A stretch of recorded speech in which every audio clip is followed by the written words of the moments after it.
Luo Fan listened to what Yi Futian said and smirked, clapping his little brother's shoulder.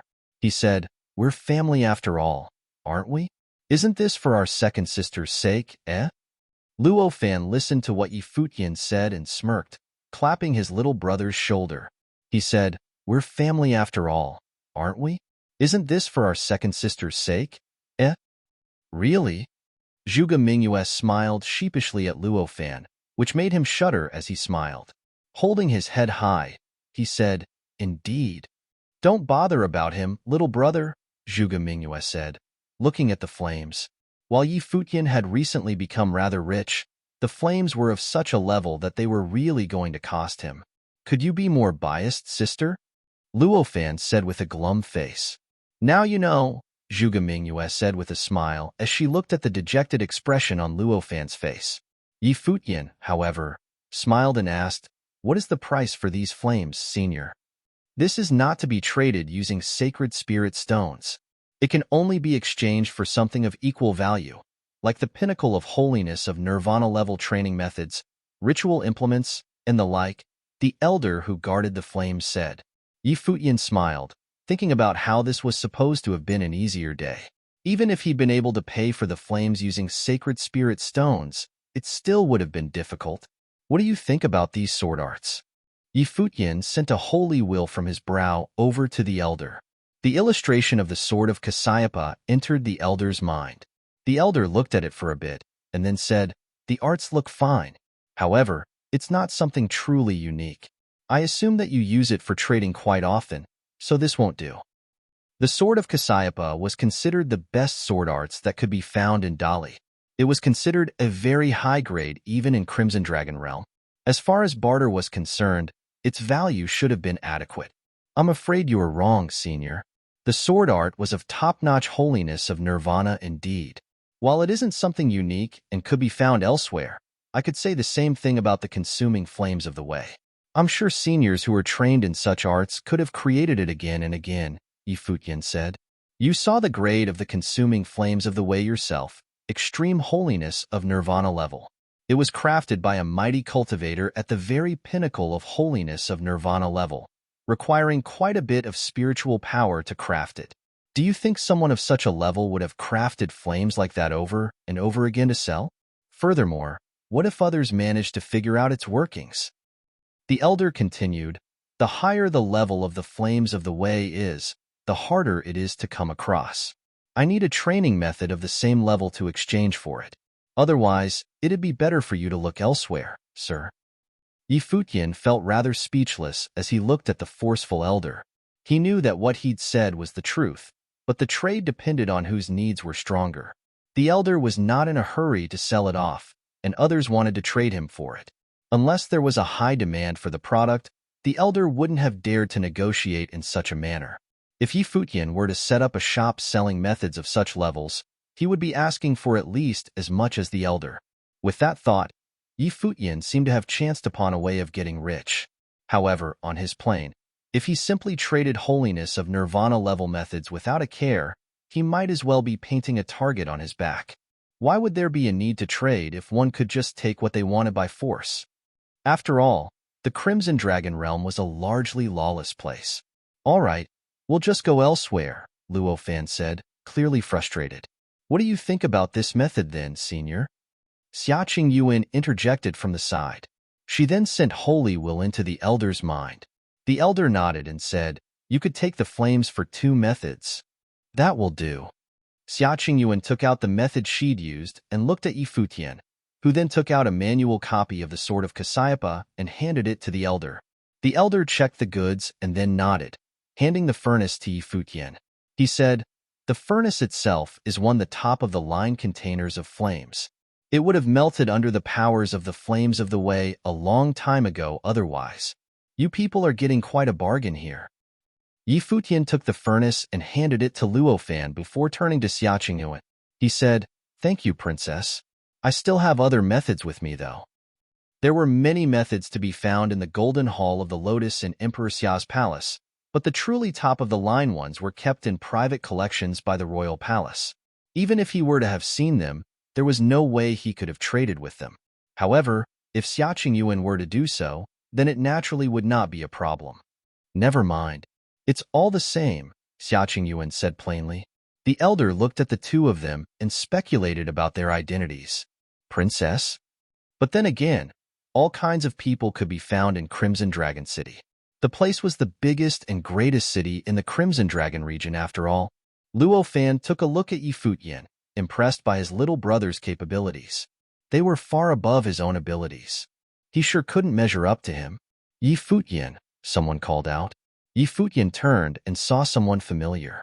He quickly recalled who the man was. It was the man who had fought Yu Shang, Wu Chen, and the others in the Battle of the Sleeping Dragon, Zhuo Su of the Black Flames clan. He was a native of Crimson Dragon City. Zhuo Su took a look at Yu Wu Chen. Those who had lost to him in the past had since become saints at the Battle of the Crimson River. Yi Futian nodded with a smile, not wanting to engage him in conversation. Zhuo Su then took one look at the flames that Luo Fan was putting away. In truth, Zhuo Su had always wanted the consuming flames of the Wei. He wanted to consume it to strengthen his flames. However, his family wouldn't grant him two top-notch methods to exchange for it. Their flames of the Wei were powerful to begin with, so they were reluctant to cover such expenditures. Yi Futian, Lord of Qinya City? Many turned to look at Yi Futian curiously. After the battle between Li City and Qinya City, as well as the Battle of the Crimson River, the city lord of Qinya had gained quite some renown. Of course, his renown paled in comparison to that of Yu Shang, who had practically steered the direction of the entire Battle of the Crimson River. A battle between two cities was a big event involving two imperial realms. However, the attention attracted by such battles could not compare with the Battle of the Crimson River. That battle had enabled the winner to enter the regional palace. Plus, the Battle of the Crimson River had been fought in the Crimson Dragon City. "We'll take a look elsewhere," Yi Futian said as he walked out of the Tower of Heavenly Flames. However, there were still many people around who had come out to take a look at him. Some were heard saying Yi Futian was bickering with Xing Kai back at the Battle of the Crimson River. It was quite a pity that they didn't end up fighting each other. Yu Shang's talents were unparalleled. He seemed to listen to this guy a lot. How would Yi Futian compare to a devil like Yu Shang? Many talked about this. Many cultivators on Heavenly Flames Avenue turned to look at Yi Futian as well. Xing Kai of the ancient imperial city was extremely renowned, even in Crimson Dragon City. Xing Kai would become a renowned figure in the Crimson Dragon realm in the future. Furthermore, the ninth servant, the city lord of ancient imperial city, was also a legendary figure. He was lauded as the #1 city lord outside of Crimson Dragon City. Yi Futian did not bother with what the people around him were saying. People of renowned clans were commonly seen in a place like Crimson Dragon City. For instance, Zhuo Su was a descendant of Huang, yet people had stopped paying him any attention soon enough. "Are you looking for flames of the Wei, my friend?" someone asked, causing Yi Futian to turn around. An old man was setting up a street stall in the middle of the busy Heavenly Flames Avenue, making him stand out of the crowd. The old man's aura appeared to be very weak. The grades of flames he was selling in his stall were all of the very low grades. No one walking about was paying him any attention. Yi Futian smiled and nodded, saying, "I'm indeed looking for flames of the Wei. Why do you ask, sir?" "I have some here," the old man said, beckoning Yi Futian's party over to his stall. Yi Futian took one look at the flames in the old man's stall. They were like comparing gold and dirt when he thought of the quality flames being sold at the Tower of Heavenly Flames. There was no need to compare them at all. However, Yi Futian nonetheless walked up to the old man and said, "The levels of these flames are rather low. They would be of little use for my friend's training. I do have higher level ones if that's what you're looking for, but I don't know if you dare to take them," the old man said to Yi Futian with a smile. Yi Futian looked at the old man and noticed how alert and cautious his eyes were. Although the old man looked frail and had little aura to speak of, Yi Futian was able to tell that the old man was very adept at concealing his true abilities. He had been quietly sitting there before with no one bothering him. He had not been trying to bother anyone either. Yi Futian wondered why the old man had decided to call out to him. "If the prices are good, I don't mind taking them," Yi Futian said. "You can have them for free." The old man flashed a beaming smile. His teeth were rather yellow and somewhat unsightly. Yi Futian looked even more puzzled. "Free? There were a lot of situations where free things turned out to be things turned out to cost the most. They often required payment in other forms. What conditions do you have then, sir? Futian asked. I have none. The old man shook his head. Futian felt rather puzzled. He was unable to read the old man. That was why I asked if you would dare to take them, the old man said somewhat aggressively. I don't dabble with what I know nothing about, Futian said, bowing to the old man. I shall take my leave. The old man looked very mysterious. Futian thought that it would best to exercise caution in a place like Jimu City. Are you sure you don't want it? A voice with a terrifying aura cried out all of a sudden, sweeping all over the heavenly flames avenue. Its scorching will made everyone turn around in an instant. Futian was no exception. He saw the old man holding a ball of flames of the way which glittered brilliantly. They contrasted with the rays of the sun above in mystical ways. The three-legged golden ravens in the sky over Jinmu City cried. The old man put the flames away in just an instant, smiling at Futian. He said, I'm giving them away to you. Do you dare to take them? Renhuang flames of the way. Futian stared at the old man and then looked around the avenue. Countless pairs of eyes had turned toward him in an instant. The old man whom no one had bothered with before had suddenly attracted the attention of everyone in the area. That flames of the way were being given away for free. The eyes of countless people were burning brilliantly, Futian included. However, flames of such levels would be difficult to hold on to. It was no surprise that the old man had asked him if he dared to take it. What he was unable to fathom was why the old man was trying to give the flames to him for free. There was no way that they knew each other. I'll take it, Futian said. If that old man said that he was willing to give Renhuang-level flames away, then it would be up to Futian to choose how to deal with it. If he was unable to keep it around, he would simply sell it. He walked up decisively, the people around him following him, concerned that the old man was up to no good. However, that old man simply chucked the flames into the furnace and handed it over to Futian, who accepted them right away. He then looked at the old man and said, Since you've said you're giving it to me, then it's up to me to decide what to do with it, right? Of course, I wouldn't hold it against if you just gave it someone else. So long as you're willing to take them from me, that is. The old man looked at Futian with a beaming smile. That look gave Futian a bad feeling. The old man waved and put the entire stall away before disappearing in a flash. Many formidable auras turned in Futian's direction as soon as the old man left.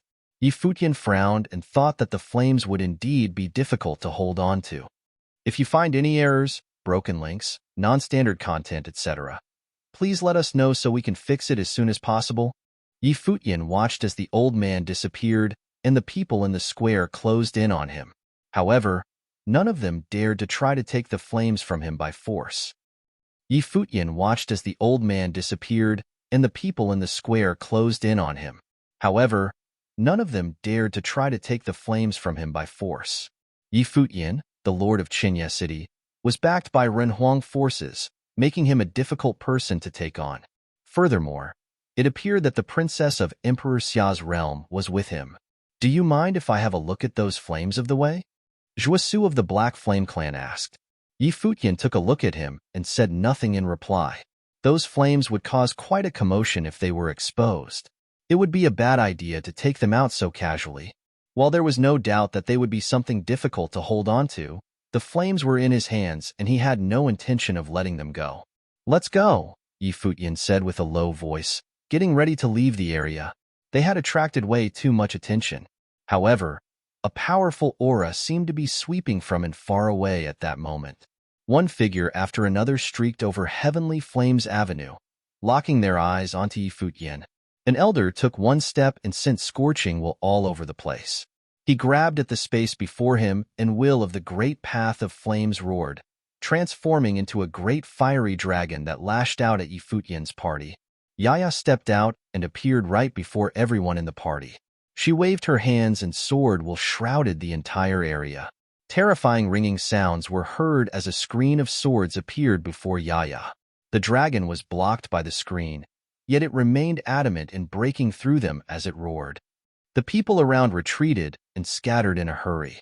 The elder continued moving forward, his robes billowing. He waved his arms, conjuring one dragon after another in the air. All of them roared as they charged at Futian and his party, trying to engulf everything within the vicinity in the flames. Yaya took to the air and was immediately surrounded by sword will. It turned into streams of flowing light in an instant, heading straight for the dragon as she placed the area on lockdown. Terrifying clashing sounds rang through the air. The great path shuddered as more and more mighty beings showed up, all trying to surround Futian's party. Several people acted at the same time, manipulating flames of greater magnitude to attack Yaya. The screen of swords blocked out the sky as it shrouded everyone within. Yaya was forced one step back. She scanned the people around her with eyes as cold and sharp as swords. The space above them was completely taken over by swords and flames. Futian and his party were trapped. A group of people approached them. All of them looked rather young, especially the person taking the lead. Their leader was a woman dressed in fiery red clothing. She looked to only be 25 or 26 years of age, yet the aura emanating from her was unmistakably that of a saint. She was elegant and stunning. Her fiery red robes billowed as she turned to look at Futian and the others. All eyes turned towards her. Many immediately recognized who she was and where her group came from. She was a member of the Shi clan, a top-notch clan that was an early founder in the establishment of Crimson Dragon City. The Shi clan had been in Jianmu City for many generations and was incredibly powerful. They owned many properties and controlled many industries in Jianmu City. The leader of the Shi clan was known as the Saint Lord of Jiyang, one of the figures at the pinnacle of Crimson Dragon City. His powers were unfathomably profound. Her group consisted of mighty members of the Shi clan. The woman who was leading them was none other than a direct descendant of the founder of the clan, Shichan. Shichan looked at Futian's party with a cold expression and said, "Hand over the flames." Futian frowned. He hadn't expected to get into real trouble so quickly, but there was no denying how forceful these people were. They were forcing him to hand over the flames right away. At that moment, Yaya, who was still in the air, sent sword auras to tear the dragons apart. The fires of the great path roared and then disappeared with the sword will. Their opponents did not continue attacking. They instead surrounded Futian's party. Many of the people on Heavenly Flames Avenue retreated quite a distance away to watch what was happening from safety. "What do you mean?" Futian took a look at them. "You want to take my things without even bothering to talk first? Man, you guys are harsh." "Hand over the flames and then we'll talk," Shichan said. "Shichan, I heard that the flames of the way were stolen. Are these the people behind the theft?" A member of Shichan's party asked. The young person took a look at Futian's party and said, "What is there to talk about with the thieves? We should take them down right now." "Thieves?" Futian frowned. From what this young person said, these flames had been stolen from the woman before them. The old man must have stolen them and given them away immediately after. "Head back to the clan with us. If you're able to explain yourselves adequately, you might be able to leave with your lives intact," an old man standing beside Shichan said. His eyes seemed to be imbued with fire as he looked at Futian's party. His words were extremely forceful. That flames of the way were of the Renhuang level, so they were very precious to them. In truth, those flames were more trouble than they were worth. All the most powerful forces in the Crimson Dragon realm were after them. "I'm afraid that there is some misunderstanding happening here," Futian said. "If you're talking about the flames that caused all that ruckus earlier, they were given to me by an old man just moments ago. Many people on the avenue saw it happen and will be able to serve as witnesses. You should consider that before you call us thieves." Shichan's eyes sparkled as she turned to look at the crowd on the avenue behind them. Someone called out, "It happened just like he said." Shichan's expression changed after that. She locked her gaze onto Futian and asked, "Why would this star-plucking hand just hand over the flames to you? What is your relationship with him?" Many gasped at Shichan's words. Whispered gossip broke out all along the avenue. That old man who had gifted the flames to Futian was the star-plucking saint. Jun's expression shifted as well. He telepathically explained to Futian, "That woman is a member of the Shi clan, the most powerful force in Jianmu City. The star-plucking hand is the nickname of the star-plucking saint, an extremely powerful figure." He has reached the holiness of nirvana and is capable of reaching unparalleled speed, making many great transformations and wielding formidable combat abilities in battle. He is one of those few people who even the most powerful figures in Crimson Dragon Realm would hesitate to mess with. Anyone who dares to mess with him will find themselves down on their luck. Furthermore, the star-plucking saint is a weird guy who keeps to himself. He has stolen some of the most precious treasures from the most powerful clans in Crimson Dragon City. No one to date has been capable of capturing him. He felt that the case was very weird. The star-plucking saint could have simply taken what he'd stolen from the Shi clan away without making a fuss. The Saint Lord of Zhiyang of the Shi clan, despite being extremely powerful, was utterly incapable of capturing the star-plucking saint. The two men were probably more or less equal in power. No one could tell who between them was the stronger one. Even if the star-plucking saint simply took the goods by force, there was nothing the Shi clan could do about it. The saint was a loner, and there was no way the clan could get their hands on him. He'd handed the flames to others right in front of everyone on Heavenly Flames Avenue, and no one had recognized him. That in itself was a testament to his frightening ability in the art of transformations. It was apparent that the star-plucking saint had masked his aura and changed his appearance. Shinjun didn't understand why he had given the flames to Yi Futian. How should I know why he gave the flames to me? However, since he gave them to me, the flames are mine. All of you showed up and attacked us right away, accused me of being a thief, and even declared that I would only live if I explained myself adequately. I'm afraid you are not much better than thieves yourselves, Yi Futian said coldly. Shichan frowned slightly and said, if things happened as you say, then it is indeed a misunderstanding. However, the flames of the way were indeed stolen from my clan by the star-plucking hand. If you're willing to return them, then we shall call it a day. Return it and call it a day? Xiaqing Yuan's expression turned extremely cold after hearing what the other party said. She then responded, you people attacked us and accused us of being thieves. Do you think we can just let that slide? Whether the other party was telling the truth or not, the flames had nonetheless been given to them by that old man. The other party should have been thankful if they were willing to return the flames instead of demanding them back. Furthermore, they said that they would call it a day after the flames were returned. It was as if they were saying that they were doing Yi Futian's party a great service by not bothering with his people anymore after that. Furthermore, what is the nature of the flames, and how can you prove that the flames are yours in the first place? Yi Futian retorted. If the other party didn't want to bother with being courteous, he saw no need to be polite with them. Although the flames had indeed proven difficult to hold on to, they would not simply let go of them just because of what the other party had said. Worse still, the other party had demanded the flames back instead of asking for them politely. Boom! Raging fires burst out everywhere.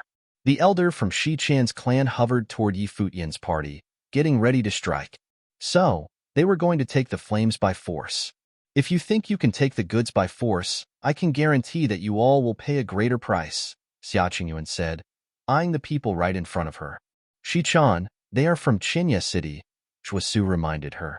All those who had been preparing to attack the group frowned. The Shi clan had paid attention to the Battle of the Crimson River at the regional palace. Even though the battle between the two imperial realms had taken place outside of Crimson Dragon City, they had nonetheless caught wind of the news. These people were from Emperor Xia's realm.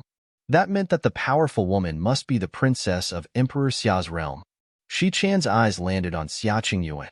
She had great renown in the Crimson Dragon realm and was considered quite a legend on her own for her extremely exceptional talents. Shi Chan's eyes seemed to have been imbued with scorching flames as she glared at Xiaqing Yuan, unfazed by the princess's identity.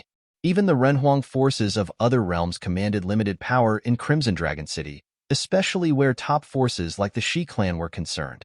But then again, they would not go out of their way to severely offend those of other imperial realms. Doing so would pose a grave threat to the native forces of Crimson Dragon City. Those flames belong to the Shi clan. You all might be of other imperial realms, but it will still be impossible for you to take the flames away. Shichan glared at Xiaqing Yuan and appeared extremely powerful. While foreign imperial realm forces were extremely powerful, the majority of their forces were not in the Crimson Dragon realm. If the Shi clan insisted on keeping these people around, there was no way they could simply leave. It was impossible to simply walk away with those flames. Even if those of the Shi clan refrained from taking the flames by force, there was still no way Yi Futian and the others could call for help from Emperor Xia's realm. If that course of action was possible, conflicts like these would be settled in such a manner from then on. The number cultivators who had reached the holiness of nirvana level from imperial realms were far fewer than those in the Crimson Dragon realm. Mobilizing those saints was more difficult than it seemed to be. Furthermore, even if such saints were mobilized, the forces of foreign imperial realms could not simply act against the native forces without ample reason. If you find any errors, broken links, non-standard content, etc., please let us know so we can fix it as soon as possible. Jinmu City was the home territory of the Shi clan, meaning that Xiaqing Yuan and the others were at a disadvantage. Jinmu City was the home territory of the Shi clan, meaning that Xiaqing Yuan and the others were at a disadvantage. That was why Shi Chan was daring to be so forceful and insisting on keeping them around.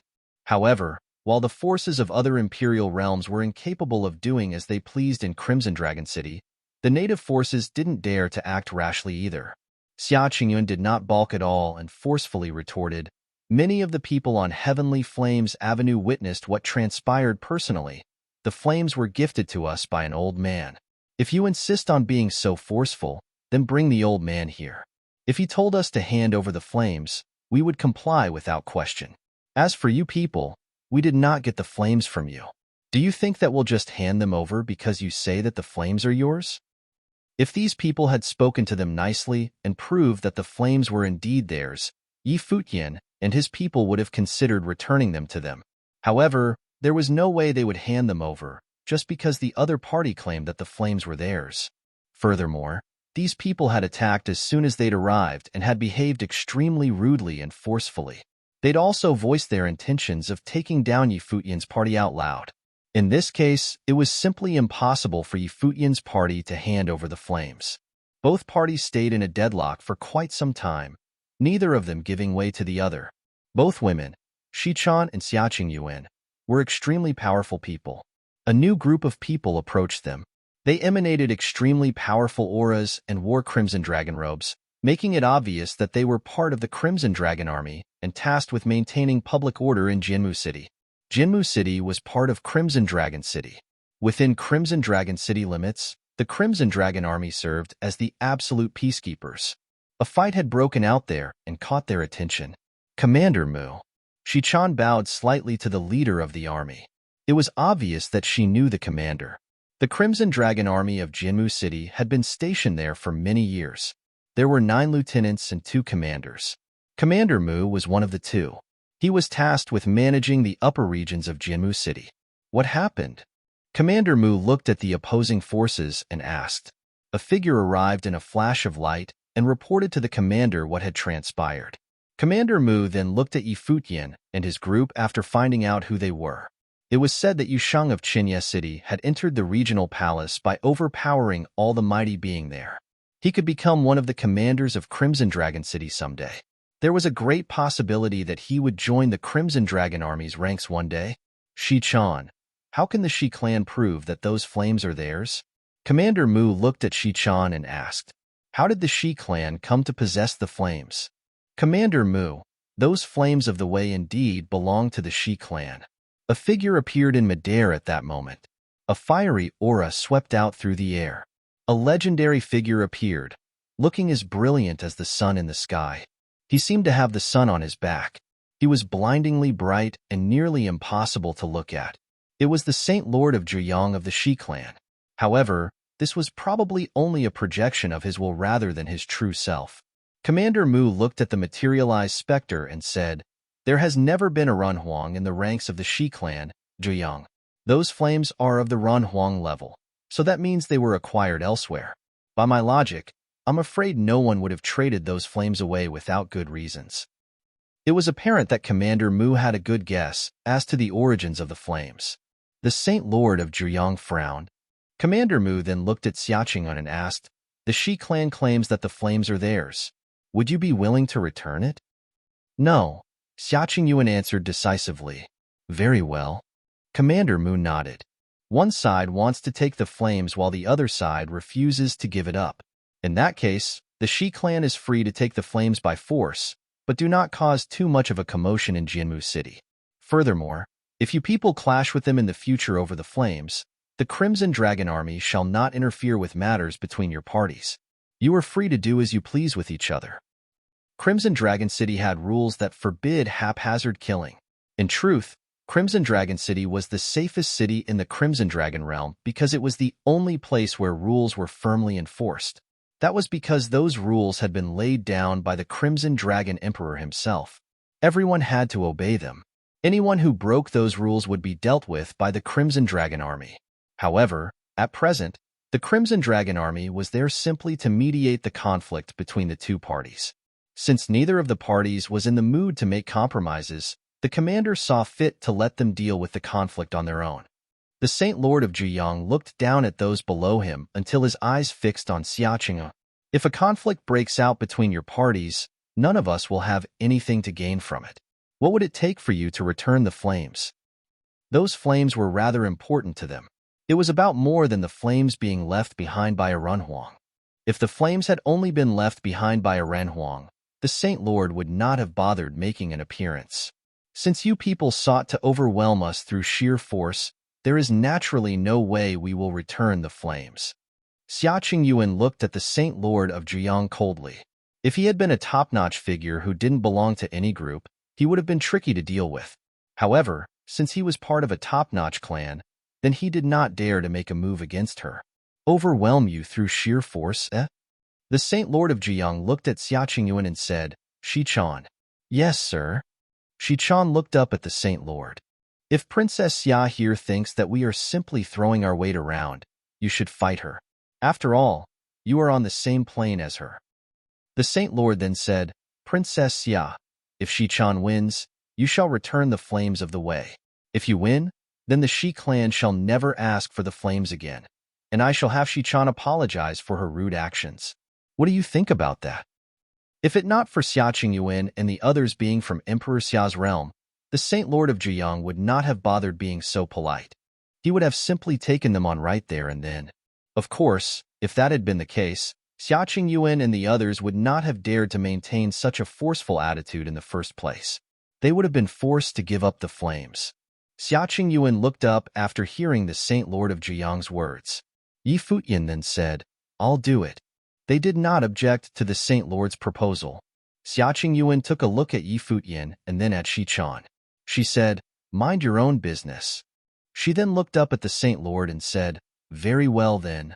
The people around them got rather excited when they heard her agree, especially those who had been watching the entire time. They have long heard of Shi-chan's talents and powers. She was the most powerful member of the younger generation of the Shi clan. She had honed her flames of Zhuyang to frightening levels, making powers were unparalleled. Xiaqing Yuan, on the other hand, was a princess from Emperor Xia's realm. They were rather curious as to how a princess from an imperial realm would fare against a genius from the Crimson Dragon realm. It seemed to them that a good show was about to start. The two women rose into the air. Shi-chan basked in the flames like a goddess of the sun. She hovered high in the air as the scorching afternoon sun showered down on her. 9 suns appeared behind her and rotated. Raging flames emanated from behind her. The light from those flames was capable of burning anything it touched. The fire was imbued with the devastating might of the Great Path. Terrifying sun rays shot out at Xiaqing Yuan. They could have burned her to death on the spot. Holy light glimmered all over Xiaqing Yuan's body, as well as calamity swordsmanship emanated from her. It turned into the light of calamity swordsmanship and fired out beams of sword wills, clashing with the sun rays.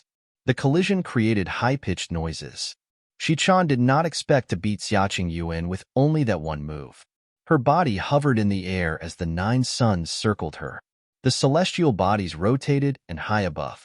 Suns appeared in astounding numbers in the blink of an eye, shrouding the entire area and enveloping Xiaqing Yuan. Every single sun harbored extremely ferocious flames. They were the flames of Zhuyang. Every single direct descendant of her family had trained in the flames of Zhuyang. The only thing that differed between them was their plane levels. Even though the flames that she'd conjured and honed were only of the proving holiness level, they were nonetheless tremendously devastating. The suns that surrounded Xia Qingyuan rotated shot down rays of light, trying to burn their target alive. Shi Chan's beautiful eyes looked as if they held suns inside them. She lifted her arms and fire of the sun coiled around her palms. She was out to see just how capable a princess of an imperial realm could be. "Burn," said Shi Chan's saint-level spells were cast as the suns repeatedly fired beams of flames. They tore through the sky as they headed right for Xia Qingyuan. Ringing noises were heard in the air. It was difficult to imagine just how devastating the flames of the suns were. Futian looked at the battlefield from below and was rather startled. Shi Chan was more powerful than he had expected her to be. Top-notch clans who were trained in the power of the flames in Crimson Dragon Realm exhibited extremely proficient control and use of fiery powers. They were considered masters among masters in the art. Holy light dazzled over Xia Qingyuan as countless lotus flowers appeared around her. Those lotuses shielded her as they blossomed in the air. The beams of flames collided with them, making the petals ring intensely. However, the flowers remained intact instead of melting or burning away. The suns fired beams of even greater intensity, drowning the space and burying Xia Qingyuan completely. Shi Chan waved her hands, causing the suns in the air to merge. They turned into a gigantic sun and buried Xia Qingyuan. The air around them became extremely hot in an instant. It felt like everything was on the verge of melting down. Xia Qingyuan and her lotuses had been all but swallowed by the sun.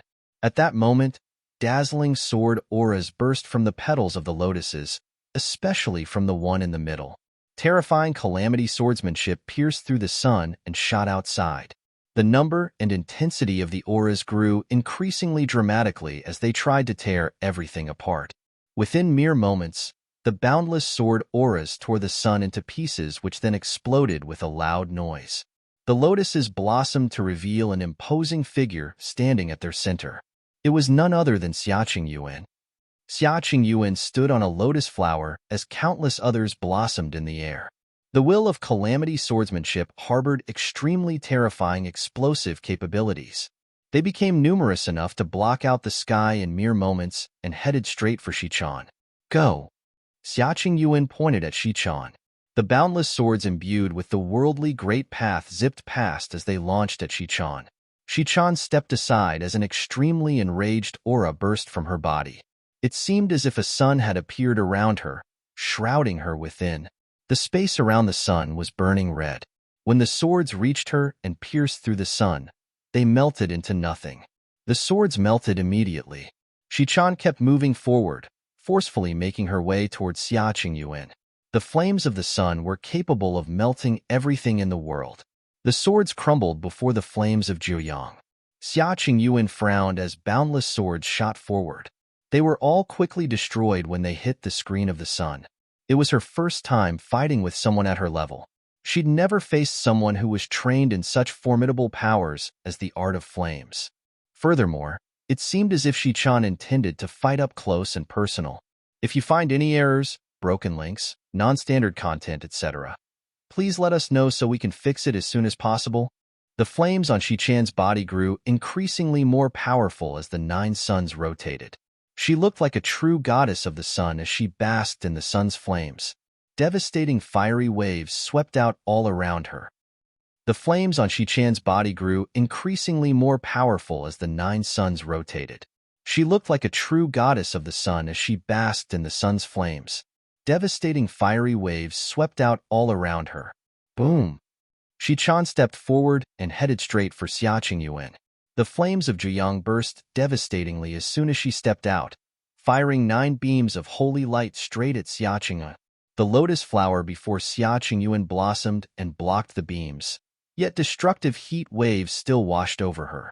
The extremely dazzling figure of Shi Chan charged at her. It was as if Shi Chan had turned into a sun herself.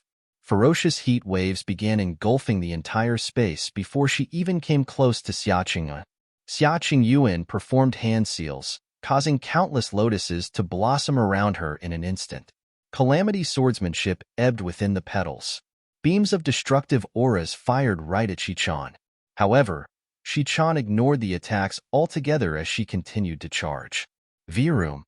She sensed that the raging waves sweeping toward her were out to destroy everything.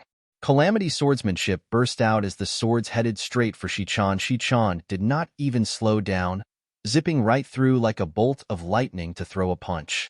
Her devastating flames contained terrifying explosive powers that wrecked the swords within mere moments. Divine body of 9 suns, Shichan muttered. Her body was like a sun at the moment. She activated the divine body of 9 suns, enabling her to pulverize everything before her through extremely destructive means. The swords were destroyed and the lotuses crumbled. Xiaqing Yuan retreated as Shichan continued to press forward like a sun falling from the sky. Seemingly nothing could stop her. Boom, boom, boom. Explosions were heard as Xiaqing Yuan's attacks continued to crumble. The holy light about her became even more brilliant. Lotus petals opened and closed until they melded into one single lotus flower. Thousands of swords flowed around her body, encircling her in an ever more powerful storm. Terrifying ringing noises were heard as the two of them chased one another in the air. Shichan basked in flames and charged forward like a fireball of the sun. At that moment, Xiaqing Yuan finally retaliated. Xiaqing Yuan pointed at Shichan below. Boundless swords appeared in an instant. They immediately transformed into a dragon of calamity. Catastrophic beams of terrifying intensity rained down from above. The swords then streaked downward in a frenzy, crashing into Shichan's body. The divine body of 9 suns broke and crumbled under the incoming attacks. However, that dragon seemed to be an indestructible being. It continued to roar and charge, engulfing the sky around them. The mighty beings from the Crimson Dragon Army had yet to leave.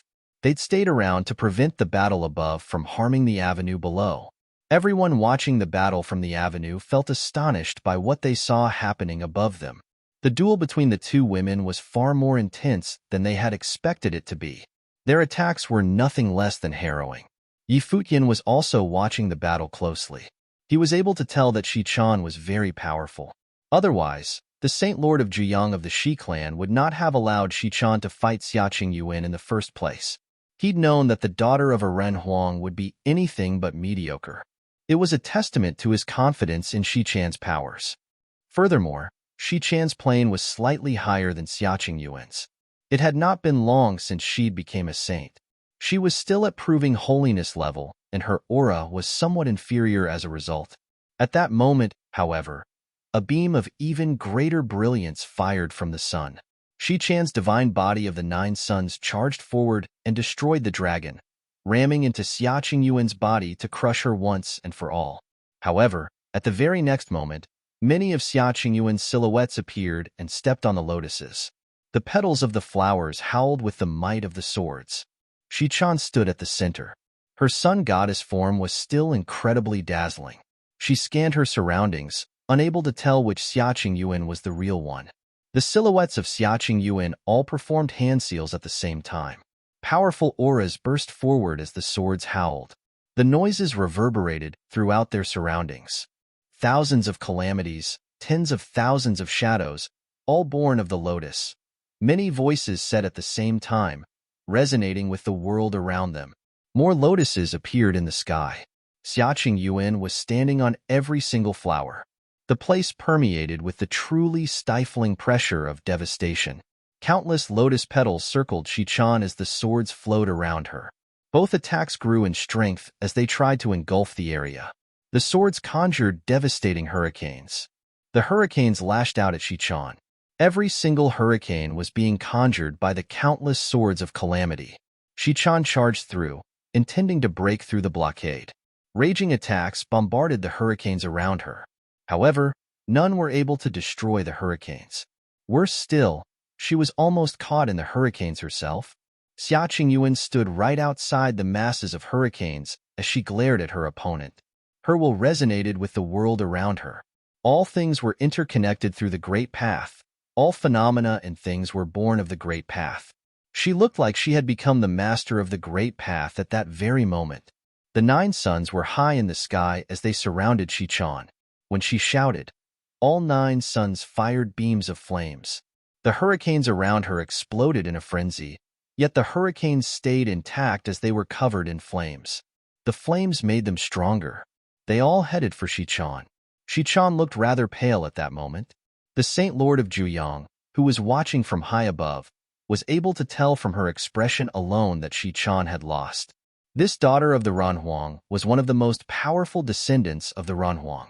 Her combat prowess was tremendously formidable. As the most powerful force within Jianmu City, the Shi clan had frequent contact with the Ranhuang forces. Not every single descendant of Ranhuang was as powerful as her. That will be all, Shichan, the Saint Lord of the Juyang said. Shichan looked up into the sky. The devastating storms of the swords subsided and gradually dispelled. The glow of the sun around Shichan dimmed as well. She turned to glare at Xiaqing Yuan. Shichan turned around and left right away without apologizing. It was apparent that she was incredibly irked. Xiaqing Yuan had not really expected her to apologize.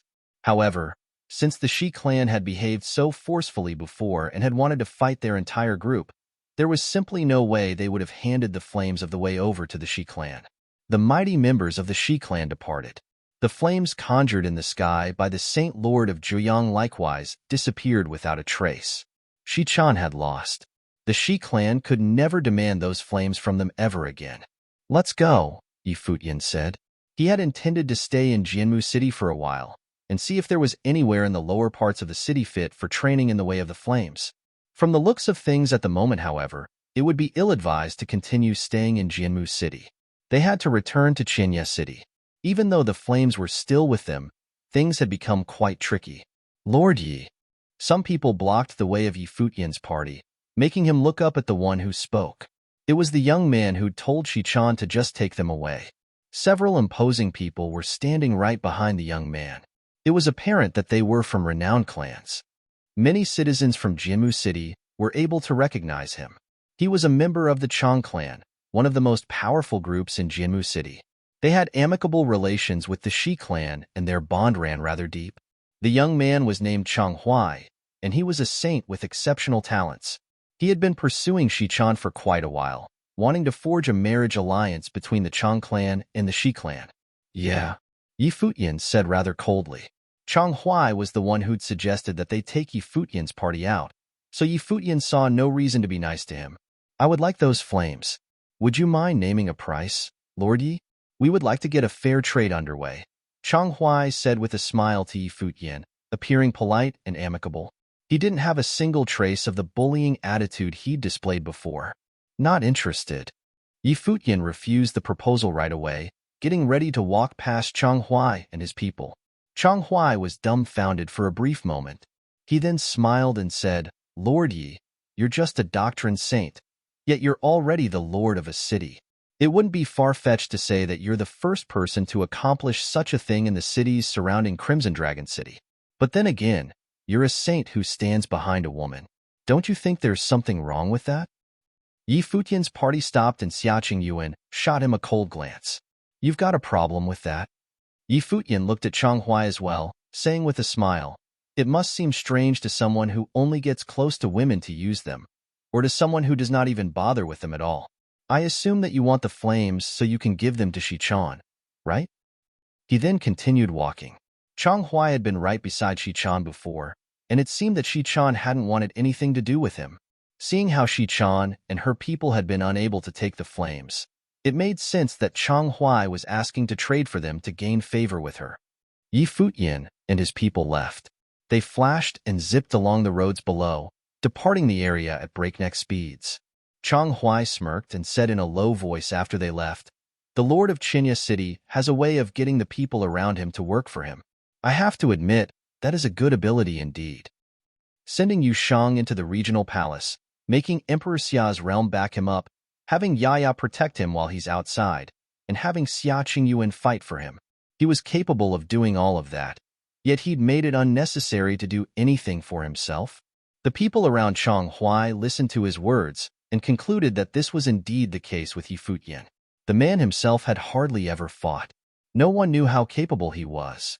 Many who had watched the Battle of Crimson River claimed that, as city lord, his powers must be on par with Yu Shang. After all, Yu Shang had been doing his bidding. But then again, One would only be able to know how powerful he was with certainty from seeing him fight.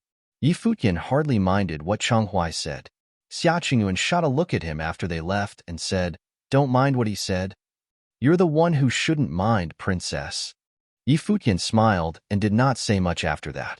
They were traveling at high speeds as they left Jianmu City. He turned his head around and took a look, feeling that it was quite a pity that they'd had to spend so many sacred spirit stones to gain entry. They would have to pay again if they ever wanted to come back. Yaya conjured a sword in the air. The party hopped onto it and disappeared in an instant. If you find any errors, broken links, non-standard content, etc., please let us know so we can fix it as soon as possible. Yi Futian's party returned to the City Lord's office at Qinya City. Yi Futian's party returned to the City Lord's office at Qinya City. Yi Futian pondered the star-plucking saint's intentions during the return trip. He was still puzzled as to why the saint had done that. From what Shinjun had told Yi Futian, the saint was powerful enough to take the flames of the way away, and the Saint Lord of Zhiyang wouldn't be able to do anything about it. The star-plucking saint's skill at transforming was peerless. No one knew if anyone in the Crimson Dragon realm less powerful than the Renhuangs would be able to capture him alive. Regardless, the Renhuang-level flames of the way were theirs. However, it was the backing of Emperor Xia's realm that had allowed him to pull what he'd pulled. It would have been nearly impossible for him to bring those flames back with him otherwise. The Shi clan would have been the first to get in his way. Yi Futian looked for Shan Tianzhan after he returned to the City Lord's office to talk to him about it. He asked, "Do you have any idea what the star-plucking saint was actually up to?" Shen Tianzhan was at the same level as the star-plucking saint. He might be able to share some insights about the enigmatic saint. However, Shen Tianzhan simply shook his head and said, "The star-plucking saint has always kept to himself. No one knows what he is up to. But then again, I have heard that he once went to the ancient imperial city intending to steal something, but he failed. Furthermore, it is said that there is a very high possibility that he was injured in the fight with the ninth servant. As for the flames, do you mind if I take a look at them?" Shen Tianzhan said. Yi Futian nodded and took the flames of the way out.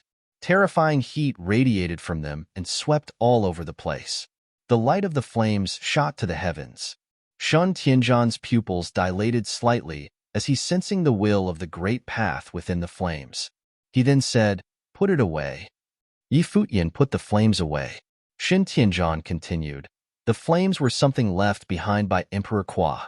If you're able to internalize the flames, you will be able to head to the 9 tribes of the Qua and have the chance to enter the territory of Emperor Qua." Yi Futian was puzzled after hearing Shan Tianzhan's words. He asked, "So you're saying that there are other uses for the flames? That they allow passage into a Renhuang territory?" He recalled the moment right after he'd acquired the flames when Zhuosu of the Black Flame Clan had asked if he could take a look at the flames. Zhuosu was a descendant of Renhuang. The Black Flame Clan was a top-notch force. This meant that Zhuosu had been able to figure out a thing or two about the flames, driving him to make such a seemingly stupid request. Yi Futian had not bothered with him back then. Indeed. Shen Tianzhan nodded and said to Yi Futian, "The flames of the way of Emperor Qua appear once every few years. There is rarely more than one wisp of the flames to be found at a time. However, many would have appeared at the same time in the Crimson Dragon realm.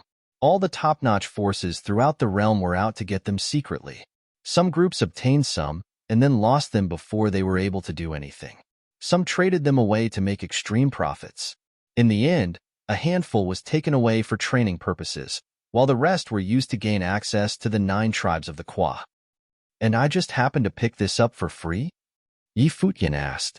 Shen Tianzhan looked rather puzzled by the question. He'd indeed been lucky in an eerie, unnerving way. He wondered if the star-plucking saint had indeed set up the events to play out this way. The Saint Lord of Zhiyang probably decided to not turn hostile against you because of your identities and backgrounds. But having lost the flames to you, the Shi clan will try to get the flames elsewhere, Shen Tianzhan said. After all, Yi Futian was not the only one in possession of flames left behind by Emperor Qua. The flames had appeared all over the place in the past. "Where are the 9 tribes?" Yi Futian asked. "They are found in the western regions of Crimson Dragon Realm. That place used to be the territory of Emperor Qua. The current 9 tribes are 9 of the major forces in Crimson Dragon Realm. They are all very powerful. They are like our cities here, Shan Tianzhan elaborated. Yi Futian nodded. Forces that had once served directly under the Renhuang territory would undoubtedly be extremely formidable. Seems like there will be secret fights over the flames starting in the Crimson Dragon Realm again. We'd better watch ourselves out there, Shan Tianzhan said. Despite what he'd said, the people of Crimson Dragon Realm would hesitate to make a move against them. However, it was still prudent to be cautious. Many would guess that Yi Futian had gotten his hands on flames of the way of Emperor Kwa. Even Zhuosu had begun to have his suspicions. Will do. Yi Futian nodded. He had no intention of leaving Qinya City just yet. Try and see if you can do anything with the flames. I've heard that the flames pick their masters, Shan Tianzhan said. All right. Yi Futian nodded and left. Yi Futian went to a training ground and temporarily sealed the place off. He then took out the flames. They began to warm the entire place with their scorching heat within mere moments, filling the entire space. A scorching aura of extreme intensity swept throughout the place. Yi Futian closed his eyes and extended his holy will into the flames as, melding with it. His will circled the flames and sensed the powers within. He then seeped into the flames properly, bit by bit. Yi Futian sensed the flames' terrifying will of devastation within a split second. He felt as if his will was about to be burned to cinders. The flames of the way were, in truth, something materialized from the will of the Great Path. The flames had been conjured without any will of attack. However, he nonetheless still felt as if his will was about to be reduced to nothing just by getting near the flames. Yi Futian did not try to work on it. Holy light sparkled at the center of his brow. His body was then bathed in divine essence and became extremely brilliant. Divine imperial will shot out and entered the flames, sensing the might of the flames from within. Yi Futian was immediately able to sense an extremely elegant and magnificent image. A godlike silhouette stood tall and proud beside the sun high above. He seemed to be devouring the fires of the sun. The celestial body, which hung high in the sky, burned with true fires, melding with the body of the god of war. The god of war's eyes turned even more brilliant than the sun. It was as if one look from him could make the world burn. In comparison, Yi Futian discovered just how insignificant and weak his sun-life spirit was. It was no wonder that other cultivators had gained abilities to communicate and manipulate the world around them when they reached the Saint Plane or even the Renhuang Plane. They had forged their ways and methods into their life spirits, which could then be passed down to the later generations. When one reached such plane levels, they transcended. The ability to absorb the fires of the sun was extremely formidable and overwhelming on its own. The abilities of those trained by the Shi clan were similar. It was no wonder that they wanted the flames back so badly. It must have caused them quite a bit of heartache to part with those flames. As he sensed all of this, the will of the Great Path in the flames shot into Yi Futian's will and melded with it. At that very instant, the holy brilliance of the Renhuang showered onto Yi Futian's body.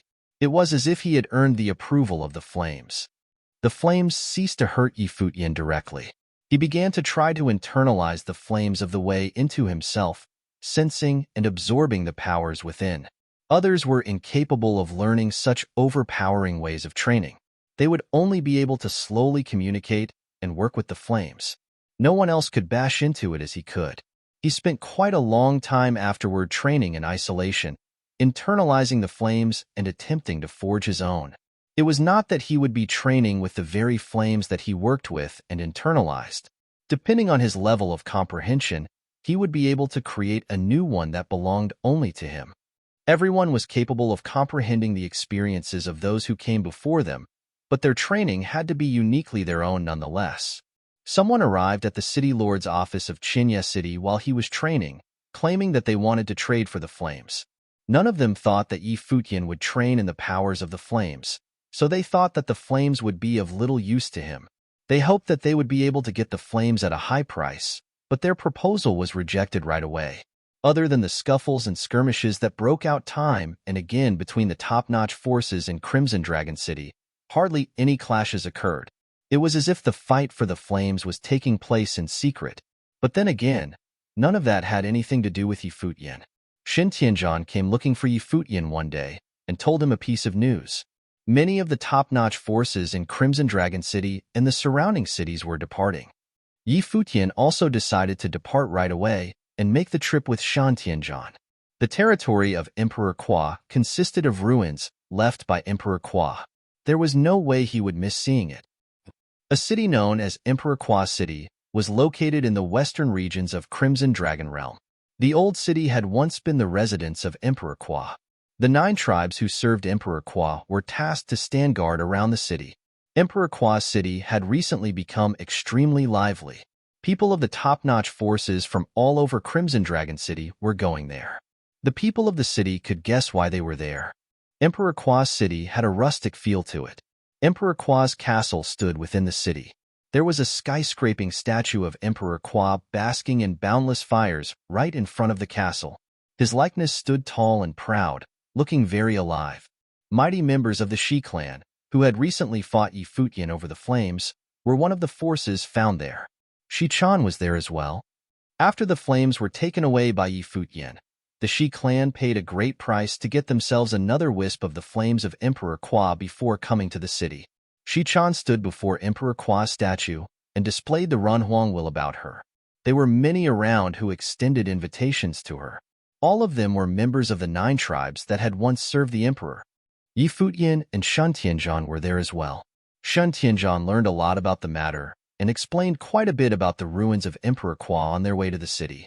In addition to Futian, there were many people from other forces there as well.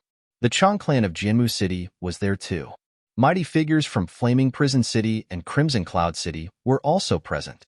Futian was wondering just how many wisps of the flames of the way Emperor Kwa had developed. Go. Getting into the ruins requires support from the 9 tribes, and their powers complement each other.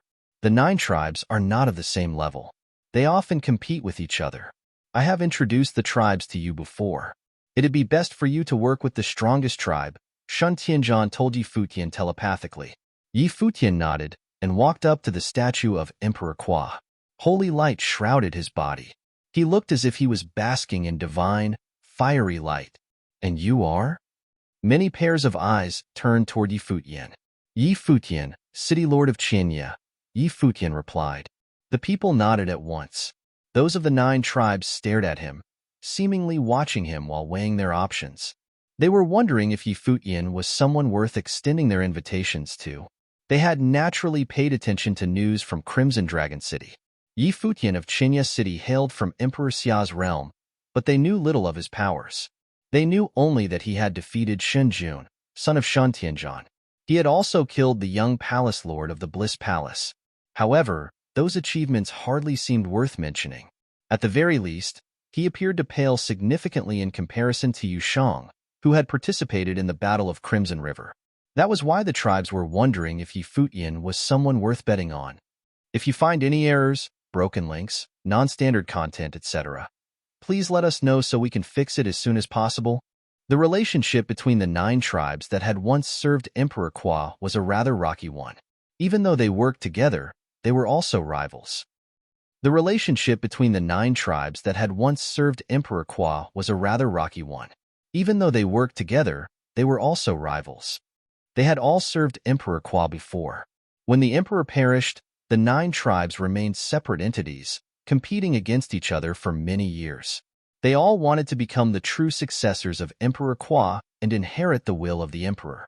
Doing so would allow them to unify all 9 tribes.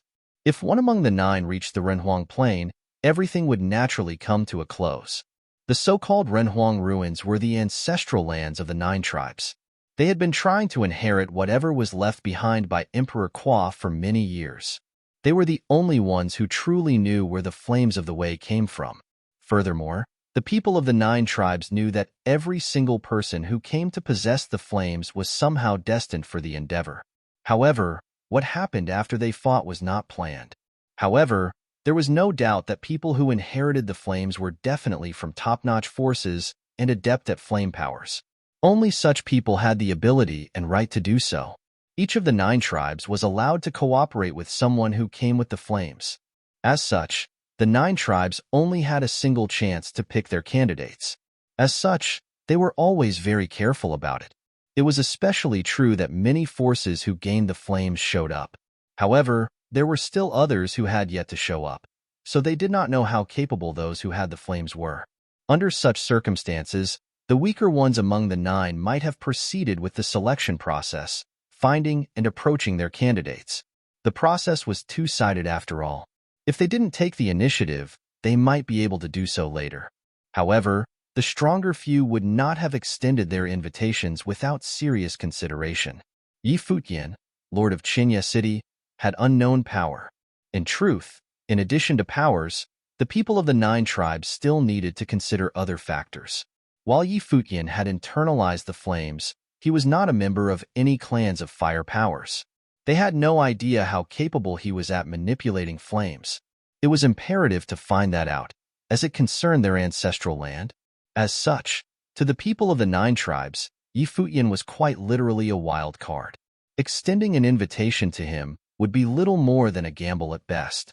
On the other hand, Shichuan and Changhuai, who were near Yi Futian, despite having lost to Xiaqingyun before, were nonetheless members of renowned fire clans. The abilities that they were most versed in, or rather, their core powers, were flames.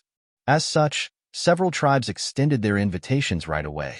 However, the stronger few did not extend their invitations. They needed to wait. City Lord Yi, I, a member of the Wu clan, would like to invite you to join us in an expedition into the territory of Emperor Kwa. Will you accept the proposal? A powerful voice asked him. Yi Futian turned his eyes toward the person who'd asked. It was a gray-robed elder. He then nodded and smiled at Yi Futian, appearing rather friendly. Yi Futian recalled Shen Tianzhan's introduction to the 9 tribes. In the era after Emperor Kwa's passing, the 9 tribes had competed for many years. By remaining separated, the differences in their strengths had become apparent. For instance, the Zhu clan was one of the strongest among the 9 clans, ranking at firmly the very top. As for the Wu clan, they were actually leaning on the Zhu clan. They had even married their women into the Zhu clan, showing their intention to become an affiliated force. As for the specifics, Shen Tianzhan knew little more than that. It was, however, clear that the Wu clan was not that great of a choice. I'll think about it, Yi Futian replied with a smile. The relationship between the 9 tribes and the people who had acquired the flames was that of a partnership. Both sides waited for the right price before bidding. Yi Futian was in no hurry to make his decision. He deemed it entirely fine to wait until the very last moment. Very well, the gray-robed elder said, nodding. You can stay in Emperor Kwa City, for the time being, Lord Yi.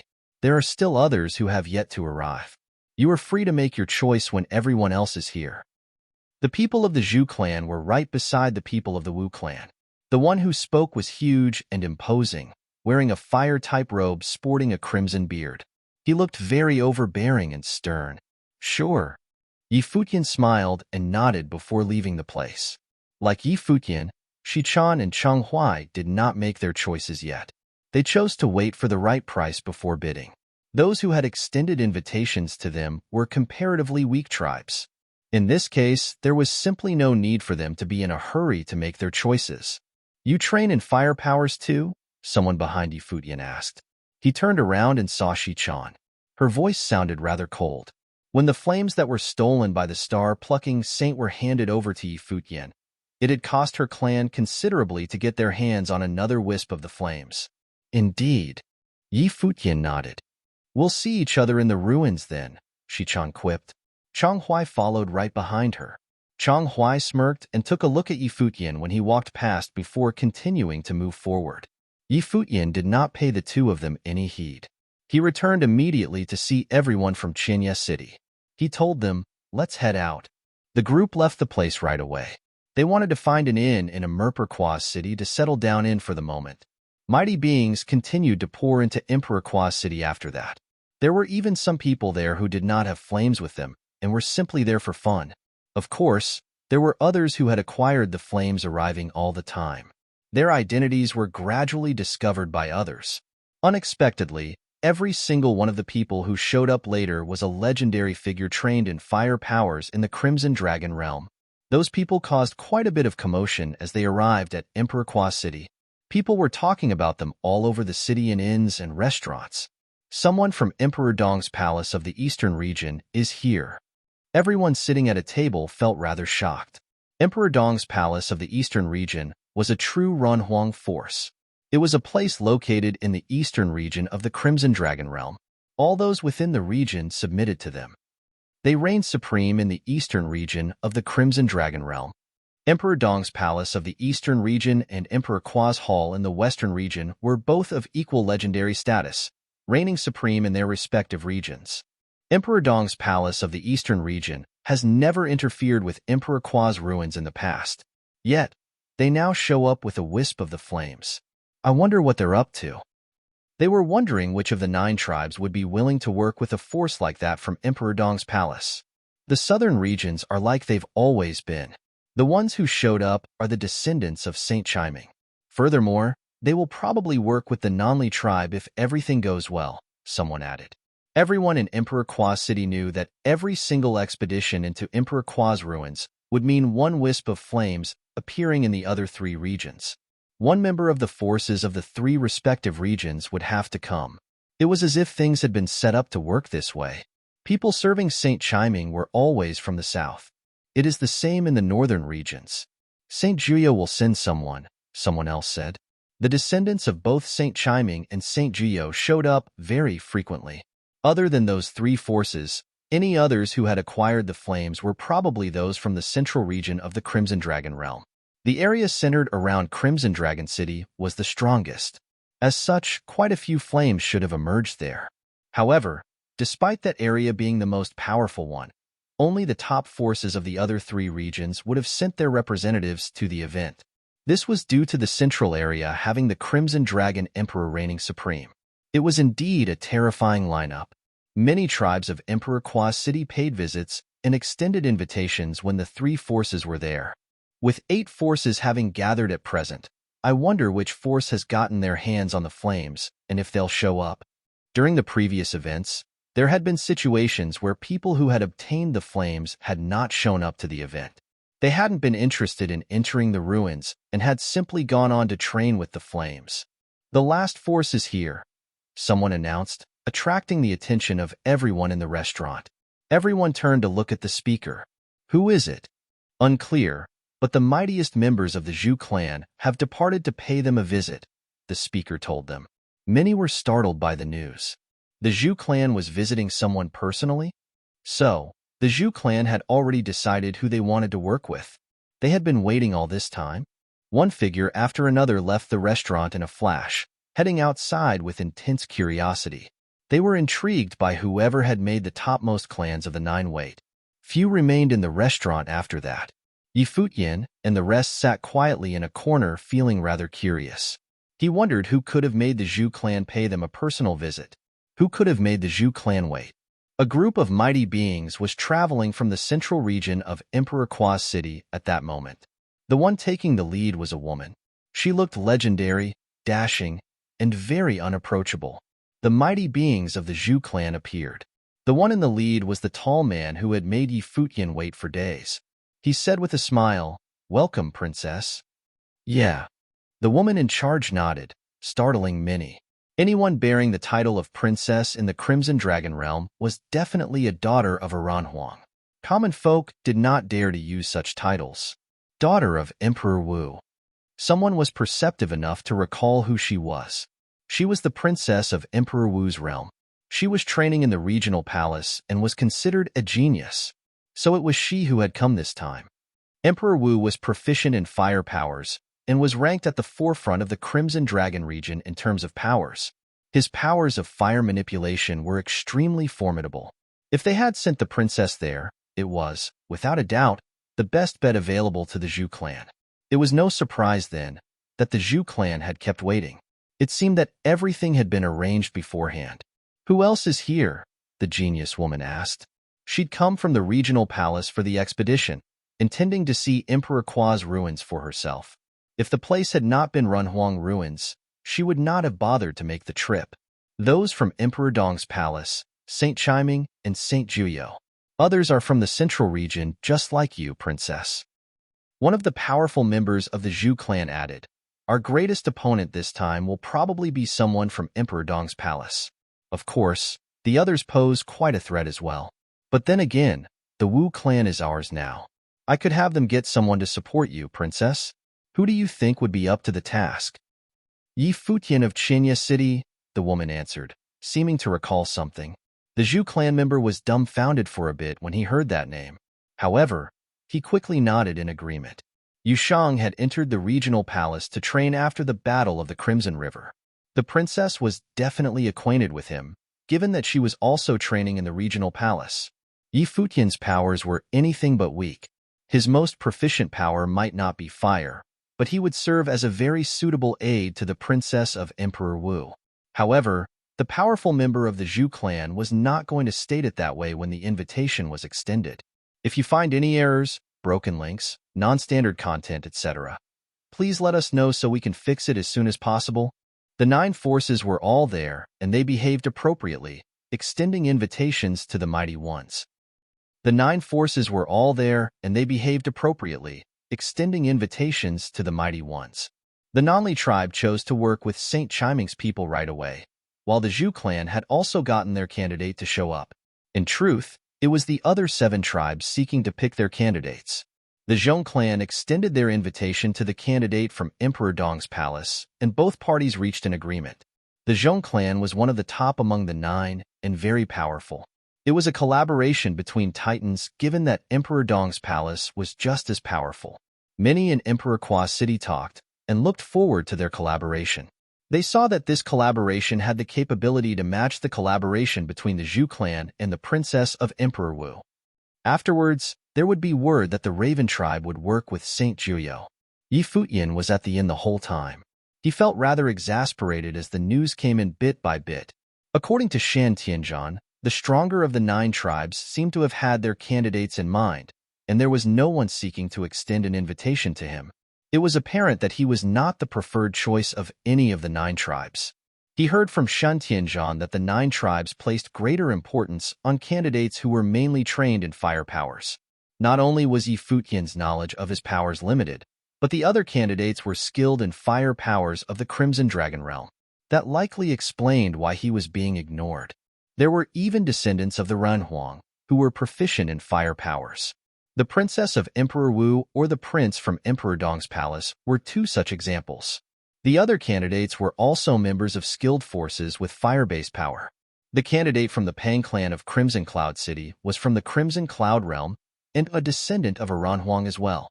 There were also the Shi clan and the Chang clan from Jinmu City, and they too belonged to fire-based clans, such as Flaming Prison City, which was proficient in hellfire. While they were considered a weaker clan among the others, they were nonetheless very skilled in fire power. He was the only one whom no one had seen use fire powers.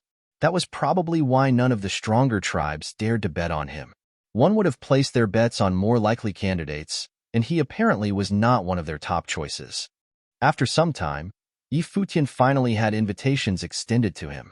The one who came first was an elder of the Bailey tribe, who emanated a rather mystical aura.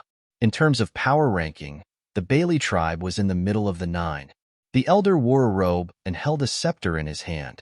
We of the Bailey tribe would like to extend our invitation to you, City Lord Yi, to enter the ruins with us. Would you take up the offer? The elder from Bailey tribe did not bother to beat around the bush. Why did you choose me, senior? Yi Futian did not answer right away, choosing to ask with a smile instead. Among those who have obtained the flames of the way of Emperor Kwa, your powers are the least known. As such, all 9 tribes have their reservations about you, which I'm sure you can understand, the elder explained. Now, with the likes of the princess of Emperor Wu and the prince of the Emperor Dong's palace having decided which tribe to collaborate with, we of the Bailey tribe would like to try it out with you, City Lord Yi. Were you to accept our offer, we would do our best to aid you within the ruins. It now made sense to Yi Futian. The best candidates had already been claimed by the top tribes, and the Bailey clan was in a rather awkward position. That was why they decided to bet on him. The Bailey tribe simply wanted to try him out, instead of truly believing in what he was capable of. However, Yi Futian did not mind any of that. He was not stupidly prideful enough to think that the 9 tribes should have believed in his powers without question. Trust was built on the foundations of power after all. He had never even displayed what he was actually capable of, so there was no way he could have asked others to trust him. Just when Futian was about to accept, another voice was heard. City Lord Yi, we of the Wu clan would like to extend our invitation to have you collaborate with us. The gray-robed elder who had extended his invitation to Yi Futian in front of the statue of Emperor Kwa appeared. Yi Futian looked at him and then at the elder of Bailey tribe, feeling rather hesitant for a moment. City Lord Yi, we would be working with the Zhu clan on this expedition. We would have a better chance if we looked out for each other. The Zhu clan would actually like you to aid the princess of Emperor Wu. But of course, if your powers prove adequate, then there wouldn't need to be any talk of aiding the princess. You could still reap whatever you wish within the ruins, so long as you make a show of working with them. The gray-robed elder of the Wu clan then added telepathically, if you were to find something big, we of the Wu clan would do our best to help. Of course, even if you were to end up getting next to nothing, we wouldn't mind. There is no need to put strict requirements on what must be done, after all. Yi Futian's expression changed after hearing the elder's telepathic words. The Wu clan seemed to be out to aid the Zhu clan. However, it seemed that the Wu clan was not as simple as they appeared. One of their own came to extend an invitation and laid the truth bare to him, appearing sincere and honest. If the two tribes were to ally with each other, and he was going to go along for the ride, it would definitely be more advantageous for him. Shin Tianzhan had reminded him that it was best to collaborate with the top few tribes. The elder of Bailey tribe spoke, after seeing Yi Futian's hesitation. It is up to you, City Lord Yi. It'd be fine, regardless of your choice. The Bailey tribe invited Yi Futian with the intention of trying him out. If he declined, they would simply look for someone else. After all, nothing was set in stone before entering the ruins. All right then. Yi Futian nodded. As the Wu clan had extended an invitation earlier, I must give them priority. It is fine. The mighty one from the Bailey tribe nodded decisively. Well then, we shall meet again in the ruins. He turned around and left. Once the mighty one from the Bailey tribe had gone, Yi Futian looked at the gray-robed elder. What prompted you to extend an invitation to me again, senior? While several mighty ones had already been claimed, it was not as if the Wu clan had no options. Yi Futian was still not really held in high regard, so he never expected them to come to him again, let alone tell him secrets behind the deal. The princess of Emperor Wu mentioned you, City Lord Yi. The gray-robed elder then smiled and added, but I do hope you would keep what I told you privileged. I understand. Yi Futian nodded. He was not so lacking in character that he would have sold out the one who came to him. However, he wondered why the princess bothered bringing him up. He asked Shan Tianzhan before and found that the princess' surname was different. The realm that her father ruled had only been known as Emperor Wu's realm because of her father's name. The princess' name was actually In Tianjiao, meaning genius. It was a testament of her father's expectations for her. In Tianjiao had indeed lived up to her given name. She had superb talents and came to Crimson Dragon Realm because of her proficiency with fire powers. She had been trained in the regional palace and was quite renowned in Crimson Dragon City.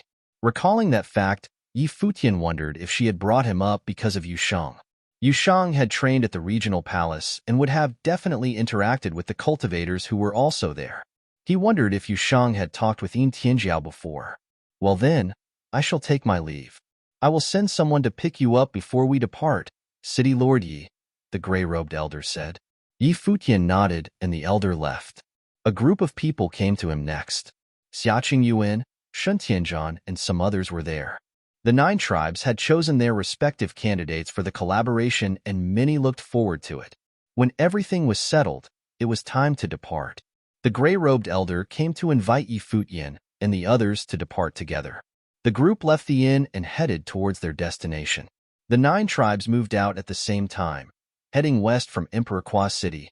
The 9 tribes did not reside within the city itself. The city had once been a territory of Emperor Kwa. It was only after Emperor Kwa's passing that the 9 tribes began to move into Emperor Kwa cities.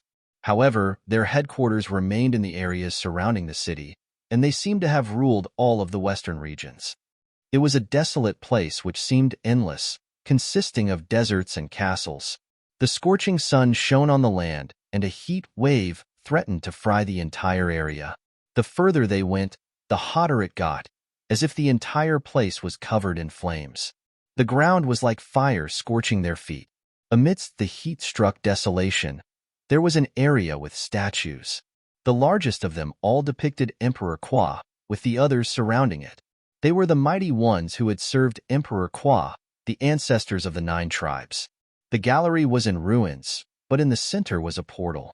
The people of Crimson Dragon Realm all somehow knew that this was not only Emperor Kwa's ruins, but also the ancestral land of the 9 tribes. That was the place where they originated from. From here, they had taken all of the western regions in the Crimson Dragon Realm, reigning supreme over the entirety. Despite the passage of time, the ancestral land remained standing.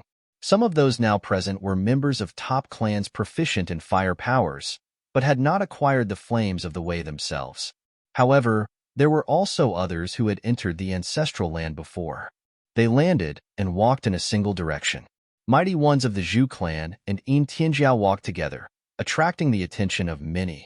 Due to Yin Tianjiao's renown in Crimson Dragon City and training at the regional palace, she attracted the most attention. It could have been said that she was very radiant. Other than Yin Tianjiao, the one that attracted the most attention was the prince of Emperor Dong's palace. That was a Runhuang force native to the Crimson Dragon Realm.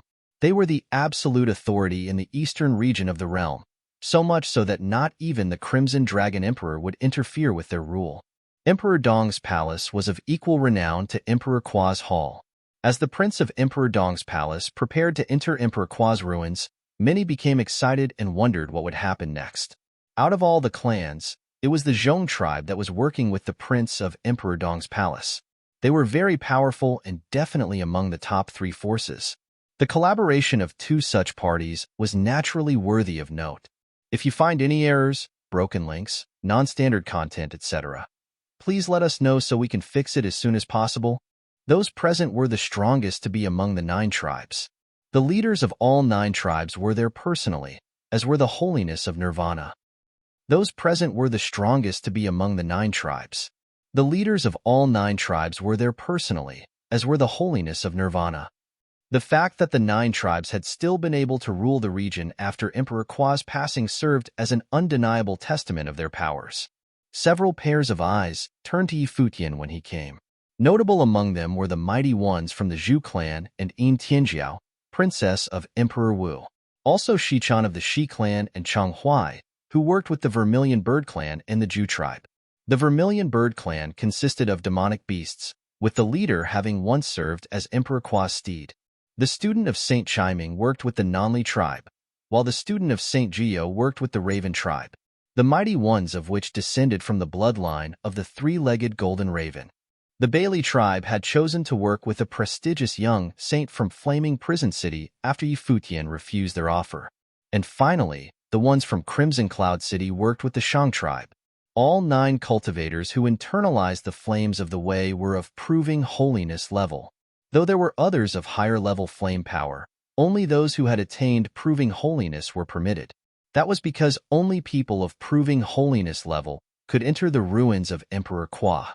Those rules were likely due to concerns of the 9 tribes over their ability to keep the more powerful in check. There may have been other reasons, but only the 9 tribes knew for certain. Since we're all here, let's move out, the Zhu clan elder with a fiery red beard said. The leader of the Zhu clan stood right beside him and his aura was unreadable, looking like a god of fire simply by standing around. Everyone nodded and began walking. The leaders of the 9 tribes walked to the spectral gate and all performed hand seals. 9 dazzling wisps of flames emerged from their hands and shot at the gate. 9 beams of light rained down and the gate seemed to have detected some kind of summons. A terrifying fiery aura and air flowed and the entire gate twisted, with a huge hole appearing shortly after. "Let's head inside," a voice said. Everyone moved for the gate, their bodies immediately disappearing after stepping inside. "Let's go, City Lord Yi," the gray-robed elder said. Yi Futian nodded and looked at Xiaqing Yuan and the others. The princess then said, "Be careful." "Yeah," Yi Futian replied before moving alongside the massive group, disappearing inside the gate. The mighty ones of the 9 tribes went in next. After everyone else had entered, the 9 tribe leaders followed. Only members of the younger generation of the 9 tribes, as well as mighty ones from all forces all over Crimson Dragon Realm, were left outside the gate. They all stood guard over the vast territory, waiting for their compatriots' return. "Let's just train at the side," Xia Qingyuan said, and everyone nodded. All of them went elsewhere and sat cross-legged, waiting for Yi Futian and the others to return. Yi Futian entered another space right after stepping inside the gate. When they entered, they sensed scorching while washing all over the place. It looked like it had been cooked throughout. Fire sprouted from the red-hot ground everywhere. The will of the great path of fire was all around them. "The world of fire," Yi Futian muttered. He looked up and saw that even the sky was scorched red. The fiery red sky seemed to have been shaped into peculiar patterns. 2 huge balls of fire were seen like there were 2 suns in the sky. However, they were concave and looked like black holes of fire. Their shapes made them look like a pair of eyes. Yi Futian's mind was rattled. He peered closely at the sky and saw more than just the eyes. He then saw a boundlessly huge face, and the fiery red hair spread out throughout the sky, like glowing red clouds in the sky. A humanoid form. Yi Futian was not the only one who thought so. The other 8 mighty ones not affiliated with the 9 tribes all looked up at the sky. They all seemed to have seen something and looked rather astonished. "Let's go," a mighty one said. Hot winds blew, and it seemed that even the winds were imbued with the will of the great path of fire. The winds were scorching hot when they hit them. The place seemed like a holy ground for training in the ways of the flames. What did Emperor Kwa leave behind here? The 9 tribes went out of their way to invite geniuses from all realms. Could it be that the 9 tribes who had once served Emperor Kwa were unable to get it themselves? Is that why they wanted help from outsiders? "What would I need to do?" Yi Futian asked the mighty one from the Wu clan by his side. "Fire spirits are found in the ruins. Countless fire spirits of differing strengths are born in this place. All of those fire spirits have the essence of will of the great path of fire. What you'd need to do is to take them and make them your own," the mighty one answered. "Is that all?" Yi Futian asked. "Indeed. To possess the boundless will of the great path and transform yourself, you'd need to keep extracting and refining them. The process isn't complete until you're able to bring out extreme might using the way of flames," the mighty one elaborated. Yi Futian nodded. The other mighty ones moved forward. Yi Futian wondered if he would have been able to ignore the obstacles posed by plane limitations and bring out combat prowess exceeding his level, simply by using the way of the flames. It was no surprise why the 9 tribes placed so much importance on the fire manipulation abilities of the mighty ones. It possibly had something to do with the ruins. The way of the flames was of utmost importance there. As such, those who were incapable of internalizing the will of the great path would not have been allowed to enter. The mighty ones of the 9 tribes moved forward and split up, heading in different directions. Dangers lurked everywhere in that ancestral land. If the 9 outsiders were to simply wander on their own, there was no doubt that they would end up dead. Therefore, each tribe was in charge of the safety of one person. But of course, the 9 tribes naturally had their reasons for doing so. They would not have been so meticulous with their selection process otherwise. All of them placed high hopes on their chosen ones. The Wu clan chose to work with Yi Futian, so they followed right behind him. The Zhu clan was there as well. They were tasked with the protection of Tianjiao. A fiery desert area was right before them, looking endless. Yi Futian finally saw fire spirits emerging. One fire dragon after another was seen spread out in different places. All of them were burning with golden flames. They had a humanoid, yet fiery build. They all pounced when they saw the group. Despite being spirits, they had not actually been awakened and only acted on instinct, making them see the humans as prey. "Let's go," mighty ones from both clans said to Yi Futian and Tianjiao respectively. Both of them flashed and headed out in different directions. The mighty one from the Wu clan paid close attention to Yi Futian. The Zhu clan wished for Yi Futian to be of aid to Tianjiao. It was a good chance to see what both of them were capable of. Boom! Tianjiao charged and her entire body burst with extremely dazzling golden flames. Holy light burst out of her body, making her look like a furnace of the great path. She stepped out at blitzing speed as she headed for a fire spirit. While the fire spirits were not intelligent beings, they nonetheless possessed saint-level auras, as if they were flames of the way born of the world itself. However, Tianjiao was not hesitant. She charged right before a fire spirit and lashed out. That construct of flames charged at her roaring but was quickly pinned down.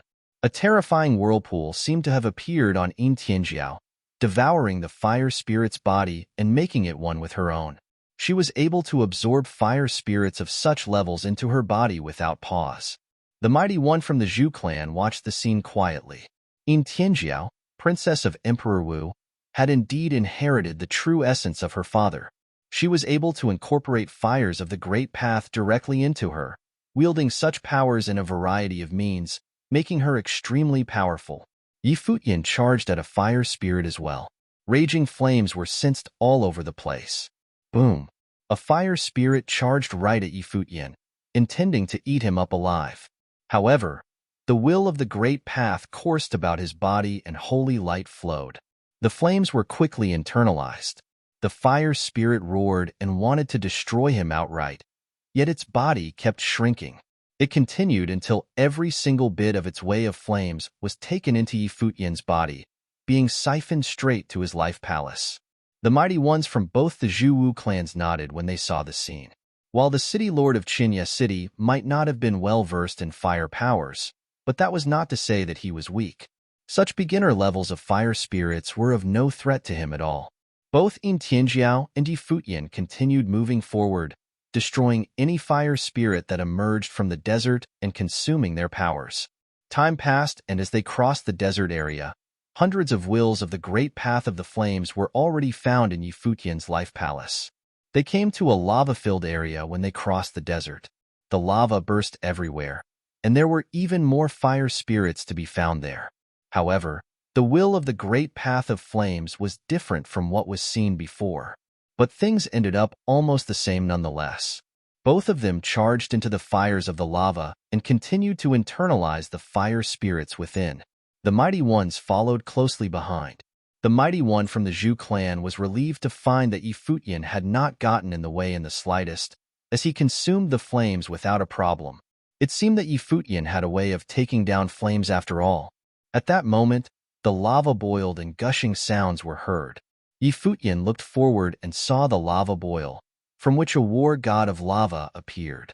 That thing was no longer a simple fire spirit, as it had condensed itself into a solid body and materialized into a giant of lava, emanating a terrifying aura. Saint of true self-level, Futian muttered to himself. The giant of lava took a look at Tianjiao and Futian, lashing out with both its hands. Anything hit by the great, big hands of lava would have probably melted on the spot. Both of them evaded at breakneck speeds. Tianjiao looked at Futian and said, "Work with me." It was apparent that she was getting ready to take on the giant, even though it was of Saint of true self-level. If you find any errors, broken links, non-standard content, etc., please let us know so we can fix it as soon as possible. The lava giant took a huge step forward and clapped its hands in Tianjiao's direction. Tianjiao was unfazed and charged at the hand. Her body dazzled with glittering light, power bursting from her body. She threw forward her hand. Though slender, it still contained the might of the Great Path. Rumbling noises were heard, and the world around her resonated with her being. She thrust, and an enormous, fiery handprint appeared. The lava giant took a huge step forward and clapped its hands in Tianjiao's direction. Tianjiao was unfazed and charged at the hand. Her body dazzled with glittering light, power bursting from her body. She threw forward her hand. Though slender, it still contained the might of the Great Path. Rumbling noises were heard, and the world around her resonated with her being. She thrust, and an enormous, fiery handprint appeared. Boom! A loud rumble was heard, and the lava giant's hand cracked, but quickly mended. The fires melted her great handprint. She frowned slightly at fire spirit's insane healing powers. Sword wheels howled around Futian. Swords of Cassiopeia zipped past and arrived right before the lava giant, which roared as the swords came near. They were engulfed in the fires right away and melted into nothingness. Level superiority was at play in this fight. In Tianjiao's aura became even stronger at that moment. A tall, imposing figure like an empress seemed to have appeared behind her. A towering aura swept all around her body as her might burst in a frenzy. The will of the Great Path circled about her. Thousands of wills of the Great Path coursed, and the area surrounding her seemed to have become a world of destruction. Many wills of the Great Path of Flames all gushed into her body at that moment, and it felt as if her body was burning. The will of the Great Path around her was furiously absorbed into her body. Futian took a look at her and conjured the halberd of time and space into his hand. Futian burst into the air with a flash, disappearing right away and appearing right before the lava giant, bringing down the weapon like a bolt of lightning. The lava giant blocked with its hand, clashing with the halberd of time and space. Rumbling noises were heard as the hand crumbled, inch by inch. The fires exploded at the weapon and Futian himself. Still, the giant absorbed the power of lava without pause to reconstruct its broken arm. Tianjiao stepped out and attacked as well. Her great handprint resonated with the great path around her as she brought her attack down on the fire spirit. The lava giant attempted a block, which caused its arm to quickly crumble inch by inch. Both Futian and Tianjiao continued to press on their attacks until they pierced the lava giant's body. Tianjiao's rules within her handprint cracked open the fire spirit. A sliver of lava-colored will of the Great Path intended to flee, but Tianjiao grabbed and pinned it down. Towering fires burst, intending to consume Tianjiao. As holy light dazzled, her body almost burned, devouring the fire bit by bit. "You could have the next one," Tianjiao said to Futian, who nodded without saying anything. The mighty one of the Zhu clan added, "Why not internalize the will of the Great Path inside you to a certain level of strength first?" "Doesn't matter," Tianjiao replied plainly. Futian took a look at the mighty one. Since entering the ruins, the Zhu mighty one spoke his mind without reservation. The ruins had boundless wills all around. The numbers were astronomical. To people who trained in fire-based powers, the ruins were like a holy land all its own. The reason why the 9 tribes supported their candidates was to allow them to internalize their will of the Great Path and increasing their strength. But what was their ultimate goal? Futian and Tianjiao continued moving forward without thought. The lava area was incredibly vast and looked endless as well. Both of them plundered as much as they were able to, having no idea how many fire spirits they had destroyed and stripped of their will. They weren't the only ones. Mighty ones from the other 7 tribes did the same in other areas too. A short time later, they entered a territory filled with demonic fire beasts. A city seemed to have appeared right before them, a city of fire. They stopped and stared at it. The city had many steps leading to the top, and the entire place looked like it was basking in fire. The phenomenon made it seem like a city of the sun. It is best to internalize the will of the Great Path of Flames within your bodies. You might run into greater challenges ahead, a mighty one from the Zhu clan said. Tianjiao and Futian nodded, then found a spot to sit cross-legged. Futian closed his eyes and dazzling light appeared around his body. Swishing sounds were heard in his life palace. At that moment, his life palace turned into a world of flames. Flames of the way circled about endlessly. Futian knew that those powers were not his. They were simply things taken by force. Even if he were to be able to internalize and use them for battle, they could be destroyed. That would be the end of it. Essentially, he was only using external powers instead of relying on his own skills. It was something he would not have done in his usual training. Those flames could only be used as trump cards, akin to convenient devices. That was unless his plane could reach the required level. Then he could truly make those flames his own. If at proving saint level, he could really enhance his own powers. Of course, there would have been no way for him to finish internalizing those flames in such a short period of time. The greater the flame's intensity, the harder it would have been for him to make them his own. There seemed to be another silhouette of his in his life palace, who sat cross-legged and holy light burst from it. The deed of thorough comprehension flowed about in a frenzy within him. His body was now like a furnace, melting and internalizing the wills of the great path. The world tree swished about. Powers of all elements been turned into auras of flames, enveloping his body. Auras of the world around him flowed into his body, entering his life palace through his veins. The first of his flames were completed a while later. Flames of increasingly greater numbers melted to become one with him. Fiery auras of the boundless great path flowed into his life palace. Not far away from where Futian was, Tianjiao was also training with her eyes closed.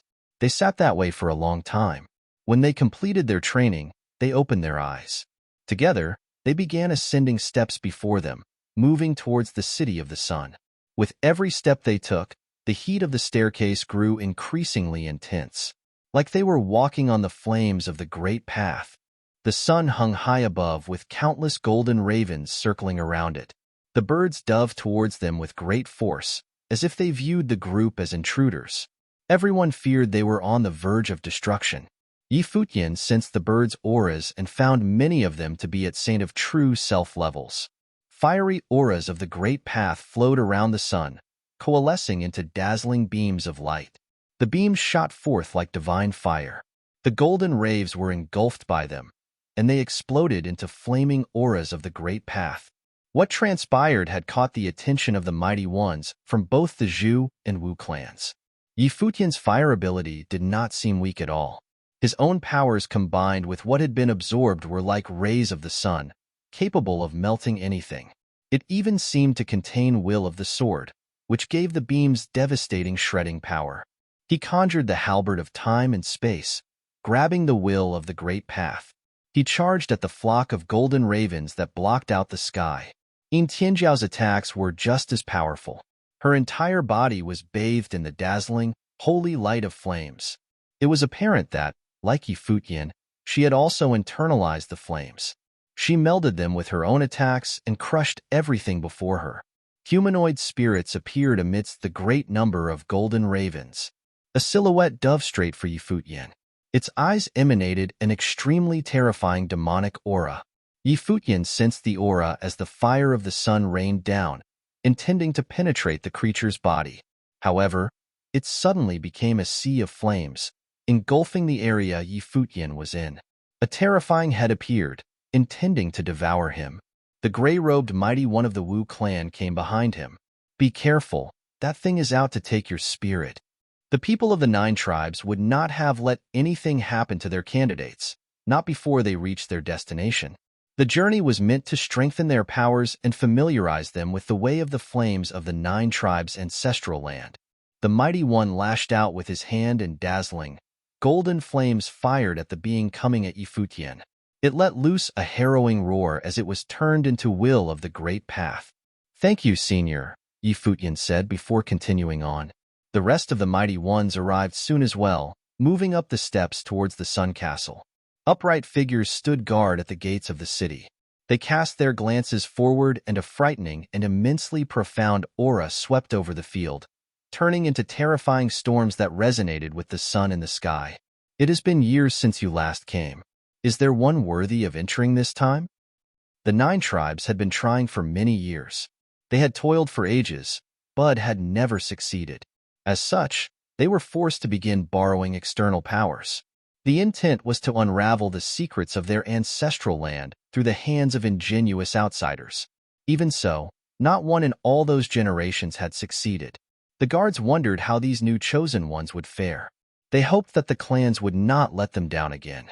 If you find any errors, broken links, non-standard content, etc., please let us know so we can fix it as soon as possible.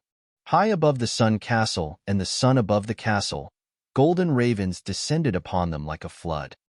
High above the Sun Castle and the sun above the castle, golden ravens descended upon them like a flood. Futian and Tianjiao were doing their best to hunt them down and take any manifested will of the great path. Duan Wuji, prince of Emperor Dong's palace, and the mighty ones of the Zhong tribe were there as well. Duan Wuji's body was surrounded by a terrifying firestorm, as if it was able to devour anything it touched. He extended his hand as he charged at the birds. A black fireball manifested in his hand, which turned into a terrifying maelstrom. The maelstrom devoured the birds one after another on the spot before having their will of the great path extracted and absorbed into his body. There was a mighty one from the Zhong tribe who went on to kill the golden ravens with Duan Wuji, who then gifted any will of the great path gathered to him. As the mighty one worked with him in the hunt, dazzling holy light glittered far away. It was as if golden ravens had swooped down. It was the mighty ones of the Raven tribe, as well as the student of St. Jiuyo. The mighty ones of the Raven tribe had the blood of the golden ravens flowing in their veins. They were impressed at the scene before them deep down. Such was their ancestral land, where the will of the great path was abundant and turned into countless golden ravens. The student of St. Jiuyo was extremely powerful. Black lotuses surrounded him, and black fires sprouted from the flowers, burning down the birds and absorbing the manifested will of the great path into the flowers themselves. He quickly ended up killing quite a number of golden ravens. His life spirit blossomed, and a pure black lotus appeared. He stepped onto the flower, which subsequently enveloped his entire body. The taken will of the great path gushed within and was absorbed by the black lotus. After that, the student of St. Chiming, Shichan of the Shi clan, Chonghuai of the Chong clan, and many other mighty ones arrived. All of them charged into the battlefield with the 9 tribes without hesitation, hunting down countless golden ravens and making nourishment out of them. The mighty ones chosen by the 9 tribes were capable of internalizing all of the wills of the great path taken throughout their journeys and making them their own, thus enabling them to easily kill the golden ravens at Saint of True Self level. The fire powers of everyone present were very powerful. Futian understood why the 9 tribes picked only cultivators who were versed in fire powers. It was not surprising at all that none of them had any expectations for him. Cultivators who were lacking in firepower had no way of working on and internalizing the wills of the great path in that place to enhance their powers. That meant that they had no way to participate in the later battles. Futian found, while he was doing battle, that the other mighty ones continuously took wills of the great path while they were doing battle, enhancing their own powers as quickly as they were able to. The deed of thorough comprehension was in full effect. Futian's body was like a furnace of the great path, as well as that of the sun at the same time. His sun life spirit was infused directly with his body, enabling him to devour the taken wills of the great path on the spot. He became able to easily make such wills at Saint of True Self level into something of his own. Boom! A huge golden raven dived at them. It had extremely sharp eyes, looking as if it had acquired intelligence. That golden raven seemed to have harbored will of the great path at unblemished saint level. Everything it touched was quickly burned down. That huge being charged right at Futian. The gray-robed elder behind Futian stepped out and pointed his finger at the air. Dazzling golden fire spread throughout their surroundings, before penetrating right through the golden raven's huge body. Fiery holes appeared on that huge body of the bird. Terrifying golden chains of the great path appeared from within the holes, penetrating through the bird's body and shackling it in place. "City Lord Yi," he called. Futian appeared right away. His finger pointed right before him, and great fires shot out right away, devouring the golden raven's body, along with the will of the great path at unblemished saint level. The unblemished saint aura was extremely powerful. Futian felt extremely hot all over when he absorbed the bird. It was as if he was about to be burned to a crisp. The fires of the furnace were unable to make it into the way of fires that he required. He had internalized too many Saint of True Self level wills of the great path along the way. However, the will of the great path at unblemished saint level exceeded his capacity to easily internalize the flames due to plain limitations. That bit of Run Huang will of the great path seemed to have fused within his body, making the light on his body shine even holier. He used that will of the great path of Ren Huang with the fires of true self to work on the flames of the way of unblemished saint level. Time passed, and Futian plundered countless wills of the great path of saint of true self level, as well as many unblemished saint ones. He then stopped fighting altogether, walking up to a spot. He trained with his eyes closed, internalizing the flames in silence. Among the others, there were some who were still fighting and some working on the flames. All of them were doing their best to enhance their fire powers to the greatest extent. Yi Futian continued doing battle at times, and taking wills of the Great Path while he was working on the taken wills. The group plundered and trained in a frenzy at the Sun Castle, forgetting about the passage of time altogether. They had ended up training there for a month before they realized it. The flames on their bodies had long become something terrifying. While the wills of the Great Path absorbed exceeded their respective planes, they were nonetheless able to internalize the flames due to having worked continuously on them. Despite not being able to enhance their planes right away, the internalized flames were able to be used in combat nonetheless. Everyone on the battlefield became unervingly powerful by then. Duan Wuji, the prince of Emperor Dong's palace, stood there. Terrifying fiery whirlpools appeared around him. Boundless aquamarine-colored flames coursed about him. He extended his palm and absorbed it. Golden ravens around him were all absorbed into his body in a frenzy, which was then internalized by the flames within. The black lotuses of the student of St. Joyo seemed to have turned huge, and his flames burst in full force, burning everything down. Those golden ravens were all burned down. Every single one of them brought extremely formidable power of the flames to bear until none of the massive flock of golden ravens was left flying in the sky. The ray of the sun above the Sun Castle was cast onto everyone's bodies. The sun seemed to have a true golden raven letting out a shrilled cry. Terrifying light was cast down onto the 9 mighty ones, as if they seemed to have been embedded with mystical connections. The battlefield was empty, making the participants realize that there was a limit to the bird's appearance after all. When they became powerful enough to absorb and internalize those golden ravens easily, the spirit of the bird disappeared altogether. Frightening aura was sensed sweeping out from the Sun Castle before them. All of them began to walk towards the construct. The mighty ones of the 9 tribes seemed to be walking up in the front like they were on a pilgrimage. One mighty one from each of the 9 tribes walked to the front and came before a being in front of the Sun Castle's gates. All 9 of the mighty ones stood before that being. The mighty ones bowed slightly and then extended their fingers, drawing paper cuts on them, and let their blood drip. The blood was shot to the being on the castle, which then flowed on its body. The being then looked up at the sky, and the sun up there shone on it. The 9 glittered with extremely dazzling light. It was as if a blood-colored thread had connected them. The 9 mighty ones of the 9 tribes then returned to their respective chosen ones. The gray-robed mighty one came to Yi Futian's side and said, "Do what you've seen me do. You'd be connected to the matrix afterward." Yi Futian nodded and pricked his finger as well. Blood dripped from his finger, and a ray of light shone onto his body.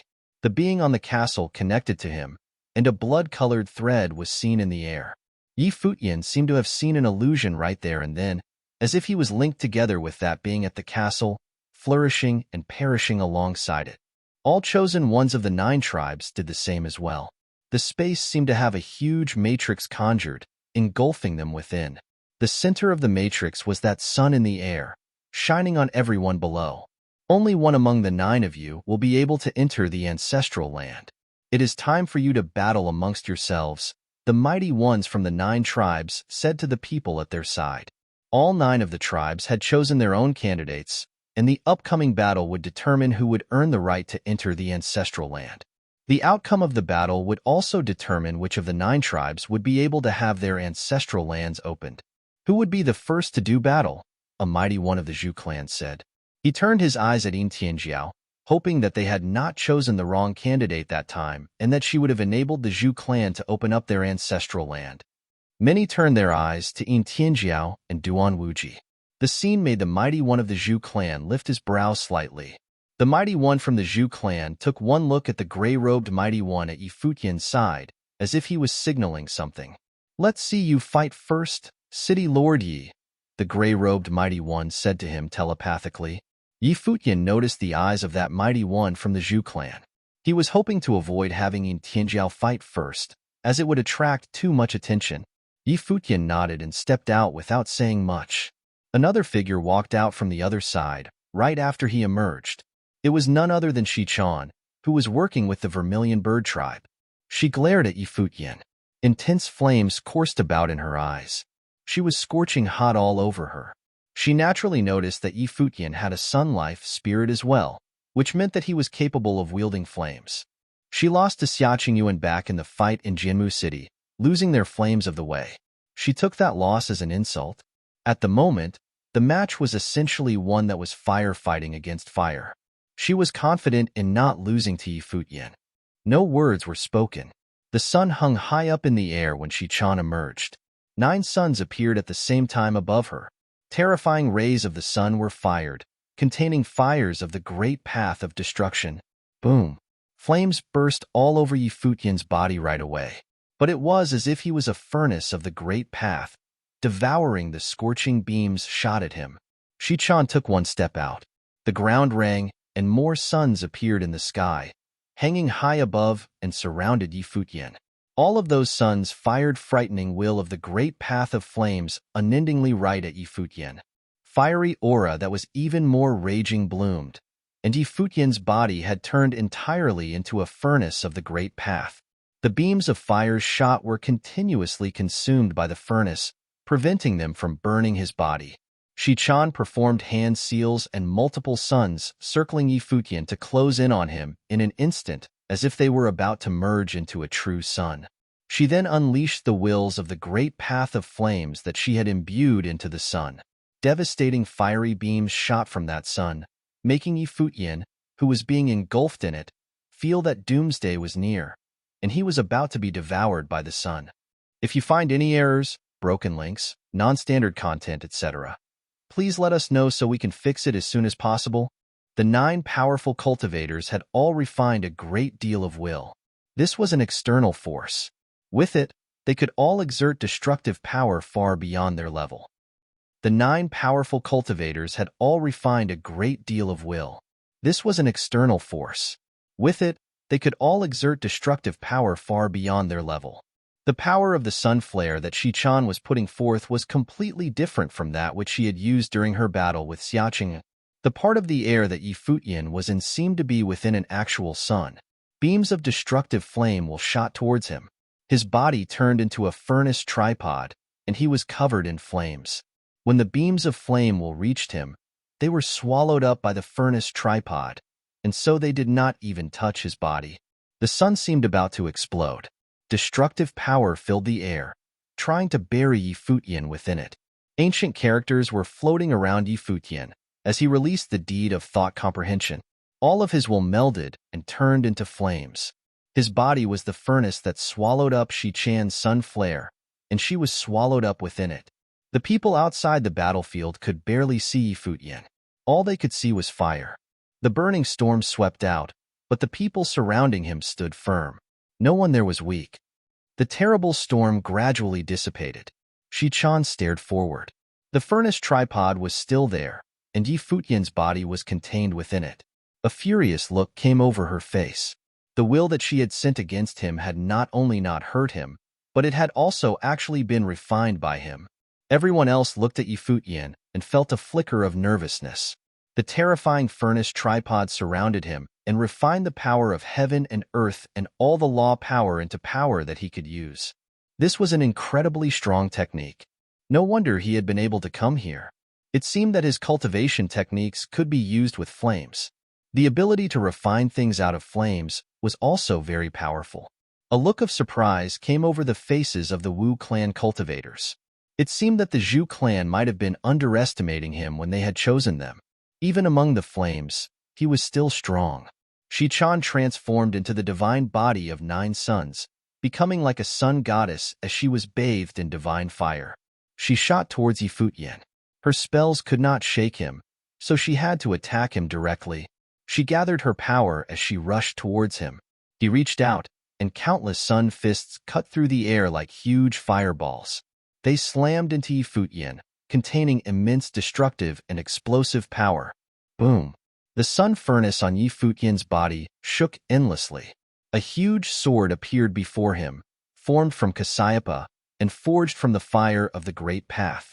It was a flame saint's sword. Bang!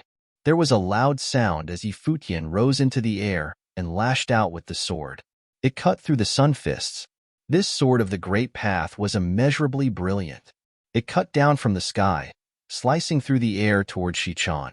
Shi-chan raised her arms. The 9 suns protected her as her hands rushed up to collide with the sword. The sword cut down wildly through the fist wills, piercing toward Shi-chan's arms. Terrible flames suddenly swept out, completely enveloping her and seeming to refine her. She gave a groan. She felt as if her body was being eroded away by the flames. Blood trickled from the corner of her mouth. She retreated, but Futian did not let up. His sword continued forward, with flames spitting out of it. Shi-chan went pale. Her tender body fell to the ground, blood flowing continuously from her mouth. Futian flashed down to the ground in front of her. Shi-chan looked at him and said, "I am defeated." But Futian ignored her, and the flames of the great path flew overhead. Shi-chan looked at him coldly. But seeing the resolve in Futian's eyes, she finally sighed and gave up the flames of the way, letting Futian take control of them. Soon, the divine fire around Shi-chan dissipated, and all was calm once again. And Futian was not planning on giving up. There was a furious look on Shi-chan's face. She glared at Futian, but Futian ignored her.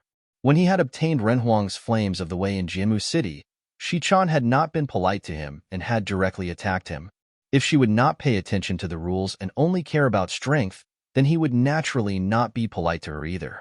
Seeing the cold look that Futian was giving her, Shi-chan's face grew as icy as frost. But she finally gave him the rest of her flames of the way. Futian took them. Only then did Futian let her go. After Shi-chan was defeated, the sunlight that had fallen upon her went dim. Even the cultivators on the castle walls connected to her were weakened. They would never be as powerful as before. It all looked incredibly magical. It seemed like when the whole matrix was only missing a single piece, it dimmed until there was no light left. And Futian's light shone brighter. The figures on the castle walls that were connected to the Wu clan could breathe a little more. The 9 families of the Vermilion Bird clan had already withdrawn from this clan dispute. Shi-chan returned with an apologetic look on her face. The Vermilion Bird tribes did not say much. They just sighed inwardly. Even the descendant of the Shi clan from the ancient tree in Jianmu City was not strong enough. Futian returned to his original position and sat cross-legged, continuing to refine the will that he had seized. However, refining this will would take time. Even though the flames of the way that he had refined for his use were quite strong, he couldn't mold other wills into them whenever he wanted. The cultivators of the Zhu clan looked at Futian. He was stronger than they had even imagined. Later, they might be able to use him to deal with Duan Wuji and Saint Jirio's disciples. They were sharp enough to see that these people would be difficult to entangle. At that moment, Duan Wuji stepped forward and walked to the center of the crowd. Everyone shared a single thought. This prince was a son of Renhuang in the Crimson Dragon realm. He dominated the eastern part of the realm, and his flames of the way were extremely strong. People called them God-eating fire. As he stepped forward, his gaze fell upon a cultivator of Flaming Prison City, who was allied with the Bailey tribe. The cultivator frowned slightly. He did not want to oppose Duan Wuji, but it seemed to be too late to avoid it. His every step shook the very air.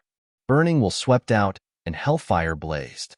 A powerful flaming god of war appeared behind the cultivator from Flaming Prison City, and his body merged with it. He grew larger, turning into a flaming war saint. Duan Wuji looked at the tall figure, but his expression was unchanged. The dark green flames around him blazed and flowed, seeming to form a devouring storm. It swallowed up all the flame in the area around them and integrated them into itself. Bang! The burning god of war stepped forward, and a terrible aura swept out. Duan Wuji stood firmly and rose into the air. He stretched out his hands, and suddenly, the dark green flames formed a terrible storm that grew larger and larger. In a flash, a dark green vortex appeared in the air above Duan Wuji's head. In addition, the aura that was swallowing up all the flames in the area grew larger. The terrible vortex shot towards the god of war and covered him. The cultivator from Flaming Prison City lashed out with a fist, and suddenly, it seemed as if lava and flames were shooting out from him. Firelight shone all around, threatening to melt the vortex before him. But the vortex swallowed up the lava as well. Endless green light shone from it, falling upon the fiery god of war's body and slowly eating up the flames upon him. It was turning him dark green as well, making it look like demonic fire. The cultivator from Flaming Prison City felt that even his soul would be devoured and integrated into that terrible fire. His face grew dark. Did he have no power to resist? His opponent's flames of the way were crushing his own. The flames raged wildly, and the fiery god of war's body began to shrivel. Soon, his figure exploded. The flames of the way were all devoured, and the terrifying vortex returned the air above Duan Wuji, after which it wrapped around him and poured into him little by little. "Give up," said Duan Wuji. Then he stepped back, just like Futian had. This battle was a contest of flames. It would show who could refine and use flames for their attacks the best. When facing the cultivator from Flaming Prison City, Duan Wuji had shown complete mastery. A disciple of Saint Gio stepped forward and challenged a cultivator from Crimson Cloud City, which was allied with the Shang tribe. There was another battle, and the cultivator from Crimson Cloud City, though he was a descendant of Renhuang, was defeated by Saint Gio's disciple. This disciple of Saint Gio was skilled with Black Lotus Karma Fire and had immense destructive power.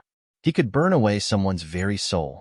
All of the fire of the way that he seized, he refined into Black Lotus Karma Fire, giving it incredible destructive power that he used to defeat his opponent. After 3 battles, there were only 3 people who had not fought yet. Yin Tianjiao took the initiative to step forward and challenge a disciple of Saint Chiming. Both of them were extremely strong and clashed many times. But in the end, Yin Tianjiao was able to withstand one more attack, and he defeated the disciple of Saint Chiming. Sunlight flooded the walls of Sun Castle. The cultivators of 4 great tribes shone with dark fire. The opportunity to reclaim their ancestral lands had once again passed them by. Of the 9 great cultivators, 8 had fought. Only Chang Huai had not yet fought. He frowned and glanced at the 4 cultivators. Duan Wuji, Yin Tianjiao, the disciple of Saint Gioyo, and Yi Futian. There was no clear choice. He was not assured of victory against any of them. In fact, he was likely to be defeated. But he could not avoid going out to fight. His gaze fell upon Yi Futian, who was sitting cross-legged and was busy refining his flames of the way. "There was a misunderstanding at Jianmu City," said Chang Huai. "I never would have thought that you were so skilled with flames, Lord Yi. I ask that you show me what you can do." Yi Futian, who had just been cultivating, opened his eyes and glanced at Chang Huai. A loud sound rang out, and his body transformed into an enormous furnace. It rang out as he stood, and his body disappeared. The furnace blazed as brightly as the sun, and he appeared right in front of Chang Huai. He raised his fist to strike, and a powerful wave of qi swept out, slamming violently into Chang Huai's body. A look of shock came over Chang Huai's face as a burst of powerful spatial will locked his body in place, making it feel as though it was impossible to move. Even though his flame spells were powerful, he could not avoid being affected by other powers. Chang Huai could only hastily raise his hand to attack. Raging flames burned the sky. If you find any errors, broken links, non-standard content, etc., please let us know so we can fix it as soon as possible. Yi Futian had completely transformed into a sun furnace. He shot forward, with fist will filling the sky, pushing the flames of the way before him. He was powerful enough to cut through anything like a blade through bamboo. Yi Futian had completely transformed into a sun furnace. He shot forward, with fist will filling the sky, pushing the flames of the way before him. He was powerful enough to cut through anything like a blade through bamboo. There was a loud sound as Chang Huai was sent flying backward. He felt like a hole had been pierced through him. A burst of flame entered into him, causing him to twist and distort his face in pain. Yi Futian walked forward step by step, looking indifferent and emotionless. Although he had refined some flames, and his attacks with the flames of the way were extremely strong, his defenses had not changed at all. Yi Futian's burst of power had made it so that he had had no way to respond, and so he had been badly wounded. The battle ended in an instant.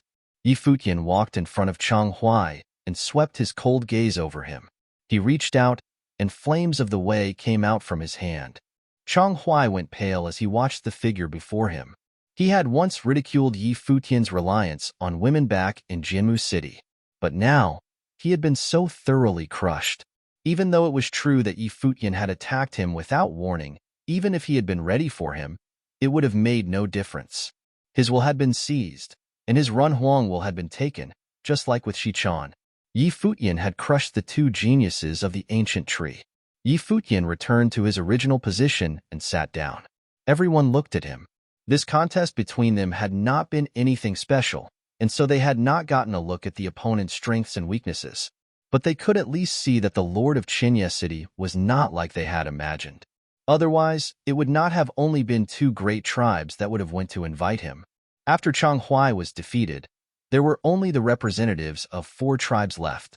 Yin Tianjiao of the Zhu tribe, Duan Wuji standing in for the Zhong tribe, the disciple of Saint Juyo for the Raven tribe, and Yi Futian. These 4 were all very skilled at refining flames. Even now, they had their eyes closed and were cultivating, seizing every moment they could to refine the flames of the way that they had taken. In this place of ruins, the flames of the way were power. The one who could refine the most of them would be the strongest. At that moment, sunlight was falling upon Sun Castle. Only 4 beams of light were still shining. The light where Yi Futian was the brightest.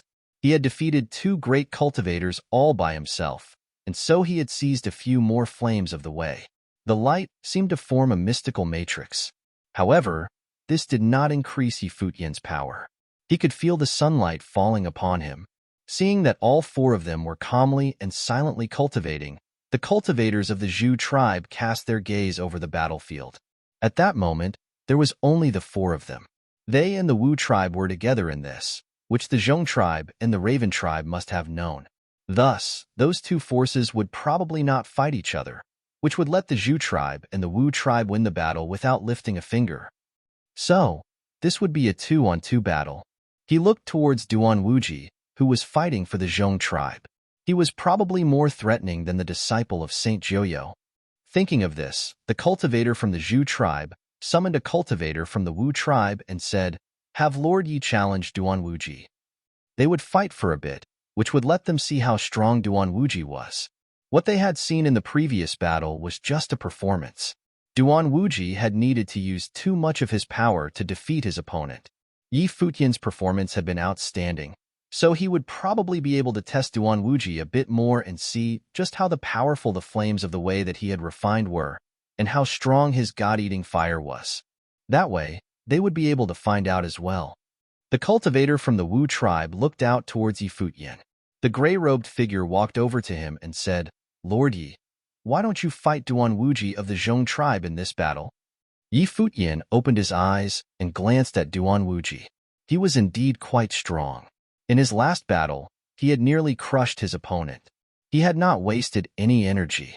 His god-eating fire had swallowed up his opponent's flames of the way, and he had integrated the will that he had seized into his own god-eating fire. He was incredibly threatening, but if he wanted to make it to the end, this was an opponent that he would have to face sooner or later. He couldn't avoid it. It was just a matter of when.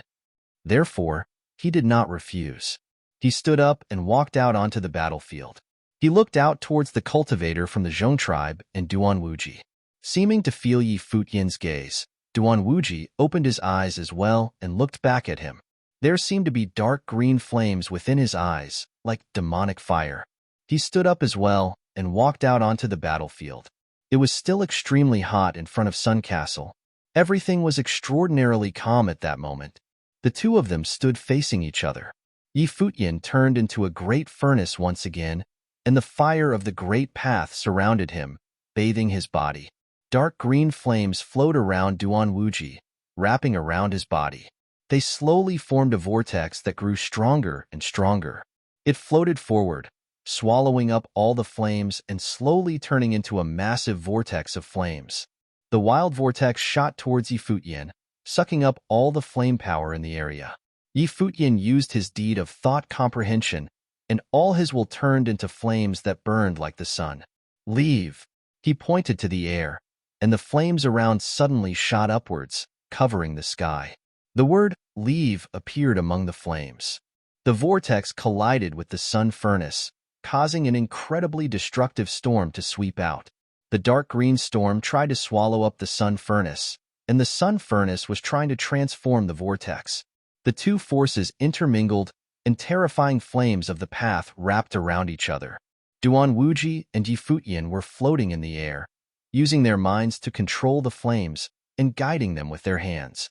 As they watched this ferocious battle, many people thought that if Futian and Duanwuji's wills were to collide with each other, both of them would be consumed. In that case, In Tianjiao and Saint Juyo's disciple would probably be able to reap the benefits without having lifted a finger. Many people were a little surprised that Futian's fire of the Great Path could withstand Duanwuji. As a prince, Duanwuji had cultivated himself to be very powerful. So, Futian of Emperor Xia's realm's powerful techniques must be at the Renhuang level. The two of them floated among the fire of the Great Path, using their hands to control the flames. They were putting more and more will into it, and endless flames descended from the sky. Each flame was filled with terribly destructive energy. Duanwuji looked at Futian under the raging flames. Dark green fire wrapped around him, growing stronger and stronger. He had not put all of his power into the vortex yet. He was still saving some. However, lines of flame will appeared around Futian as well. The flames were clear and pure, seeming real one instant then illusory the next. There was something unreal about them. Go! Duanwuji swept out his sleeve, and endless flames of the way swept out. But Futian pointed forward, and 3,000 flames of the way shrieked forward, slamming into his opponent's flames. The two powers shook the sky as they collided. Duanwuji stepped forward with a mighty stride and descended right in front of Futian. He reached out, and suddenly, a vortex of flames appeared around Futian, trying to swallow him up. Futian's eyes were frightening. He swept his gaze over Duanwuji, and pure white flames appeared around him, seeming to have grown out of thin air. They covered Duanwuji's body. The two of them were nearing each other quickly. Duanwuji raised his fist and slammed it towards Futian. Immense power appeared around his delicate hand. Futian stretched out a single finger, but it was sharper than a sword. It pierced towards the onrushing fist. The two attacks collided, and a terrible vortex descended upon Futian from Duanwuji's fist. He seemed unable to control his body, and his aura was sucked out by his opponent's fist. It seemed that his very soul was under attack and would be sucked out. But Futian's finger contained immense space-tearing power. It was like a halberd. In a flash, endless destructive will entered his opponent's hand and slammed into his body. Duanwuji's blood surged through his body. He had an uncomprehending look on his face. Terrible flames suddenly appeared on his hand, and it turned dark green as he continued to press it towards Futian. His fist seemed able to engulf Futian along with his very soul. Futian continued to press his finger forward, and flames of the Great Path shot out of the other fingers. As soon as his finger landed on his opponent's hand, a void was drilled all the way through his hand up into his arm. Both of their attacks threatened their opponent, so after that single touch, they broke apart. Futian's sleeve was torn, and dark green light had appeared on his hand. Duanwuji was the same. His sleeve had been burned away to nothing, and undying flames of the way were raging across his body, sapping his vitality. Duanwuji tried to retreat, but he felt an intense space-binding power. Futian continued to press his fingers forward, trying to touch Duanwuji again. Duanwuji frowned, and coldness flashed in his eyes. Someone was really actively trying to attack him. He slammed out with his fist once again with no hesitation. In a flash, the two of them collided again like two phantoms. Bang! There was the loud sound of a collision, and the two of them separated yet again. Both of them groaned. This attack had obviously been difficult to bear. They had both been struck by their opponent's attack at the same time as they struck their opponent. The threat from the flames of the way was more than they could handle at their level, and its destructive power when it entered their bodies was apparent. Futian's arms and torso were starting to turn faintly green, which looked very strange. Everyone's eyes fell upon him. Could he withstand this anymore? But Futian sat down and crossed his legs as the dark green fire raged across him, swallowing up his vitality, his spirit, and even trying to devour his very breath. His blood roared and roiled as his divine will descended, stamping out the flames. He looked a little better now. When it came to flame power, Duanwuji was not inferior to him at all, and was even a little bit better. Thus, he did not have the advantage when they collided.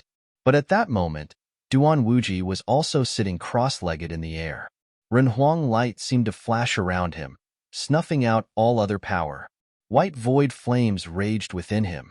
They were undying, having an unlimited lifespan. The flames burned until they reached outside his body. His face was ashen. Finally, he groaned and spat out a mouthful of blood. If you find any errors, broken links, non-standard content, etc., please let us know so we can fix it as soon as possible. The cultivators from the 9 great tribes were all shocked when they saw what was happening.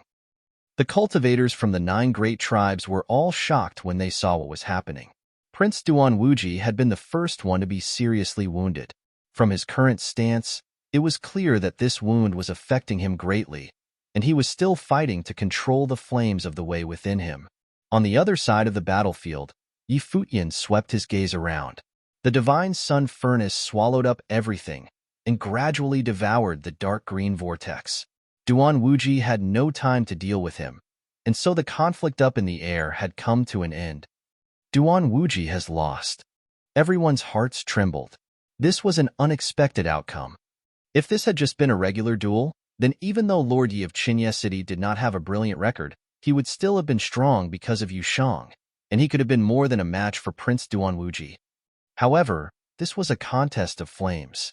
The god-eating flames were famous, and so everyone had thought that Duanwuji would win here in the ancestral lands. But things had not gone as expected. Yi Futian of Qinya City had defeated Duanwuji in a contest of flames. Even the Zhu tribe and the Wu tribe, who had chosen Yi Futian, had not thought this to be possible. They looked incredibly surprised at that moment. If they had known that he could control flames so well, then everyone would have sent him invitations the moment he had set foot in Emperor Qua's city.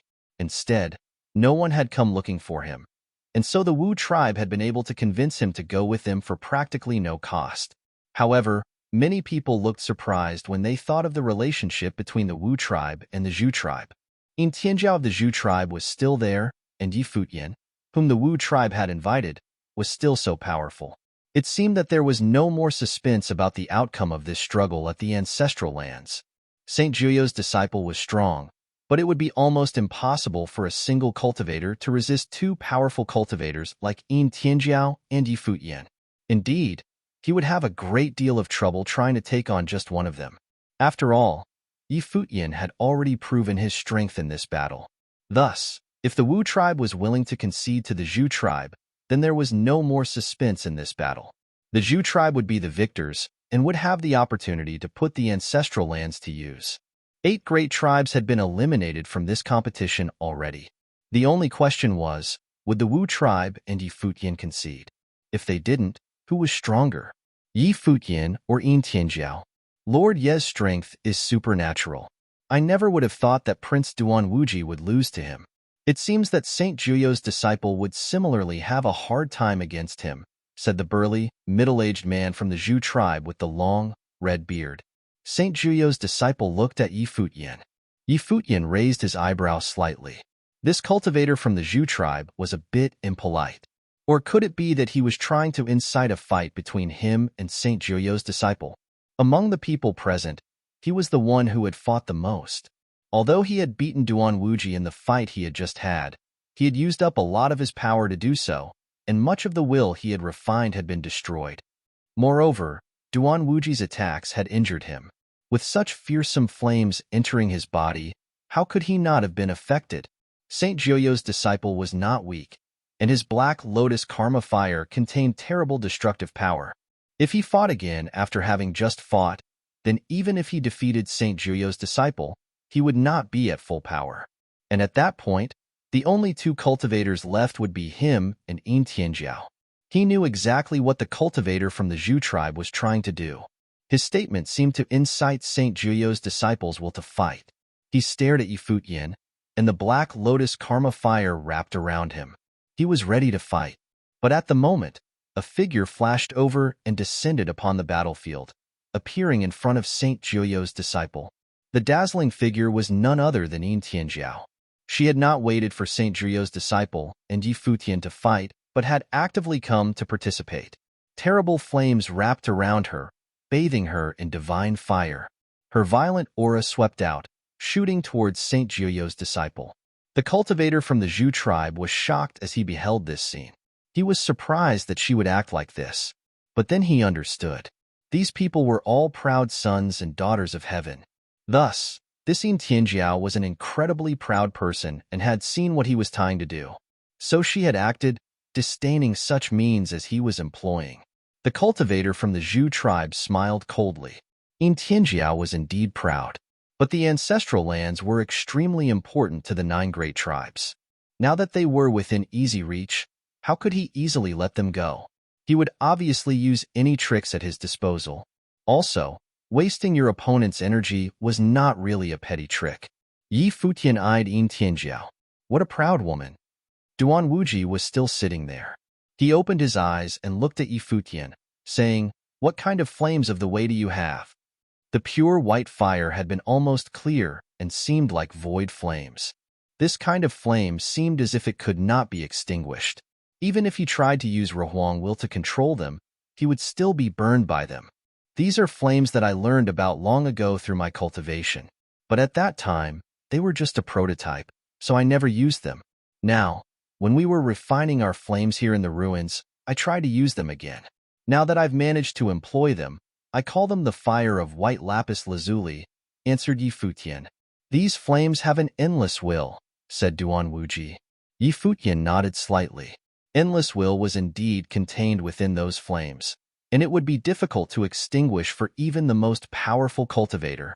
Duan Wuji smiled and said, I never thought I would lose to you in a contest of flames. He was extremely confident in his god-eating fire since it was so powerful. You are very good at controlling flames, said Yi Futian.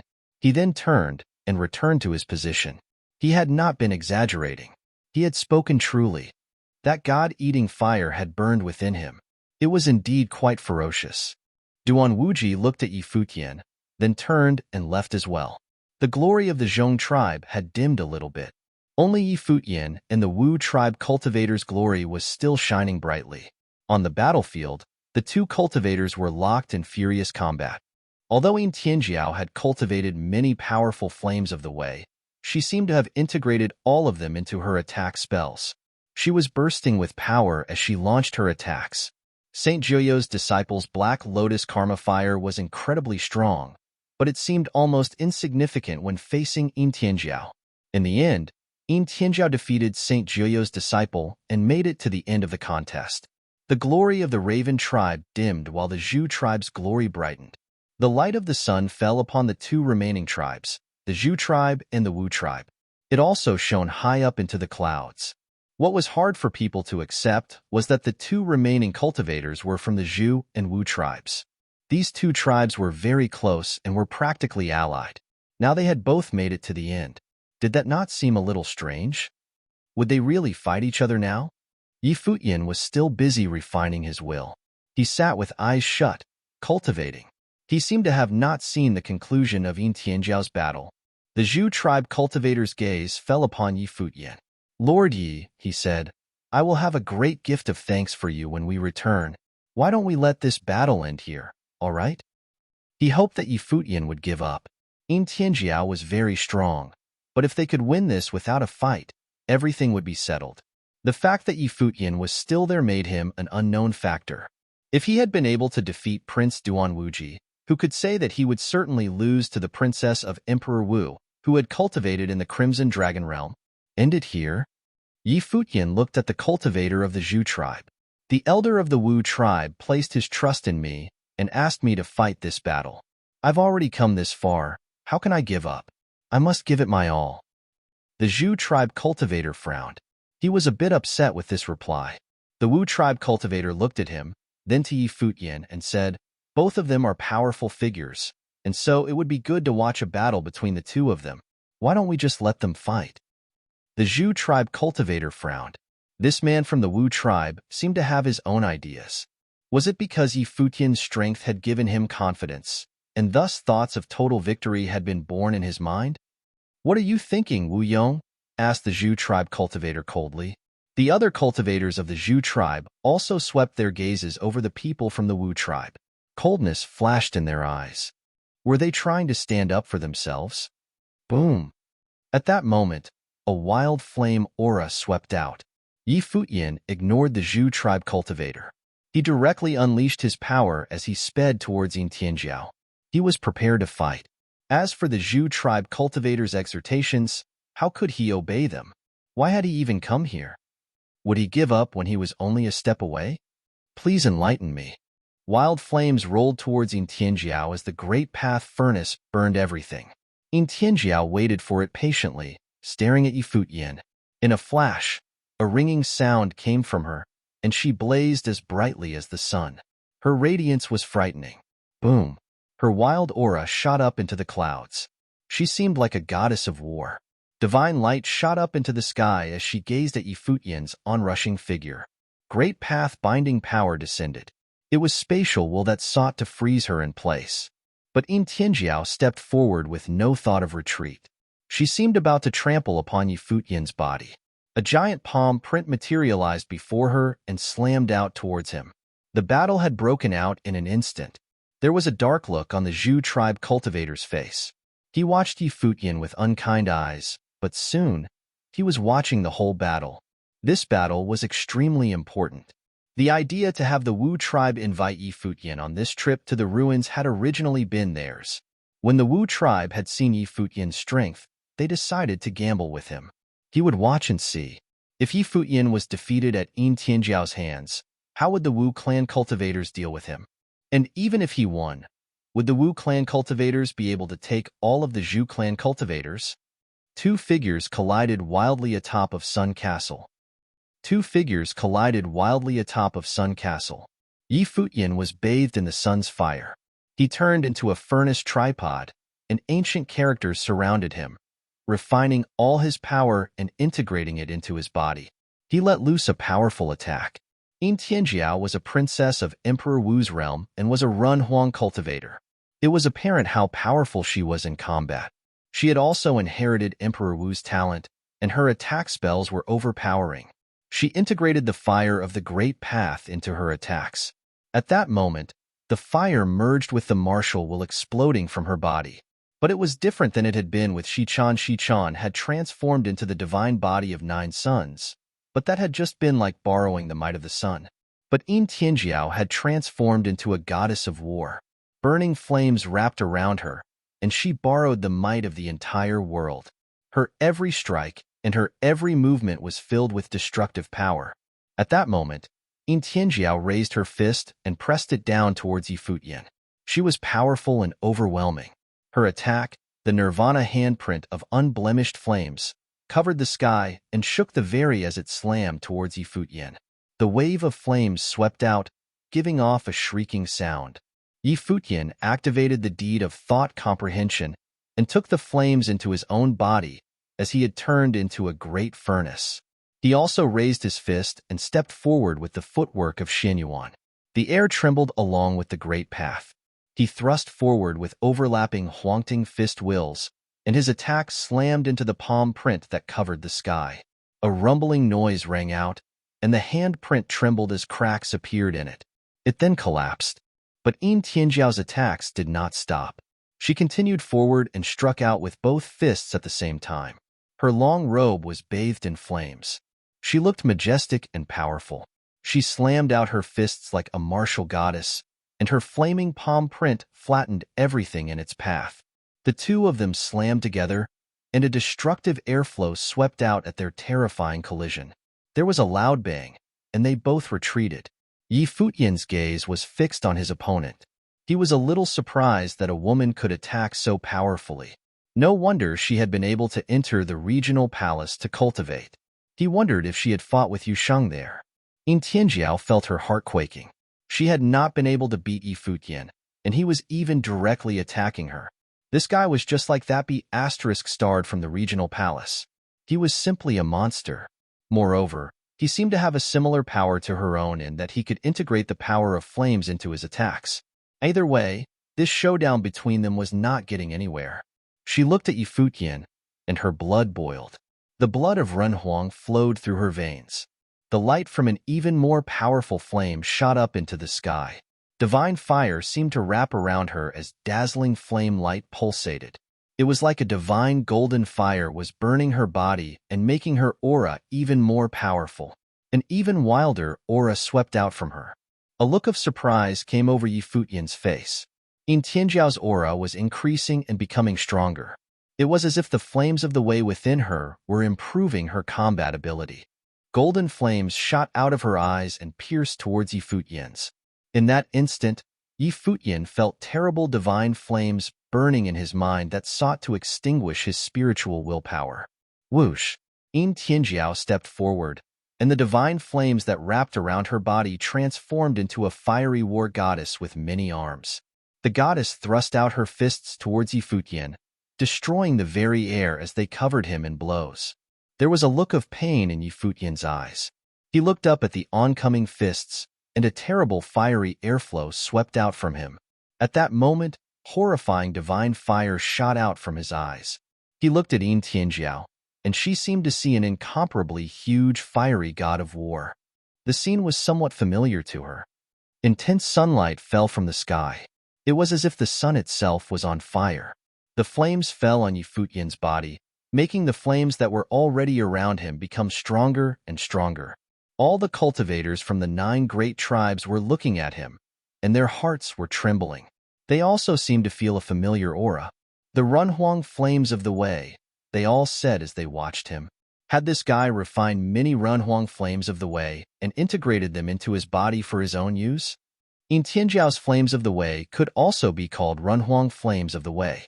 Her father, Emperor Wu, was Renhuang, and her talent had come from him. But even so, she had only been able to gradually display her power as her cultivation became stronger. No matter what, her flames of the way should have been stronger than the ones that Futian had refined. After all, she had directly inherited them from her father, whereas Futian had obtained them later. However, the aura that burst forth from Futian now was not weaker than hers in the least. In addition, Renhuang will burned within it. It was as if he was using the power of these ruins. The intense light of the sun shone down on him. Boom! A wild burst of will swept out as Futian's furnace swallowed up the flames around him. His body became tall and mighty. It was as if Emperor Qua had come down into the world. He raised his fist and grabbed at the air. Huge palm prints slammed into the onrushing fists, shattering them completely. He stepped forward, and the very air trembled. The great path roared as fire shot out of his eyes, colliding with the golden fire that was coming from Tianjiao's. The two colossal powers clashed. Tianjiao's expression changed. She stepped towards Futian. Beneath the flames, she was like a goddess, beautiful beyond compare. Futian stepped forward at the same time and thrust his fist out. A furnace tripod of the heavenly great path appeared in his hand, formed from the flames of the way. The flames within him poured into it, and then swept out towards Tianjiao. Tianjiao swept her divine golden flames downward and turned into a divine phoenix.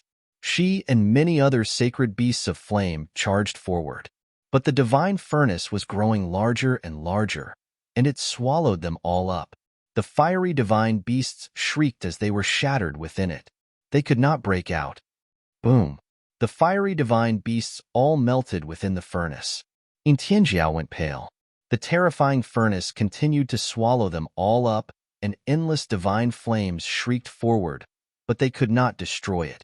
It was as if the furnace was formed of Renhuang fire, and thus was able to consume all their flame will. The great path had formed this furnace, and it could refine all the flames of heaven and earth. Futian stepped forward and slapped the furnace through the air towards Tianjiao. It pressed towards her, and she raised both her hands to block it, but it swallowed up the flames that were upon her. She was sent flying back by its continuous pressure, and she spat up a mouthful of blood. Her face was ashen. Futian continued forward with not a hint of regard for her safety. He once again pressed the furnace towards her, continuing his attack on her. She was slammed to the ground. She was finally no longer able to bear it. She lay sprawled on the ground with crimson blood flowing from the corner of her mouth. Futian's figure flashed, and he descended before her. He began to walk towards her. Upon the walls of Sun Castle, the Zhu tribe cultivator's face was held hard as iron. Tianjiao had actually been defeated at Futian's hands. Of all the 9 tribes, it had actually been the Wu tribe's Futian who had made it to the end and had defeated all opponents. Lord Yi, called the Zhu tribe cultivator. Futian looked at him, then continued forward, ignoring him. All the cultivators of the 9 tribes were watching him. They were speechless. The Zhu tribe cultivator could not change this outcome. Futian had no intention of conceding. He walked up to Tianjiao and cut the flame wool from her. Sunlight streamed down from high up in the sky. Upon the walls of Sun Castle, 9 beams of radiance seemed to merge into one. It fell upon Futian. Golden light wrapped around him and covered the vast area. The will of the great path flowed down along with the sunlight, making Futian's aura stronger and stronger. He seemed to resonate with the sun, and the two of them became one. Not only that, but of the cultivators standing guard on Sun Castle, only those of the Wu tribe's bloodline shone brightly as well. The cultivators from the other 8 tribes dimmed. It seemed as if their auras had been swallowed up by the sun and given to this one man. Wu Yong turned his gaze towards a figure standing guard upon the castle walls. The sun shone brightly upon him as he strode towards Futian. Do not resist. He will help you open the gate to the ancestral lands, Wu Yong said to Futian. The figure walked towards Futian, then entered directly into his body, seeming to turn into a beam of fire. It seemed as if the cultivators upon the castle walls were not real, but were formed of pure will. Futian's golden light grew brighter and brighter, and the refinement of flames of the way within him sped up. The light of brilliant flames covered Sun Castle. A beam of terrifying light shot forward towards the gate to the ancestral lands.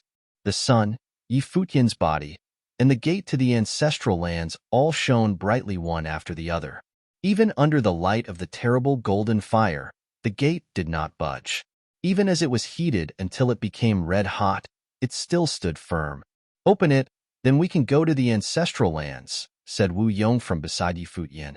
He hoped that Futian could complete this final step and open the gate that led to the ancestral lands. The cultivators of the 9 great tribes all watched Futian. They did not know whether or not he could accomplish this final task and enter the ancestral lands. If you find any errors, broken links, non-standard content, etc., please let us know so we can fix it as soon as possible. There seemed to be a massive matrix atop Sun Castle. At this point, the sun's fire was not divided into 9 rays, but instead, all of it was falling upon Futian and helping him refine the gate to the ancestral lands. Flames burned beneath the brilliant matrix that was formed from the light of the sun. Everyone around them stepped back due to their terrible power and would not dare to draw any nearer. The cultivators of the 9 great tribes and the 8 other people that they had invited with them were all staring at Futian and the gate. The cultivators from the Wu clan were watching closely, especially Wu Yong. His heart was pounding fast. Wu Yong may have invited Futian twice, but in reality, he would have never thought that the Lord of Qinya City could refine the flames of the way and defeat all his opponents, especially Tianjiao, the daughter of Emperor Wu, and Duan Wuji. But now he had succeeded. He naturally hoped that Futian would go even further and open up the gate to the ancestral lands, letting them set foot there. Over the years, any tribe that managed to enter the ancestral lands became much stronger, and their power would increase by leaps and bounds. They naturally did not want to miss their chance. The reason that the Wu tribe had attached themselves to the Zhu tribe was both tribes' power was gradually increasing. When facing external threats, the 9 tribes acted as one, but they would also struggle and compete against each other. Each of the 9 tribes was ambitious. They each wanted to unify the 9 tribes and become their leader. However, without entering the Renhuang Plain, it would be challenging to make the other 8 tribes listen to orders and obey them. But even if they could not unify the 9 tribes, they would still increase their power by entering the ancestral lands. Wu Yong would no longer need to look at that Zhu tribe cultivator's face, nor listen to his orders. As he thought of this, Wu Yong watched closely. He hoped Yi Futian could do it. Duan Wuji and Yin Tianjiao were watching Yi Futian as well. They had all heard of the ruins of Emperor Kwa. It was said that every time they were opened, people would go there to undergo trials. Part of the reason was so that they could become stronger. For people who refined flames of the way, the path of refining did not allow you to advance to the next level directly. They must first deepen their understanding of flames. But more importantly, it was rumored that Emperor Kwa had left something behind in the ruins. Those who went to the ancestral lands would have a chance to find and inherit it. Of course, very few people had been able to go there in the past. No one had ever heard of anyone finding whatever it was that Emperor Kwa had left behind. Thus, people still came here. But none of them expected that they would not be able to pass through the gate, as Yi Futian overtook them. Now they could only be observers. Both Duan Wuji and Yin Tianjiao thought that given Yi Futian's talent, he had a chance of opening the gate. After all, they thought of themselves as quite outstanding, and Yi Futian had beaten them using flames, so they naturally had to admit the extent of his power. At that moment, there was a divine matrix formed of sunlight in front of Sun Castle. The sunlight helped Yi Futian refine the flames, and his aura began to rise wildly, becoming extremely strong. It seemed to be helping him reach the peak of the divine path and refine all the flames that he had seized from his opponents. It was not only the matrix that was helping him. The figure that had entered into his body previously had turned into a brilliant flame of the way and was assisting him as well. At that moment, Yi Futian had reached the extreme limits of his power. He could even fight with someone at the nirvana level. Of course, most of it was power that came from outside him, and it was just there to help him open the gate. The sun's flames shot towards the gate to the ancestral lands and covered it. However, the gate did not budge. It stood there firmly, and the flames of the great path could not melt it. Yi Futian wildly refined the will within him. He could even feel that the figure that had entered him was at the nirvana level and was refining fire as well. At that moment, he felt that he was at the absolute center of all the fire of the great path in the area. He was drawing in all the power of heaven and earth to try and melt the gate, but he was still unable to do it. Time passed slowly, and Yi Futian still sat in the center of the matrix, bathed in the sun's divine fire. He did not stop for a moment. No one tried to hurry him up. The cultivators of the 9 tribes stood there watching. All of them were at the saint level, and thus were very patient. At this point, there was no need to be hasty. The cultivators who had been defeated in battle did not leave either. They stood there watching as well. Several days passed in what seemed like the blink of an eye. However, nothing changed. The flames within Yi Futian's body became stronger, but the gate was not affected in the slightest. It seemed to be an eternal gate that would never open. Yi Futian's eyes were shut tight. He was thinking about what the problem could be. He had taken all the flames from the matrix. If that were enough to open the gate, it would have done so by now. But the gate had not opened. So, where was the problem coming from? Emperor Kwa's flames of the way. When Yi Futian thought of this, lines of fire entered the furnace that his body had formed and into his will. In his mind, a fiery god of war stood between heaven and earth, devouring all the flames. Yi Futian's will moved, drawing upon the power of the matrix, and began to refine Emperor Kwa's flames of the way. Time continued to pass. When one reached the saint level, cultivation could take a long time. Yi Futian refined for 10 days without realizing it. Some of the people there thought about leaving, but stayed anyway, sitting there cross-legged as they cultivated. The cultivators of the 9 tribes were used to this. They were aware of what the gate to the ancestral land was like. It was not easy to open. Even within the 9 tribes, no one could open it. That was why they came here all the time and relied on the power of outsiders to open it. That showed how difficult it was. Yi Futian's perception of the will was getting stronger and stronger. He had already refined quite a bit. In his perception, he seemed to have transformed into a fiery god of war. A figure was coalescing in the furnace of the great path and was gradually growing larger. This figure looked like Yi Futian, but it was just an illusion formed of the fire of the great path. Its body grew bigger and bigger, and swallowed up all the fire in the area. Up in the sky, the sunlight grew stronger and changed even more than it had before. It seemed as if the sun's fire would flow along the bridge of heaven and earth to the fiery god of war. Time passed, and the flames burned in the sky. Above the figure that had been formed from will, the firelight reached the sky and merged into the world itself. A powerful burst of will shot through the world. Gradually, Futian became able to perceive the whole ruins.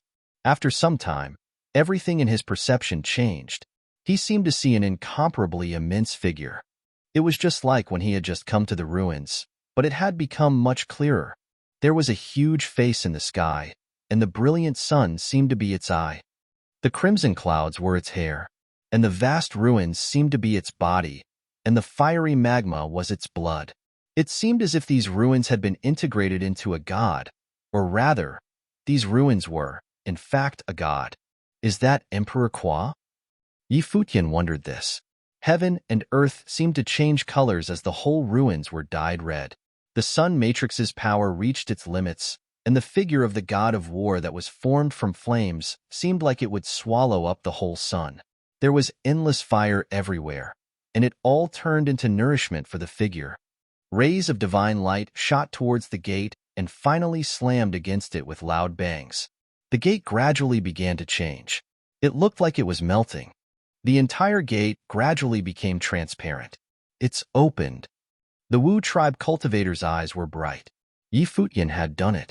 He had opened the gate to the ancestral lands. Wu Yong clenched his fists.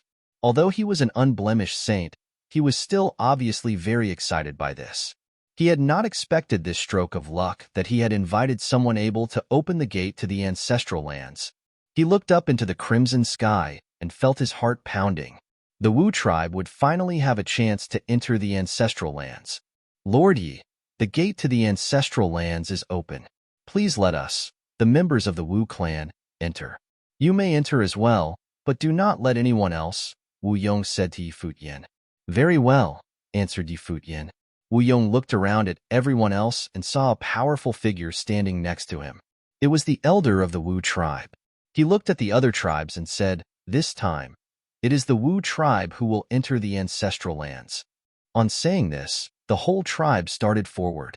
The other 8 tribes did not move. This was the agreement that the 9 tribes had had for many years, and they would continue to follow it. Moreover, right now, Futian was controlling the gate to the ancestral lands with help from the Matrix.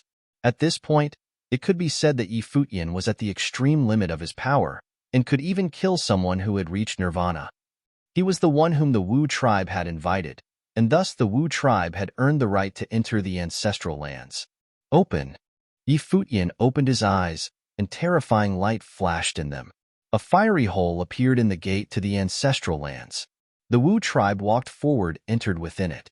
Once they had all entered, Futian flashed over there and transformed into a beam of fiery light that shot inside. In the next moment, the matrix at Sun Castle disappeared. Everything returned to the way it was before. The gate to the ancestral lands solidified once again. It was closed. Everything was calm once again. The Zhu tribe cultivator had an icy look on his face. Be *starred, spat the burly figure. The Wu tribe had betrayed them. If the Wu tribe had obeyed their orders, then the one to open the gate to the ancestral lands would have been Tianjiao. Should we leave, or should we wait? Asked Duan Wuji. His voice was calm. There was no joy or sorrow in it. It was as if this was all perfectly ordinary. We will stay here. You can all leave if you want to, said the Zhong tribe cultivator. Is it all right if we stay and cultivate here for a while? Asked Tianjiao. The Zhu tribe cultivator nodded. Of course. Duan Wuji looked at Tianjiao, then smiled. He had had no intention of leaving, so he stayed as well. The gate to the ancestral lands had opened. None of them knew what would happen there. After Futian and the others entered, they looked forward and saw a stairway off in the distance that went up into the sky. The end of the staircase seemed to be the place where the sun rested, the highest point of Sun Castle. The Wu clan cultivators waited for Futian up ahead.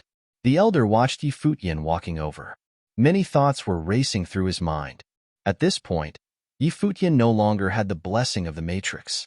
but an incredible aura still flowed over him. What had he just gained? After opening the gate to the ancestral lands, would he be the only one who had the chance to get whatever it was the Emperor Kwa had left behind? Yi Futian felt the elder's eyes on him, but kept his own eyes forward.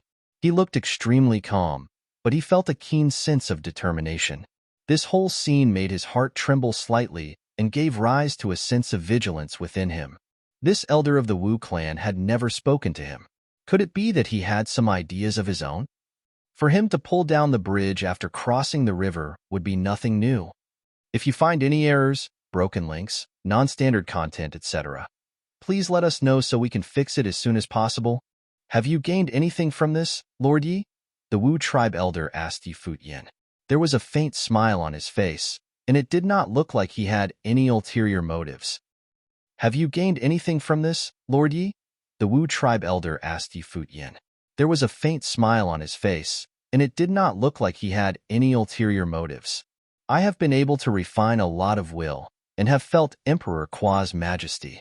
I have benefited a lot, said Yi Futian with a slight smile. The Wu tribe elder nodded with a smile. Thank you for allowing us to come here to the ancestral lands. Without you, we would have never had this chance. No need to be so polite, elder, replied Yi Futian with a smile. As far as I am concerned, I have also gained a lot from this, so I must also thank you for inviting me. The Wu tribe elder smiled at that, then looked ahead. At that moment, Wu Yong was coming over. Elder, Lord Yi, he said, let's go up and take a look. All right. Something flashed across the Wu tribe elder's face as he looked forward. No one could tell what he was thinking. Yi Futian walked forward up the stairway, going higher and higher. It looked like he was walking right into the sun. Lord Yi, did you learn anything about what we might find in the ancestral lands from the Matrix? Asked the Wu tribe elder as he stared up the stairs. My perception has covered the entire area, but other than at the very top, I can't find anything. I did, said Yi Futian with a nod. A sharp look flashed in the Wu tribe elder's eyes, but when he turned to look at Yi Futian, his gaze returned to normal. His eyes were warm and calm. Was it the thing that Emperor Kwa left behind? He asked. Yi Futian shook his head and said, it was a marvelous feeling. Previously, the power of the Matrix poured into my body, and I felt that my body could resonate with the ancestral lands themselves. I feel that a secret way of opening up the ancestral lands can be found at the top. Let's go and see. The Wu tribe elder looked at Yi Futian, then nodded and said, very well. Since you were able to come here, Lord Yi, you must also be able to unlock the secrets of the ancestral lands. I will wait here and see. The Wu tribe thanks you deeply. If you ever need anything in the future, you only have to ask us. Thank you, elder, said Yi Futian with a smile. A group of them continued forward. You were able to overcome all those heroes, said Wu Yong to Yi Futian. Your future is definitely bright. Unfortunately, the 9 great tribes of Emperor Kwa have no one left within them who is as powerful as you are. Otherwise, given your accomplishments with the flames of the way, we might truly have a chance to truly become Emperor Kwa's heirs. You are too kind, elder, said Yi Futian with a smile. They continued forward. They eventually came to the top of the stairway. A blazing will descended upon them. The sun was directly overhead and seemed to be very close to them. This was clearly not the sun of the Crimson Dragon realm, but instead was the sun of the ancestral lands. Look over there. Wu Yong looked at the place directly below the sun. There seemed to be a magical matrix pattern there. I will go and look. Perhaps we will find the secret of the ancestral lands there, said Yi Futian. He flashed over there and descended within the matrix. He sat down cross-legged within it. Sunlight fell from the sky, and he was instantly swallowed up by it. Divine light was shining all over him. His body was bathed in endless flames. The great path drew upon the power of heaven and earth. The matrix lit up bit by bit until it was incredibly bright. In a flash, Yi Futian's whole body was covered by the incomparably bright light from the matrix.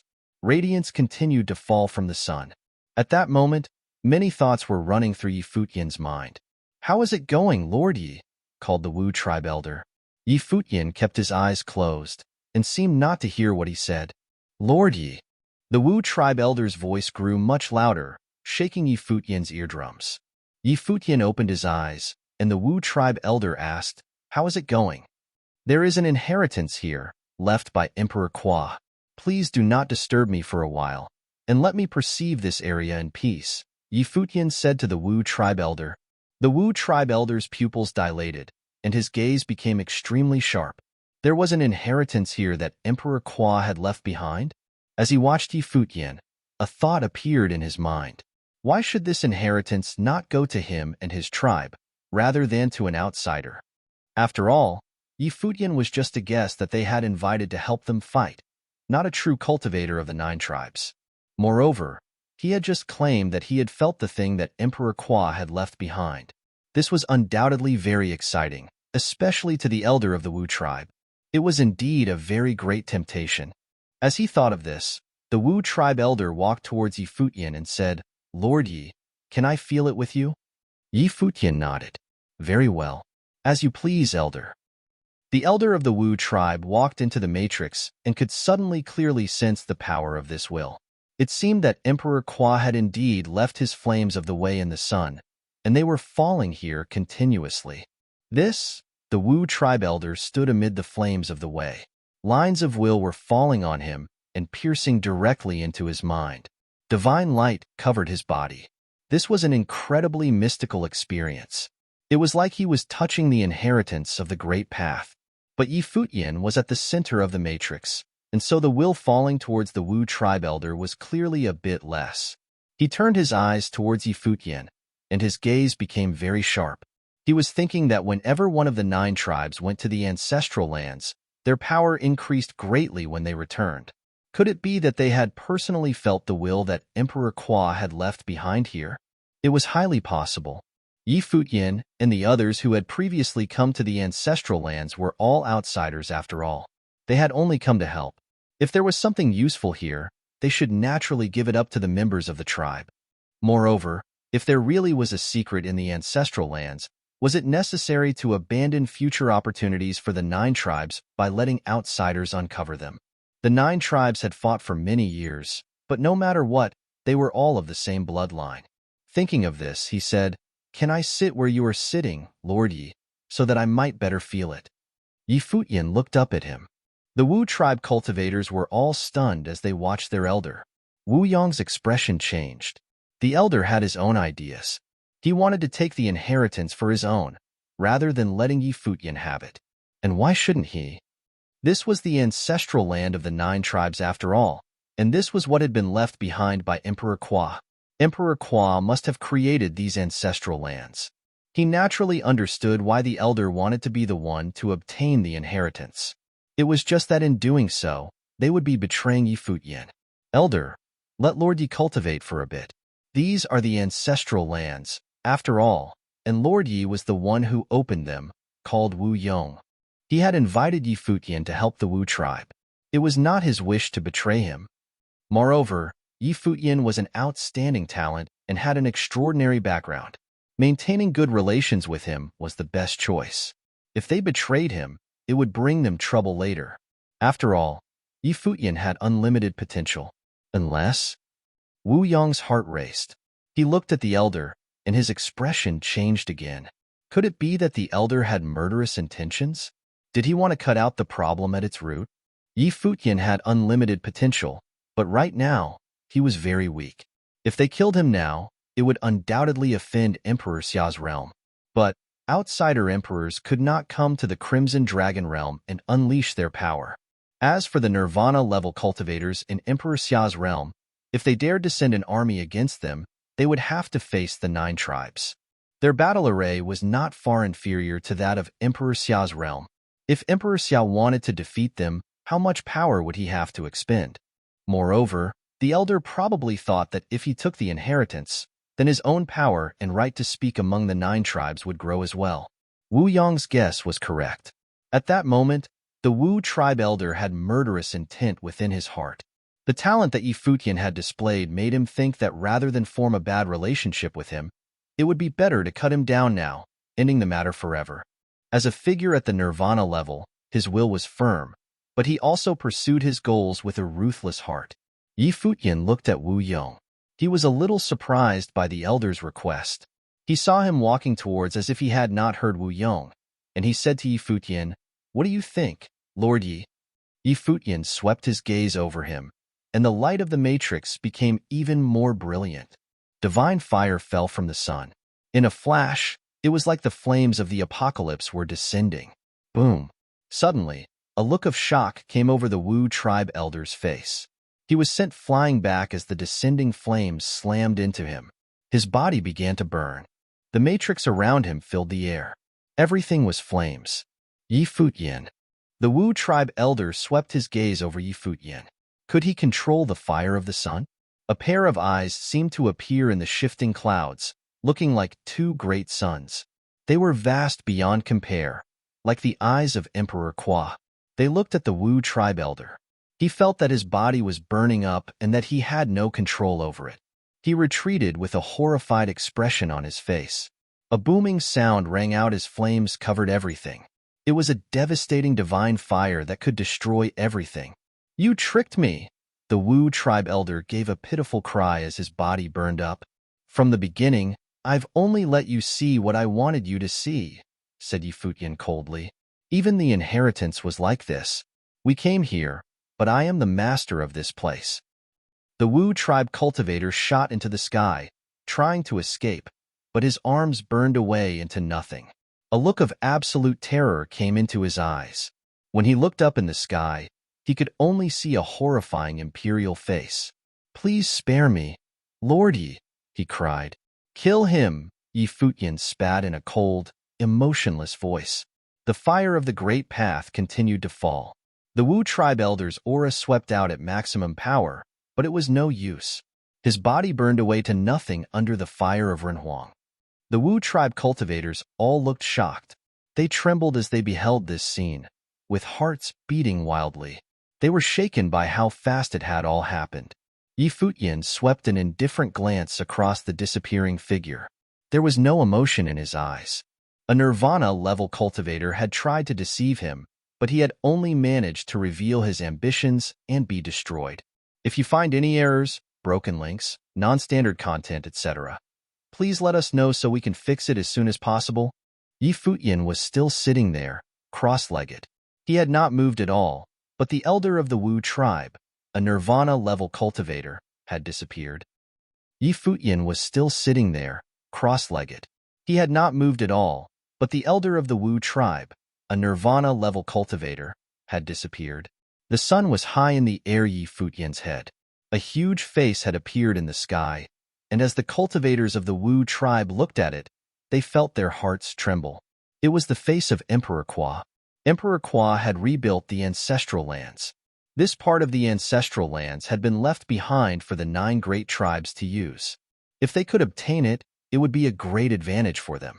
The thing was, few in the 9 great tribes had been able to pass Emperor Kwa's test and open the gate to the ancestral lands. This was why they found themselves in the situation they were in now. Yi Futian had come to claim the inheritance, and the elder of the Wu tribe had gotten greedy. At that moment, conflicted expressions were playing across the faces of the Wu tribe cultivators. They were all top figures within their tribe. The elder had had his reasons for what he had done, but from Yi Futian's point of view, the elder had tried to kill him, and so he had naturally had to eliminate the threat. They had not wanted their cooperation with Yi Futian to end up like this. Them being able to open the gate to the ancestral lands was really a happy accident. They would have a chance to revive the Wu tribe. But greed was inherent to human beings, and so now they wanted more. This had made it so that at this moment, their very lives were in Yi Futian's hands, not to mention the revival of their tribe. It could be that Yi Futian would wipe them all out with one fell swoop at the slightest provocation. At that moment, Yi Futian was watching the cultivators of the Wu tribe. There was a great sense of tension throughout the whole area. A voice suddenly rang out. The elder of the Wu tribe acted impulsively and was killed by Renhuang's flames of the way when he tried to claim the inheritance. Yi Futian turned and looked at the one who had spoken. It was Wu Yong. Wu Yong clasped his hands and bowed to Yi Futian, saying, "Lord Yi, you opened the gate to the ancestral lands, making you Emperor Kwa's heir. We in the Wu tribe will always be your friends." The other cultivators of the Wu tribe all looked at Wu Yong. Those of the 9 great tribes who came to the ruins were all top figures. Even if they were not elders, they had still cultivated for a long time and had become very strong. But there were very few of them. They naturally understood that Wu Yong was trying to avoid a threatening situation for the Wu tribe. The elder had tried to do away with Futian, which had led to this awful situation. What would Futian do? Futian had just slain their elder very decisively. If he could kill one of them that easily, he could do the same to 10 of them. After we leave, we will summon the 9 great tribes and announce that the elder was consumed by Renhuang's flames of the way due to his impulsive actions, chimed in another cultivator beside him. His desire to survive this was quite strong. Lord Yi, I understand why you just did what you did. You had no choice but to do it. Everyone here is an elder of the tribe, and none of us are in the elder's direct bloodline. As an elder of the tribe, I can control the rest of them, Wu Yong said to Futian. So, please do not worry, Lord Yi. Futian looked at Wu Yong. His eyes were filled with the light of divine fire. Boom! High up in the sky, the fire of the sun descended, and a giant phantom appeared. It seemed to be the image of Emperor Kwa. He merged into the sun, and flames fell to the ground from him. In a flash, Wu Yong was covered. The cultivators of the Wu tribe were all stunned. Wu Yong's expression also changed slightly. He looked up at Futian and cried, Lord Yi. Wu Yong's voice resonated throughout the area as he stared at Futian. He seemed to have shown his attitude and disposition. He did not try to escape. The light of the terrible flames covered Wu Yong's body. The Wu tribe cultivators' hearts beat wildly. However, Wu Yong was still standing there. He did not move. The terrible scene that they had been imagining did not occur. Wu Yong's body was not burned, and the flames of the way entered into him. What was flowing down from the figure of Emperor Kwa up in the sky and going into Wu Yong's mind. At that moment, Wu Yong felt that he had received a great gift from the Great Path, one that had been imparted by Emperor Kwa. If the elder of the Wu tribe had not acted against me earlier, then I would have given the inheritance of the ancestral lands to him. After all, these are the 9 great tribes' ancestral lands, said Futian indifferently. The cultivators of the Wu tribe felt like they were in a dream. They breathed a sigh of relief, but their expressions were still conflicted. Futian had been the one to open the gate to the ancestral lands, and was the one who had the right to receive Emperor Kwa's inheritance. He could give it to whoever he wanted. That was how those few tribes that had come here before had been able to become so powerful. The elder had died for nothing. He died because of his greed. If he had not had that off an idea, Futian would have helped him. But since Futian had guessed what he was thinking, that he was purposely plotting against him, it had led to his fall. A Nirvana-level cultivator had died for nothing. They all sighed inwardly. It was truly tragic. Previously, you all saw that this was not what I wished. I grant what Emperor Kwa left behind to Senior Wu Yong. If he wishes to give it to someone else after this, that is his affair. From now on, Wu Yong should be in charge of the Wu tribe, Futian said to everyone. Wu Yong was an elder of the Wu tribe, and now the inheritance had been passed on to him. Now he would be able to lead the Wu tribe even better. Wu Yong was stunned when he heard what Futian said. But the one beside him said, he is worthy of bearing the position of elder. The others all said the same thing one by one. Wu Yong nodded, not shirking his responsibility. This must have been fated to happen. The brilliant light of the flames flowed through Wu Yong's mind, but it stopped after a while. When Wu Yong opened his eyes, fire seemed to flash in them. He bowed to Futian and said, Thank you, Lord Yi. You should go and cultivate, elder, said Futian, already calling him elder. Very well. Wu Yong nodded, then turned and walked to the front of the gathered Wu tribe cultivators. We will go somewhere else to cultivate, he said. Yes, elder. Everyone followed Wu Yong away. They walked down the stairs. They took care not to disturb Futian. Futian glanced at them. How much of the inheritance Wu Yong was willing to pass on was his own business. He closed his eyes and began to sense the great path. At that moment, there was only one man left atop Sun Castle. He sat with legs crossed beneath the sun. High up in the sky, there was also a massive figure. This scene could be seen from far away. It was incredibly astonishing. Endless will flowed down, descending upon Yi Futian's body. Besides the law power that Emperor Kwa had given him, the scene that he beheld was growing clearer and clearer. It was the figure of Emperor Kwa. It seemed that these ruins had turned into him. His perception spread out throughout the ruins, expanding the range he could sense. As he stretched out his perception, the fire flowed towards him. Could it be that there was something else hidden here besides Emperor Kwa's inheritance? It was that previously no one had been able to find it. Otherwise, nothing would have happened. He sat there, calmly, perceiving, letting his thoughts spread out. Time passed slowly. The Wu tribe cultivators were cultivating at the foot of the stairway. Wu Yong's aura was the strongest. Some of the others looked up at Yi Futian and saw that the sun was growing redder and redder. Crimson clouds streamed through the sky. They wondered if Yi Futian would be able to find whatever it was that Emperor Kwa had left behind besides his inheritance. Could he find the secret of the ancestral lands? Or maybe the 9 great tribes had been wrong all these years, and there was no secret of the ancestral lands at all. Maybe Emperor Kwa had only left his inheritance here and waited for people to come and claim it. They did not know if this trip would end up being a blessing or a curse. Whoosh! A powerful aura exploded from Wu Yong, and divine light covered his body. Strange light shot up into the clouds. The cultivators of the Wu tribe looked on in fascination. Wu Yong's aura was already at the level of an unblemished saint. Perhaps he would have the chance to reach the nirvana level before long. Outside the gate to the ancestral lands, no one had left yet. They were still waiting there. No one knew what was going on inside. They could only imagine. However, they could all faintly feel the flame all around them, flowing towards the gate to the ancestral lands. A long time passed. Yi Futian was still cultivating at the top of Sun Castle. His thoughts seemed to cover all of the ruins. These ruins formed the figure of Emperor Kwa. He could faintly feel a strange aura in the sun at the peak of the ruins. Up in the sky, there was an incomparably brilliant sphere among the sun's flames, which was slowly rotating. There was a powerful aura within it. Rays of light shone out from within it and stretched out into the distance. They covered the whole ruins. What is this? A thought flashed in Yi Futian's mind. His will and his perception floated towards it, trying to enter in. But once they got close, it turned into nothingness. There was no way to touch the depths of the sun. The terrifying thought surged wildly. It melded into Emperor Kwa's will, broke its shackles, and continued to penetrate the core of the sun. Yi Futian saw flames bursting from the brilliant sphere within the sun. They shot out all over the ruins. It seemed that the source of the fire of the Great Path was here.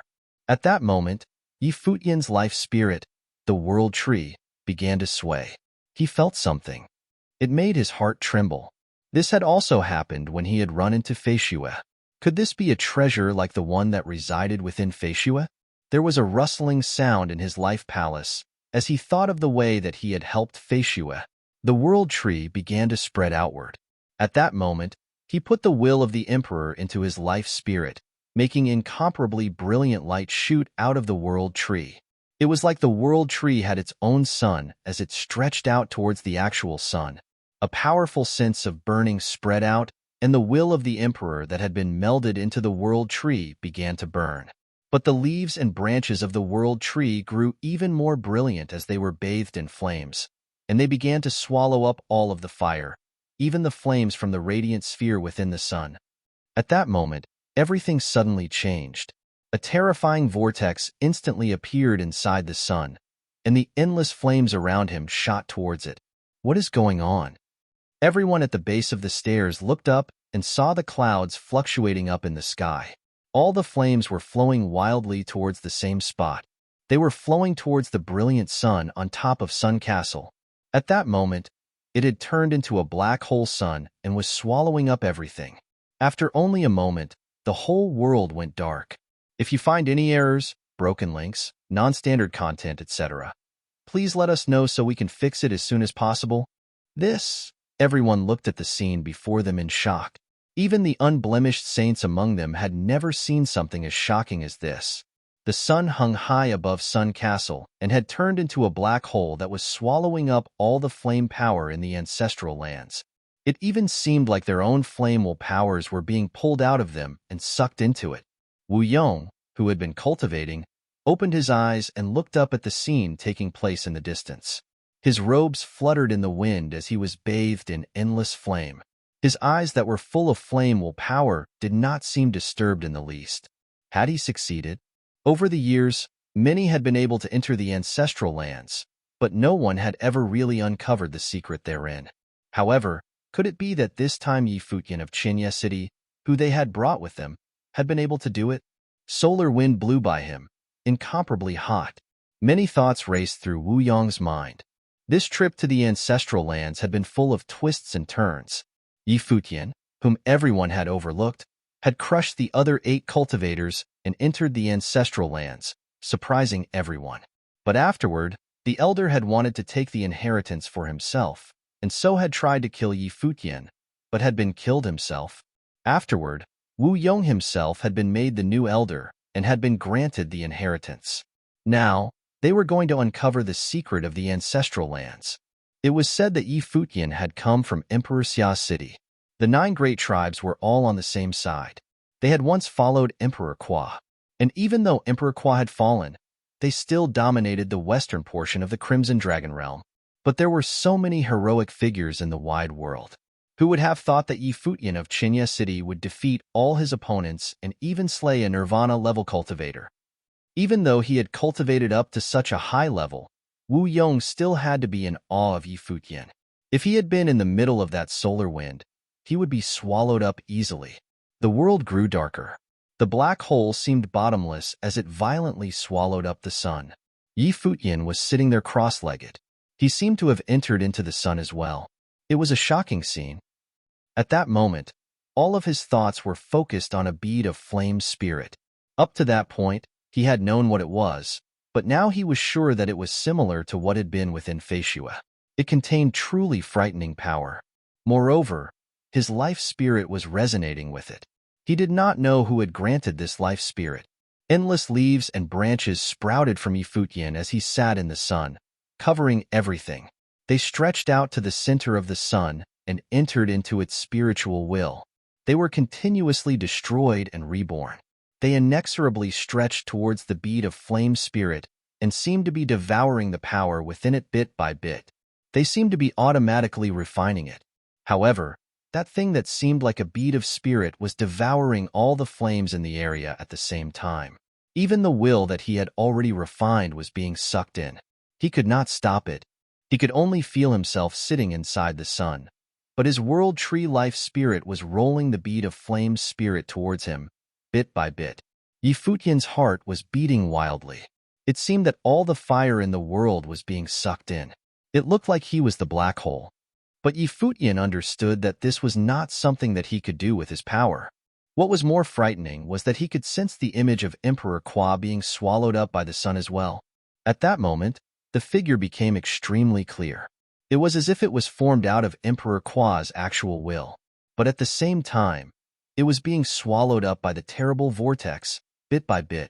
In the outside world, everything was becoming darker and darker, until there was almost no light. All the light was being swallowed up by the black hole. The cultivators of the Wu tribe stood there, not moving, letting the wind blow by them and rustled their clothing, which made a rustling sound. The wind was burning hot. "Wu Yong," came a voice from the darkness. Wu Yong's eyes were like flames. He looked into the darkness. It was like looking into an eclipse. "I'm here," answered Wu Yong. He could naturally tell that the voice had come from Yi Futian in the heart of the storm. "Catch," came Yi Futian's voice again. Brilliant light appeared in the sky. Wu Yong could faintly see a figure standing up there. It looked like the figure of Emperor Kwa. The figure rushed into his body like a beam of light. Terrible flames of the way burned across his body, like the fire of the gods. It was so dazzling that he had to shut his eyes. He let the flames burn across him. He felt like his body would burn away to nothing. His aura seemed to be gradually weakening, as if he was being reduced to an ordinary person. It seemed that he would be burned to death by the fire of the great path. But at the moment when he reached his weakest point, a more powerful flame flared up. Lighting went up the sky. Brilliant flames shot up from Wu Yong's body through the darkness, reaching the clouds. His eyes became even more dazzling as they turned into flames. Nirvana! Behind him, the cultivators of the Wu tribe's hearts trembled as they beheld this scene. Now that the elder of the Wu tribe had fallen, Wu Yong was inheriting his position. Had Yi Futian killed one Nirvana-level cultivator and granted the power of Nirvana to another? Of course, this was not done solely by Yi Futian's power. Wu Yong's level was very close to that of Nirvana already, and now both his will and his mind were being washed clean, allowing him to break through to the next level and become a Nirvana-level saint, the final step on the divine path. "Thank you, Lord Yi," said Wu Yong clearly. His Nirvana aura swept out, no weaker than the one that had slain the Wu tribe elder. He looked up towards Yi Futian and saw a powerful beam of light that stung his eyes. None of them could see anything. In the next moment, the world became dark, and Sun Castle disappeared completely. However, after this moment, there was another powerful beam of light that descended from the sun. Everyone opened their eyes and looked around them. It seemed that they could not believe their eyes. Sun Castle had disappeared, and the sun that hung high in the sky was no longer the sun of Sun Castle, but the sun of the Crimson Dragon Realm. The wind blew, still a little bit hot, but nothing like it had been earlier. They knew that Sun Castle had disappeared. And not only Sun Castle. All of the ruins of the ancestral lands had disappeared as if they had never existed. Everything that had just happened seemed like a dream. Up ahead, a figure was walking towards them. The cultivators looked at him, and a look of shock came over their faces. Yi Futian seemed to have changed, but they could not quite tell how. Everything looked the same. It was impossible to imagine that the man who had just devoured a son was the white-haired youth before them. Lord Yi, called Wu Yong. He and the other Wu tribe cultivators were looking at Yi Futian completely differently from before. Their visit had deeply moved them to the ruins. "Congratulations on breaking through to the Nirvana level, Elder," said Yi Futian with a smile. Wu Yong shook his head and was about to say something, but he seemed to feel something, and so he did not open his mouth. Instead, he turned and looked off into the distance and a group of figures coming towards them through the sky. They were the cultivators of the 9 tribes and the 8 cultivators that Yi Futian had defeated. All the cultivators from the 9 tribes were watching them keenly. They swept their gazes over Yi Futian and the rest of them. The cultivator from the Zhu tribe was the first to speak.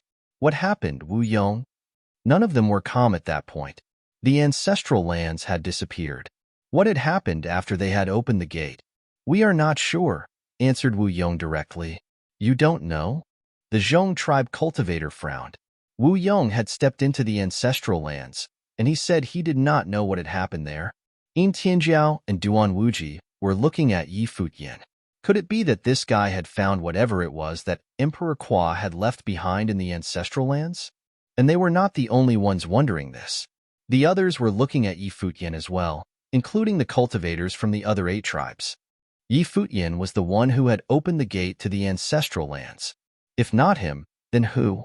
The cultivator from the Zhu tribe seemed to notice something, and so he suddenly asked, "Where is your elder?" The others all noticed as well. The Wu tribe was missing a member, and that member was their elder.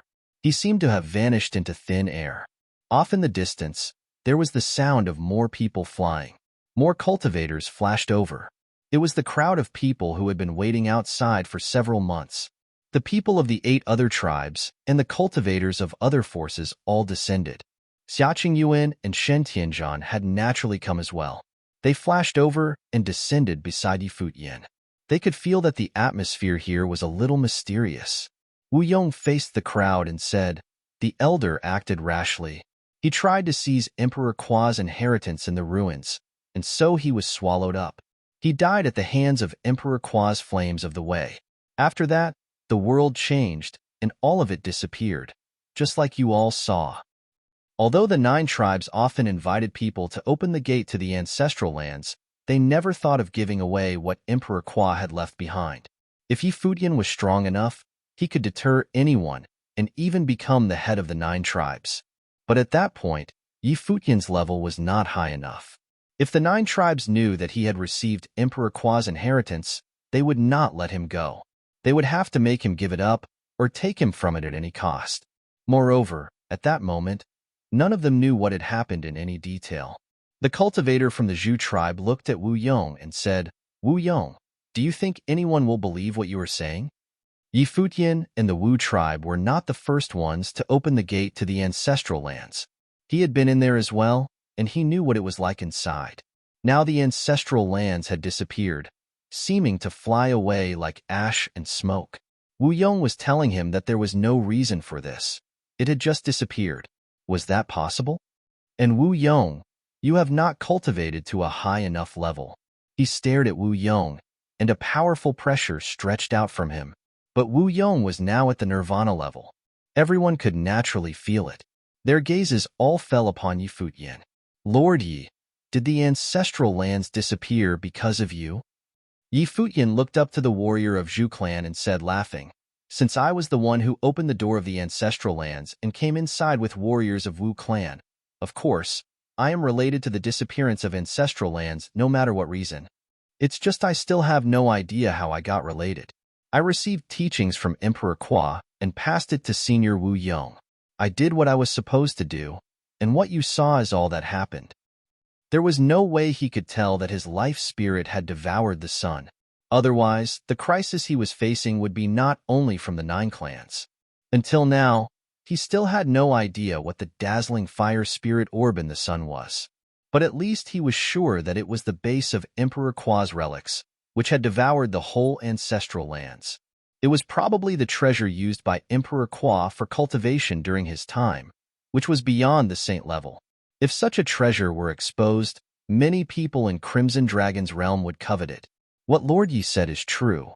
I received Emperor Kwa's heritage through Lord Yi and entered the Nirvana plane thanks to it, said Wu Yong, standing beside Yi Futian. Then how do you explain the death of the head of Wu clan? Your excuse was not convincing at all, said a burly middle-aged man of Zhu clan, his eyes blazing with anger. Yi Futian was invited by Wu Yong to join the Wu clan, but then Wu clan betrayed them. They hadn't settled it with them yet. But now, Wu Yong and the people of Wu clan all seemed to be on Yi Futian's side. The thing was too coincidental. What was truth hidden behind it? How did the head of Wu clan die? Wu Yong stared at him. His pupils turned red, and the horrifying will directly swept out of his eyes and rushed into that Zhu clan warrior's mind. The warrior was of unblemished plain and suddenly turned pale when the shock came. He let out a low groan and took a step back. "You want to know?" said Wu Yong coldly. "After Lord Yi helped us enter the site, the head wanted to take Emperor Kwa's heritage as his own and kill Lord Yi, but got devoured and died. Do you like the answer?" The place suddenly went quiet after Wu Yong said the words. He didn't elaborate on the process, but top figures of all clans could roughly figure out what had happened. Especially the ones who had entered the ancestral lands understood what he meant, since they had similar thoughts, too. It was just that Yi Futian looked like a tough guy. He killed a Nirvana saint using the Runhuang will. Your head died because of him, but you don't seem to care at all, that warrior of Zhu clan, who had stepped back, said coldly. Everyone needs to be responsible for their own choice. So does our head. I invited Lord Yi to join the Wu clan. After the ancestral land was opened, the thought of killing came to the head's mind. I will not judge who is right or wrong here, but I think you have your answer, said Wu Yong calmly. As for the Wu clan, from now on, I, Wu Yong, will serve as the head. Very good, the head of Zhu clan walked up and said. The life force from his body was almost intimidating. It exerted huge pressure over everyone. He looked toward Wu Yong and said, I will leave the death of the ex-head of Zhu clan. The ancestral lands have been the common heritage of we 9 clans for many years, but now it just disappeared. Wu Yong, shouldn't you give us an explanation? I have no idea why the ancestral lands disappeared, but if Lord Yi indeed unlocked the secret left by Emperor Kwa and became Emperor Kwa's inheritor, shouldn't the 9 clans follow the clan doctrine and obey Yi Futian's order? Said Wu Yong. The head of Zhu clan stared at him fiercely after he asked the question. There was indeed such a clan doctrine in the 9 clans. But how could the 9 clans let their people submit to Yi Futian and listen to his order? The heads of the 9 clans were all of Nirvana plane. They were the lords who ruled the westland of Crimson Dragon's realm. If Yi Futian unlocked the secret treasure left by Emperor Kwa, should they choose to steal from him or to submit to him? Such a simple question that everyone should have an answer to. He didn't need to overthink it. If Lord Yi made it, will the 9 clans agree to submit? If not, why do you keep asking? Continued Wu Yong. Since the 9 clans invited all warriors, they are here to help us. Now the site has disappeared, and we should put an end to all this. No warriors had expected Wu Yong would defend for Yi Futian like this. Xiaqing Yuan and others had figured out what the whole story was like. It was simple and banal. So you mean, we 9 clans shouldn't even ask about the disappearance of the ancestral lands? Just let it go? A warrior of the Chong clan also said in a slightly hostile tone. The death of the head of the Wu clan was Wu clan's own business. They could ignore it. But how could they easily let go of ancestral lands left by Emperor Kwa? What do you want to do? Asked Xiaqing Yuan, standing next to Yi Futian in a cold voice. It sounded like the 9 clans were reluctant to let Yi Futian go. Lord Yi, please stay in Emperor Kwa's city to cooperate with the 9 clans' investigation into the thing that happened in ancestral lands. If our investigation proves it is not related to you, then we will see you off, said one person. Xiaqing Yuan released the cold will from her body. Letting Yi Futian stay? She was certain that Yi Futian had gotten something, and warriors of all clans must have known something about it. Obviously, they wanted to mug Yi Futian for what he got in the Emperor Kwa site. Once they did it, they would wipe him out. Of course, he couldn't stay here. Go away, said Xiaqing Yuan cold. She released the cold will. She said, we were invited to come to the ancestral lands and open the door for you. Is this how you treat us? A gust of will befell after the 2 words, go away, came out of her mouth. Warriors of clans thought to themselves that no wonder the princess of Emperor Xia's realm could be so arrogant. But even though they were not afraid that Nirvana Plain warriors of Emperor Xia's realm would come, they didn't dare to touch Xiaqing Yuan. If they touched the daughter of Ren Huang and Emperor Xia came for revenge, that would be beyond Emperor Crimson Dragon's governance. Yi Futian also looked cold. He had already expected the way all these clans behaved. From their point of view, of course, they wanted to take Emperor Kwa's treasure as their own. It was because they couldn't take it that they invited them. The atmosphere became quite depressing. Shin Tianzhan appeared in front of Yi Futian. He stood with Wu Yong. Both of them were of Nirvana Plain. However, compared with the other 8 clans, their power seemed not worth mentioning. Lord Yi, you are placing us in a difficult situation, said the warrior of Zhu clan slowly. Is this your way of treating guests? At that moment, a voice came. Many people followed the voice and expressed surprise when they saw the speaker. The one who asked the question was the prince of Emperor Dong's palace, Duan Wuji. The people of the clans didn't expect he would say something.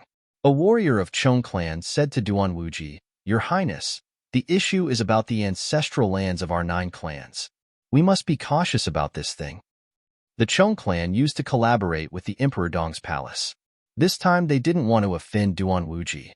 Since Duan Wuji's power was not in other realms, he was the Ren Huang power, which ruled the Eastland in Crimson Dragon's realm.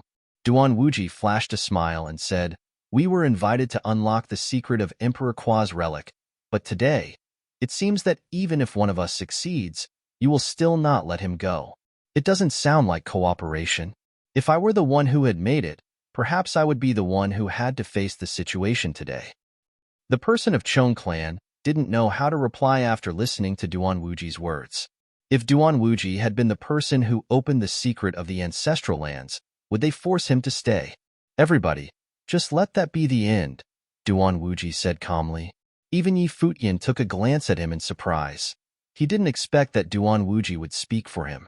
During the Battle of Ancestral Lands, Duan Wuji was defeated by Yi Futian and got burned by his flame of the way. Your Highness, this thing is related to the future of our 9 clans, said the warrior of the Chong clan. Obviously, he still didn't want to let it go even though Duan Wuji had expressed his attitude. As far as I know, if there were no external assistance, the 9 clans would not be able to step inside the ancestral lands, said Duan Wuji. If the 9 clans were indeed so altruistic, how about you work together and share Emperor Kwa's heritage with all of us? Your Highness, This thing is not Emperor Dong's palace's business, said the head of Zhu clan. Since I am on the trip, of course, I am involved in this, said Duan Wuji. He is right. Since we were invited to the ancestral lands, we are related. Let's leave the issue aside in case the prestige of the 9 clans is affected, another voice said. People of clans all frowned. The speaker was another Renhuang descendant, Emperor Wu's princess, Yin Tianjiao. The two were Yi Futian's strongest competitors, but were all defeated by him. Now they both spoke for Yi Futian. Was it out of respect between heroes? People of clans began to look uneasy. People from Emperor Xia's realm, warriors of Thousand Leaf City, Wu Yong, and others from Wu clan. Besides the powers of 2 Renhuang realms, such a team was awesome enough. Xia Qingyuan saw Yin Tianjiao talk and took a look at Yi Futian. Yi Futian had a strange expression on his face, too. Obviously, the thing was also out of his expectations. Yin Tianjiao showed no mercy to him in ancestral lands. Who could expect today both warriors could speak for him? Chapter 1249, Expressing Attitudes. Yi Futian looked up to the warrior of Zhu clan and said, laughing, since I was the one who opened the door of the ancestral lands and came inside with warriors of Wu clan, of course, I am related to the disappearance of ancestral lands no matter what reason. It's just I still have no idea how I got related. I received teachings from Emperor Kwa and passed it to Senior Wu Yong. I did what I was supposed to do, and what you saw is all that happened. There was no way he could tell that his life spirit had devoured the sun. Otherwise, the crisis he was facing would be not only from the 9 clans. Until now, he still had no idea what the dazzling fire spirit orb in the sun was. But at least he was sure that it was the base of Emperor Kwa's relics, which had devoured the whole ancestral lands. It was probably the treasure used by Emperor Kwa for cultivation during his time, which was beyond the saint level. If such a treasure were exposed, many people in Crimson Dragon's realm would covet it. What Lord Yi said is true. I received Emperor Kwa's heritage through Lord Yi and entered the Nirvana plane thanks to it, said Wu Yong, standing beside Yi Futian. Then how do you explain the death of the head of Wu clan? Your excuse was not convincing at all, said a burly middle-aged man of Zhu clan, his eyes blazing with anger. Yi Futian was invited by Wu Yong to join the Wu clan, but then Wu clan betrayed them. They hadn't settled it with them yet. But now, Wu Yong and the people of Wu clan all seemed to be on Yi Futian's side. The thing was too coincidental. What was truth hidden behind it? How did the head of Wu clan die? Wu Yong stared at him. His pupils turned red, and the horrifying will directly swept out of his eyes and rushed into that Zhu clan warrior's mind. The warrior was of unblemished plain and suddenly turned pale when the shock came. He let out a low groan and took a step back. You want to know? Said Wu Yong coldly. After Lord Yi helped us enter the site, the head wanted to take Emperor Kwa's heritage as his own and kill Lord Yi, but got devoured and died. Do you like the answer? The place suddenly went quiet after Wu Yong said the words. He didn't elaborate on the process, but top figures of all clans could roughly figure out what had happened. Especially the ones who had entered the ancestral lands understood what he meant, since they had similar thoughts, too. It was just that Yi Futian looked like a tough guy. He killed a Nirvana saint using the Renhuang will. Your head died because of him, but you don't seem to care at all, that warrior of Zhu clan, who had stepped back, said coldly. Everyone needs to be responsible for their own choice. So does our head. I invited Lord Yi to join the Wu clan. After the ancestral land was opened, the thought of killing came to the head's mind. I will not judge who is right or wrong here, but I think you have your answer, said Wu Yong calmly. As for the Wu clan, from now on, I, Wu Yong, will serve as the head.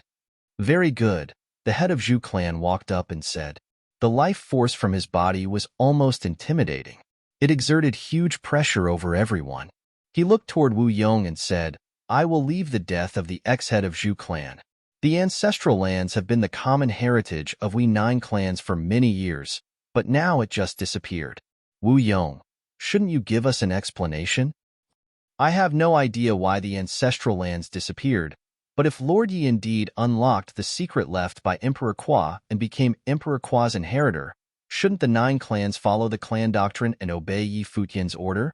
Said Wu Yong. The head of Zhu clan stared at him fiercely after he asked the question. There was indeed such a clan doctrine in the 9 clans. But how could the 9 clans let their people submit to Yi Futian and listen to his order? The heads of the 9 clans were all of Nirvana Plain. They were the lords who ruled the westland of Crimson Dragon's realm. If Yi Futian unlocked the secret treasure left by Emperor Kwa, should they choose to steal from him or to submit to him? Such a simple question that everyone should have an answer to. He didn't need to overthink it. If Lord Yi made it, will the 9 clans agree to submit? If not, why do you keep asking? Continued Wu Yong. Since the 9 clans invited all warriors, they are here to help us. Now the site has disappeared, and we should put an end to all this. No warriors had expected Wu Yong would defend for Yi Futian like this. Xiaqing Yuan and others had figured out what the whole story was like. It was simple and banal. So you mean, we 9 clans shouldn't even ask about the disappearance of the ancestral lands? Just let it go? A warrior of the Chong clan also said in a slightly hostile tone. The death of the head of the Wu clan was Wu clan's own business. They could ignore it. But how could they easily let go of ancestral lands left by Emperor Kwa? What do you want to do? Asked Xiaqing Yuan, standing next to Yi Futian in a cold voice. It sounded like the 9 clans were reluctant to let Yi Futian go. Lord Yi, please stay in Emperor Kwa's city to cooperate with the 9 clans' investigation into the thing that happened in ancestral lands. If our investigation proves it is not related to you, then we will see you off, said one person. Xiaqing Yuan released the cold will from her body. Letting Yi Futian stay? She was certain that Yi Futian had gotten something, and warriors of all clans must have known something about it. Obviously, they wanted to mug Yi Futian for what he got in the Emperor Kwa site. Once they did it, they would wipe him out. Of course, he couldn't stay here. Go away, said Xiaqing Yuan cold. She released the cold will. She said, we were invited to come to the ancestral lands and open the door for you. Is this how you treat us? A gust of will befell after the 2 words, go away, came out of her mouth. Warriors of clans thought to themselves that no wonder the princess of Emperor Xia's realm could be so arrogant. But even though they were not afraid that Nirvana Plain warriors of Emperor Xia's realm would come, they didn't dare to touch Xiaqing Yuan. If they touched the daughter of Ren Huang and Emperor Xia came for revenge, that would be beyond Emperor Crimson Dragon's governance. Yi Futian also looked cold. He had already expected the way all these clans behaved. From their point of view, of course, they wanted to take Emperor Kwa's treasure as their own. It was because they couldn't take it that they invited them. The atmosphere became quite depressing. Shin Tianzhan appeared in front of Yi Futian. He stood with Wu Yong. Both of them were of Nirvana Plain. However, compared with the other 8 clans, their power seemed not worth mentioning. Lord Yi, you are placing us in a difficult situation, said the warrior of Zhu clan slowly. Is this your way of treating guests? At that moment, a voice came. Many people followed the voice and expressed surprise when they saw the speaker. The one who asked the question was the prince of Emperor Dong's palace, Duan Wuji. The people of the clans didn't expect he would say something. A warrior of Chong clan said to Duan Wuji, Your Highness, the issue is about the ancestral lands of our 9 clans. We must be cautious about this thing. The Chong clan used to collaborate with the Emperor Dong's palace. This time they didn't want to offend Duan Wuji. Since Duan Wuji's power was not in other realms, he was the Ren Huang power, which ruled the Eastland in Crimson Dragon's realm. Duan Wuji flashed a smile and said, We were invited to unlock the secret of Emperor Kwa's relic, but today, it seems that even if one of us succeeds, you will still not let him go. It doesn't sound like cooperation. If I were the one who had made it, perhaps I would be the one who had to face the situation today. The person of Chong clan didn't know how to reply after listening to Duan Wuji's words. If Duan Wuji had been the person who opened the secret of the ancestral lands, would they force him to stay? Everybody, just let that be the end, Duan Wuji said calmly. Even Yi Futian took a glance at him in surprise. He didn't expect that Duan Wuji would speak for him. During the Battle of Ancestral Lands, Duan Wuji was defeated by Yi Futian and got burned by his Flame of the Way. Your Highness, this thing is related to the future of our 9 clans, said the warrior of the Chong clan. Obviously, he still didn't want to let it go even though Duan Wuji had expressed his attitude. As far as I know, if there were no external assistance, the 9 clans would not be able to step inside the ancestral lands. said Duanwuji. If the 9 clans were indeed so altruistic, how about you work together and share Emperor Kwa's heritage with all of us? Your Highness, this thing is not Emperor Dong's palace's business, said the head of Zhu clan. Since I am on the trip, of course, I am involved in this, said Duanwuji. He is right. Since we were invited to the ancestral lands, we are related. Let's leave the issue aside in case the prestige of the 9 clans is affected, another voice said. People of clans all frowned.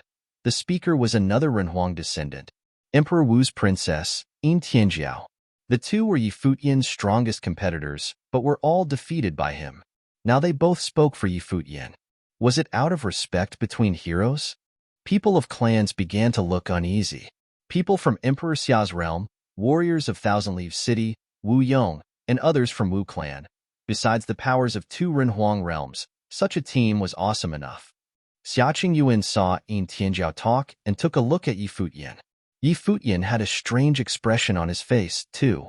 Obviously, the thing was also out of his expectations. Yin Tianjiao showed no mercy to him in ancestral lands. Who could expect today both warriors could speak for him? The atmosphere in this space felt kind of weird. Suddenly, everyone fell silent. The people who were present today were from everywhere in the world. The 9 clans and the warriors, who were invited by them, all had different thoughts. Even the 9 clans were not completely united. For example, Wu Yong was on Yi Futian's side. You are right. Since Lord Yi was invited to the ancestral lands, we should respect what happened in the ancestral lands. If we have to investigate, Lord Yi obtained the secret of Emperor Kwa, so is everyone willing to let him lead the 9 clans? At that moment, another voice came. This time, even the warrior of the Zhu clan couldn't help but squint his eyes and see the one who was talking. The speaker was the head of one of the 9 clans, the Bailey clan. He didn't agree to look into the case either. Inside the 9 clans, 2 clans had shown their agreement. Yi Futian just stood there quietly and witnessed the scene.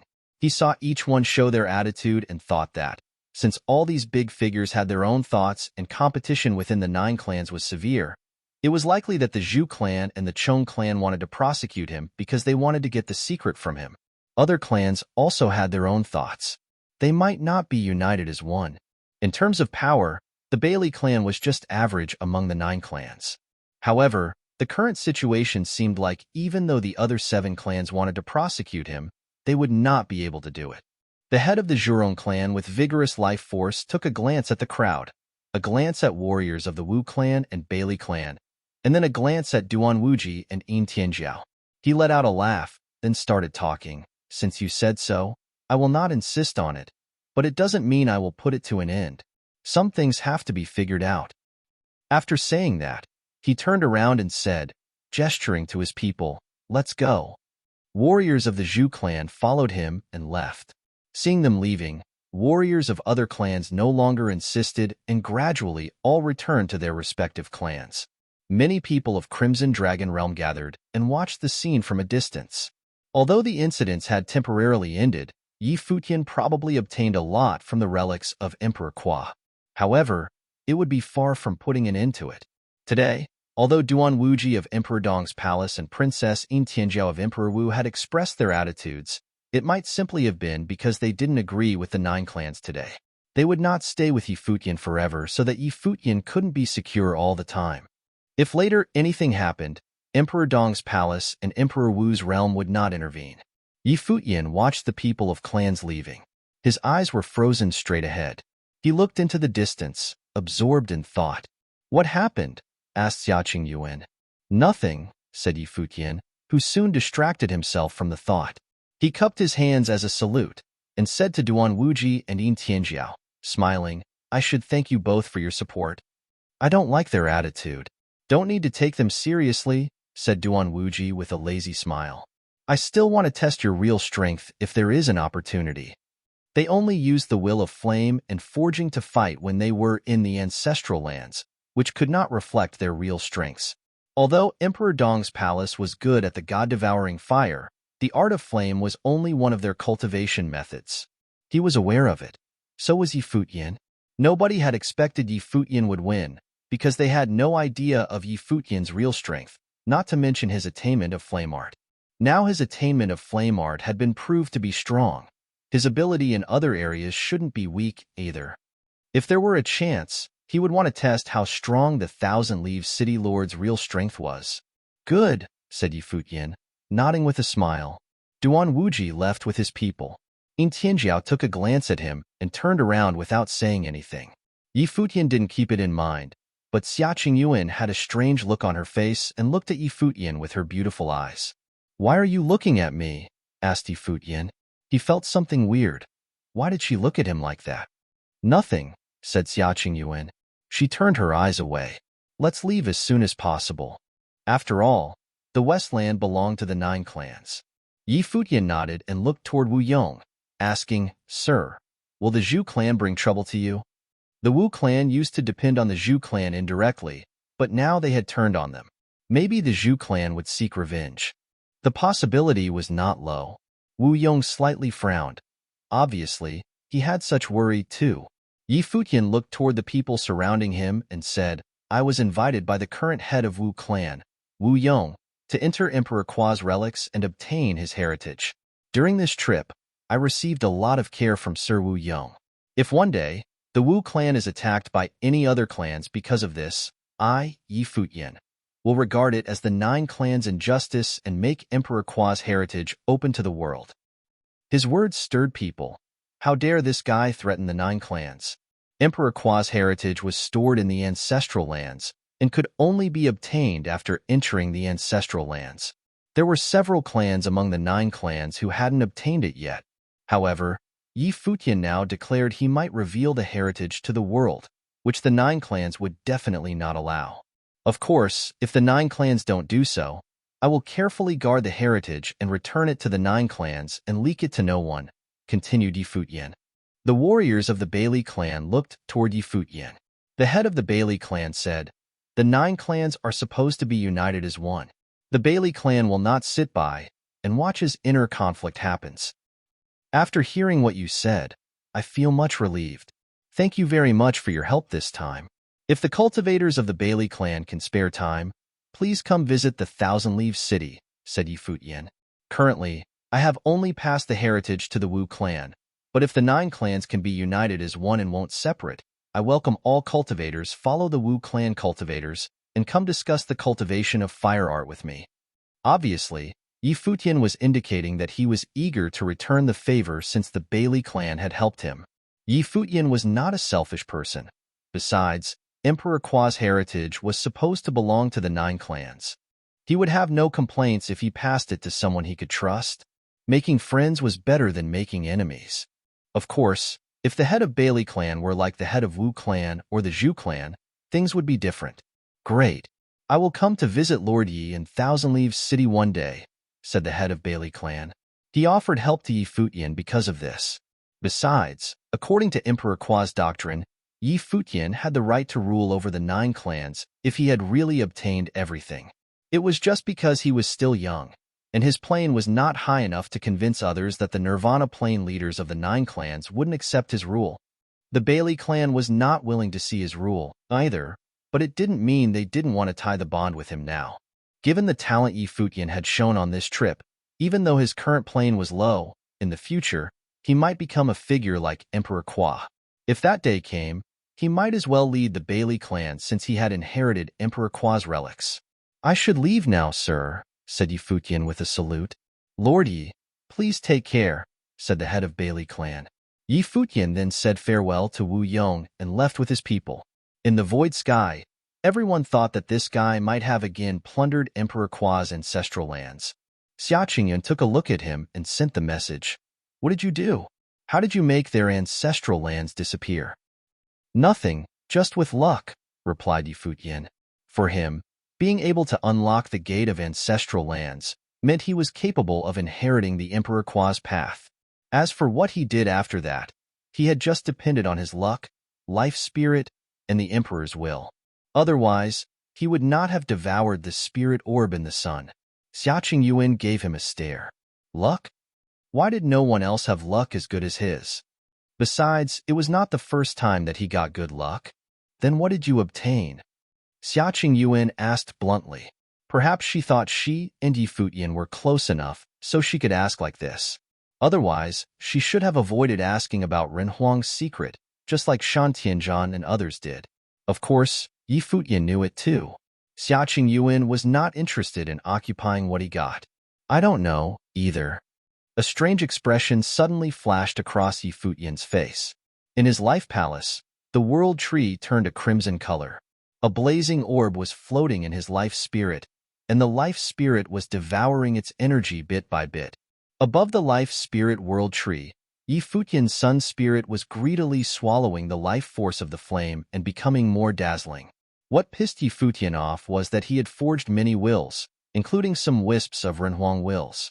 Even though they were not his ability, he could use them to fight and threaten opponents of higher planes. But now they were all devoured. The orb in the sun was like an abyss. When it was triggered, the whole relics was devoured, and the sky and earth disappeared. All the wills Futian had forged were all swallowed by it. Futian's heart was bleeding. The energy of this thing was horrifying. No doubt that imperial advisor once tried all methods, even including putting Fei Shui to sleep, to suppress the thing in her body, in case she exploded and died. If the treasure indeed exploded, no one knew how terrifying the outcome would be. According to her plan, Fei Shui was unable to endure it. Thinking about Fei Shui, Futian didn't know where Yin Yuan and others were in Crimson Dragon Realm. They must have reached and been cultivating somewhere. Imperial Advisor was imprisoned in Dali Imperial Palace.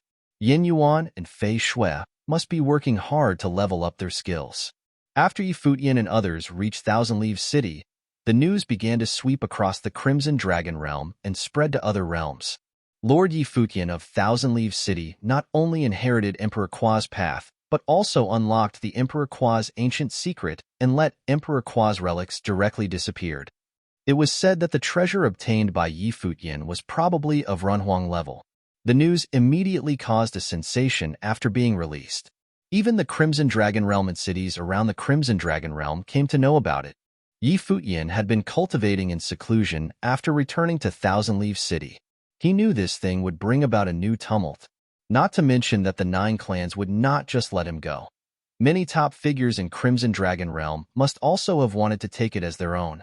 Nobody knew what he had obtained, and that was why they were more curious about it. Besides, since receiving the Emperor Qua's cultivation law before entering the relics, everyone was speculating. What thing did Emperor Qua leave that was even more precious than his heritage of cultivation path? The world of cultivators was always cruel. Few people were willing to offer help, but many people were waiting to kick someone when that person was down or benefited from other people's misery. As long as someone wanted to lay a hand on him, other people would soon join the pillage. Futian's thought was not wrong. Now, there were voices outside saying that although Emperor Xia's realm supported Futian, a Renhuang realm would not bring a big surge in Crimson Dragon Realm. As long as Xia Yuan was safe, Emperor Xia's realm wouldn't take action. If many people wanted to lay a hand on Futian at the same time, even Emperor Xia wouldn't do anything. The people who talked about this must have had evil intentions, but such remarks were also frank. If a lot of top figures besieged Futian, would Emperor Xia's realm come to challenge the powers of Crimson Dragon Realm? It was impossible. Time flew by, and soon.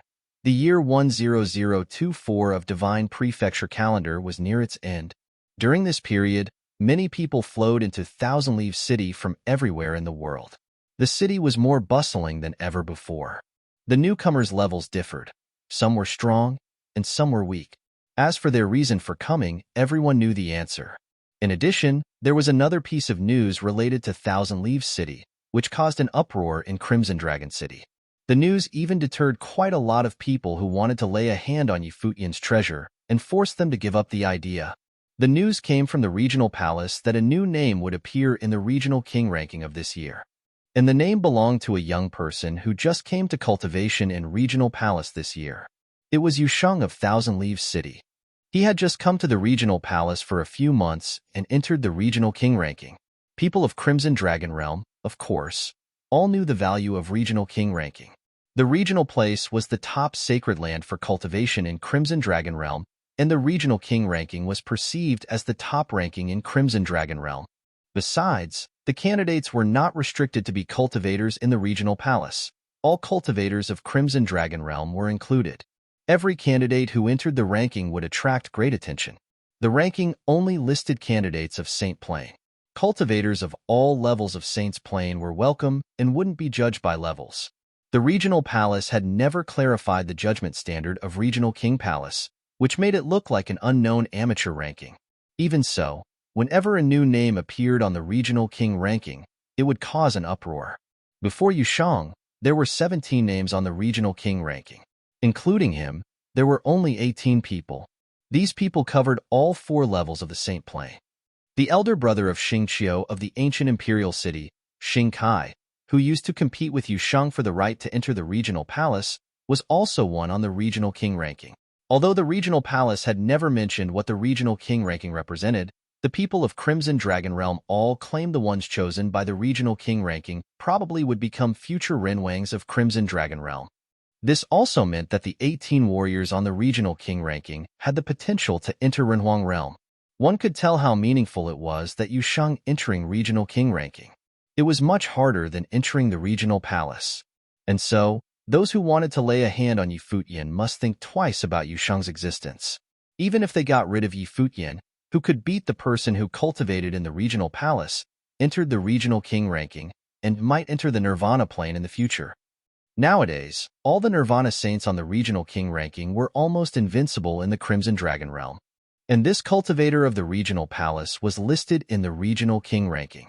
Few people could achieve this in Crimson Dragon Realm. The Emperor Crimson Dragon was the one who stood behind the Regional Palace. Yi Futian and Yushang were both extraordinarily talented, and both belonged to Emperor Xia's realm. Thus, many people decided to give up the thought and not get involved, considering these factors. Even if they participated, they might not get anything and even become Yi Futian and Yushang's enemy, so they'd better choose to become a quiet audience. One day, a guest came to visit the Lord residence and requested to meet Yi Futian.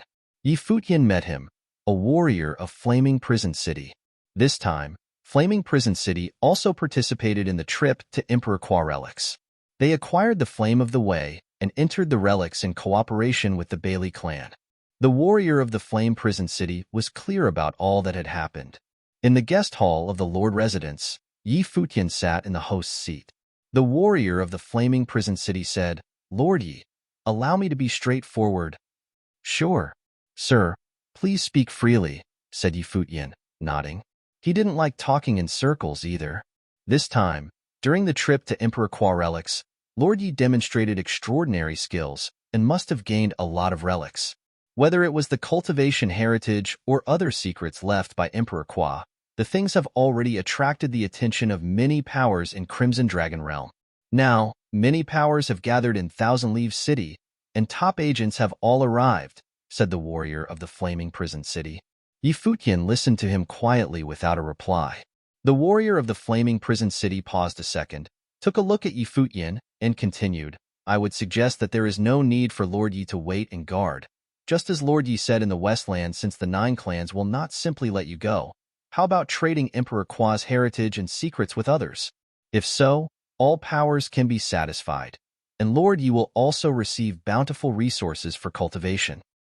His words seemed to have aroused Yi Futian's interest.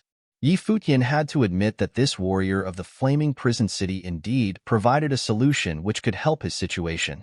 If he did so, he could probably solve the current plight. Obviously, the warrior specially came here for this. The warrior continued, "I think Lord Yi has understood what I came here for. Flaming Prison City is willing to take Emperor Qua's heritage at a high cost. Of course, if Lord Yi thinks Flaming Prison City is not capable of affording your price, in the future, we can be on your side whenever you have any difficulties, including this time." Yi Futian took a look at him. This time, the Flaming Prison City was quite sincere. If he said yes from now on, he would have one more friend. On the contrary, if he refused, he would very likely push Flaming Prison City and make it become one of the powers who tried to grab his treasure. He tapped his finger on the armrest of the throne. It was indeed an interesting deal he wanted to think over. He would not possibly take out the flame orb devoured by his life spirit, but Emperor Qua's heritage path seemed tradable. However, it didn't seem to be a morally correct thing to do. If he did so, the 9 clans below the Emperor Kwa would definitely abhor him and try to eradicate him with all their effort. Futian thought for a moment and soon stopped tapping his finger. He said with a smile, "Sir, I deeply appreciate your kindness. It's just that, although many people of Emperor Kwa clans behaved unfairly, I believe it was not every clan member's attitude. The 9 clans will think that since Emperor Kwa left the heritage in the ancestral lands, he must have left it to his descendants. I accidentally obtained it, but if I sold it to a random person, that would be extremely disrespectful toward Emperor Kwa, His Majesty, and the clans." "So," said Futian, smiling, "please try to understand." The warrior paused a second when he saw how resolute Futian was in his rejection, but then he put on a smile without saying anything. Given Futian's personality reflected during the trip to the relics, he guessed Futian should be a man of determination, and since he had declined, there was no point to keep trying to persuade him. "If so, we should go now." "Sorry to bother you, Lord Yi," said the warrior of Flaming Prison City. Soon he cupped his hand as a courtesy and left. Futian seemed lost in thought for a moment after they left. He didn't know if Flaming Prison City would go to the opposite side. Flaming Prison City was just the beginning. Later, Crimson Cloud City, Yin City, and other top powers, which specialized in flame, all came to visit as if they had a tacit agreement. But their goals were all similar to Flaming Prison Cities. They wanted to get what Emperor Kwa had left in a mild approach. However, they were all declined by Futian.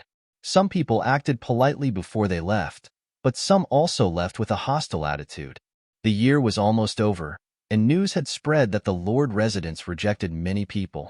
Many people wondered what Futian was thinking. Was he not worried at all? Even the normal cultivators in Thousand Leaves City had apparently perceived that there were special, powerful cultivators everywhere in Thousand Leaves City. Finally, the year 10024 of Divine Prefecture calendar had come to an end. In the Lord residence of Thousand Leaves City, Futian quietly sat in the courtyard and looked up to the sky. 1 year had passed, and as his cultivation had leveled up, it seemed that time passed even faster. Sometimes, he wouldn't even realize a period of cultivation would take such a long time. Many things had happened this year and had much influence on him. Dali Imperial Advisor was deprived of power and imprisoned in the Emperor Li's palace. Whether Jeyu was alive or dead was unknown, and he didn't know when he could go find her. Currently, he had not been able to have a firm standing in Crimson Dragon Realm, and because of the Emperor Kwa's relic, he roused a huge uproar. But for this, his reaction was quite calm. Maybe he had been used to it. After experiencing so many storms, now his state of mind was as calm as still water when he faced things. Time had changed him a lot. But the only thing that didn't change was that he was more and more eager for real strength as his ability grew. The more powerful he became, the more eager he was for cultivating real strength. At some time, Xia Qingyun showed up beside Futian and said, "Now the storm and cloud have converged in Thousand Leaves City. Many warriors have actually arrived. Are you ready to deal with them?" "No," replied Futian. Xia Qingyun looked at him. Futian turned around and smiled at her, saying, "Those who should come will come. Just send our generals to defend against their soldiers. Let our soil soak their blood. They can't raise a big tide." Somewhere in Crimson Dragon Realm, in a courtyard. At this moment, someone was cultivating. She wore plain clothes, and the life force that emanated from her body was horrifying. There was a kind of mysterious energy like a primitive beast roaring from her body, which elicited the endless law while dripping down from the sky and earth. The whole space was enveloped by a kind of terrible energy and compressed to the extreme. An unclear booming sound came from her fragile body as if the strong power was purging her flesh, bones, and blood. She seemed to be enduring intense fear and looked to be suffering, but she was still holding on. Suddenly, as if a gust of energy went out of control, the flow of all the law will between the sky and earth was disturbed. Tui! She spat out blood and ceased cultivating. Her life force was not stable. Even though she tried to restrain the energy in her body, it was still too wild to control. Fei Shui, a person, and called. "So, The cultivating lady was Dali Imperial Advisor's daughter Fei Shui. This group of people had borrowed way from Emperor Xia's palace and had come to Crimson Dragon Realm. They didn't expose their identity and focused on cultivating here. But since they escaped from the Dali Empire, would Emperor Li just let it go? A mysterious power surged from Sir Nanzhai's body, which enveloped Fei Shui and retrained the matrix inside her. Only after did the disordered flow gradually calm down. Second brother, don't worry, I am okay, said Fei Shui to Sir Nanzhai. Even though she couldn't see, the smile on her face was still sweet, and she didn't forget to wipe off the blood from her mouth. Just look how tired you are, said Sir Nanzhai. Fei Shui, your physique is unique, and that thing was in your body. Although it affects you, it also provides you with an extraordinary condition to cultivate. You were born with the body of law, and since you have entered the Saint Plane, you don't need to hurry to achieve anything. Just take your time to cultivate, and your cultivation speed will only be faster than others. Yes, Fei Shui said, smiling. I will keep it in mind. Every time you talk like this. But why did you hurt yourself again since you said you would keep it in mind? A harsh voice asked. Fei Shui turned around to face the speaker. Although she couldn't see the speaker's face, she lowered her head and said in a soft voice, Elder brother. Yin Yuan looked at her. Although he looked emotionless, he worried a lot about her, but he still talked to her in a serious way. Fei Shui, I know you are eager to grow, but cultivation is not a thing you can accomplish in a day. Otherwise, all your efforts will be in vain. Besides, currently, you are not able to endure the energy in your body. From now on, I will not allow you to cultivate using it. Fei Shui lowered her head and didn't say anything. Elder brother, don't be too harsh on her. Fei Shui doesn't want to do it either, said Sir Nanzhai to Yin Yuan, but he only met Yin Yuan's sharp eyes. Suddenly, Sir Nanzhai turned his head as if he didn't notice. He was older than Yin Yuan, but as the master's disciple, she should call Yin Yuan elder brother. Fei Shui, master asked me to take care of you. I don't want to see that when we go to see master, he will be fine, but you can't pull through, said Yin Yuan. He didn't want to be so harsh, but Fei Shui was the master's only daughter. For them, an elder brother was like a brother as well as a father. He was like a real senior brother to them. But Fei Shui wanted to level up quickly and deploy the power in his body by force, which was totally out of her control.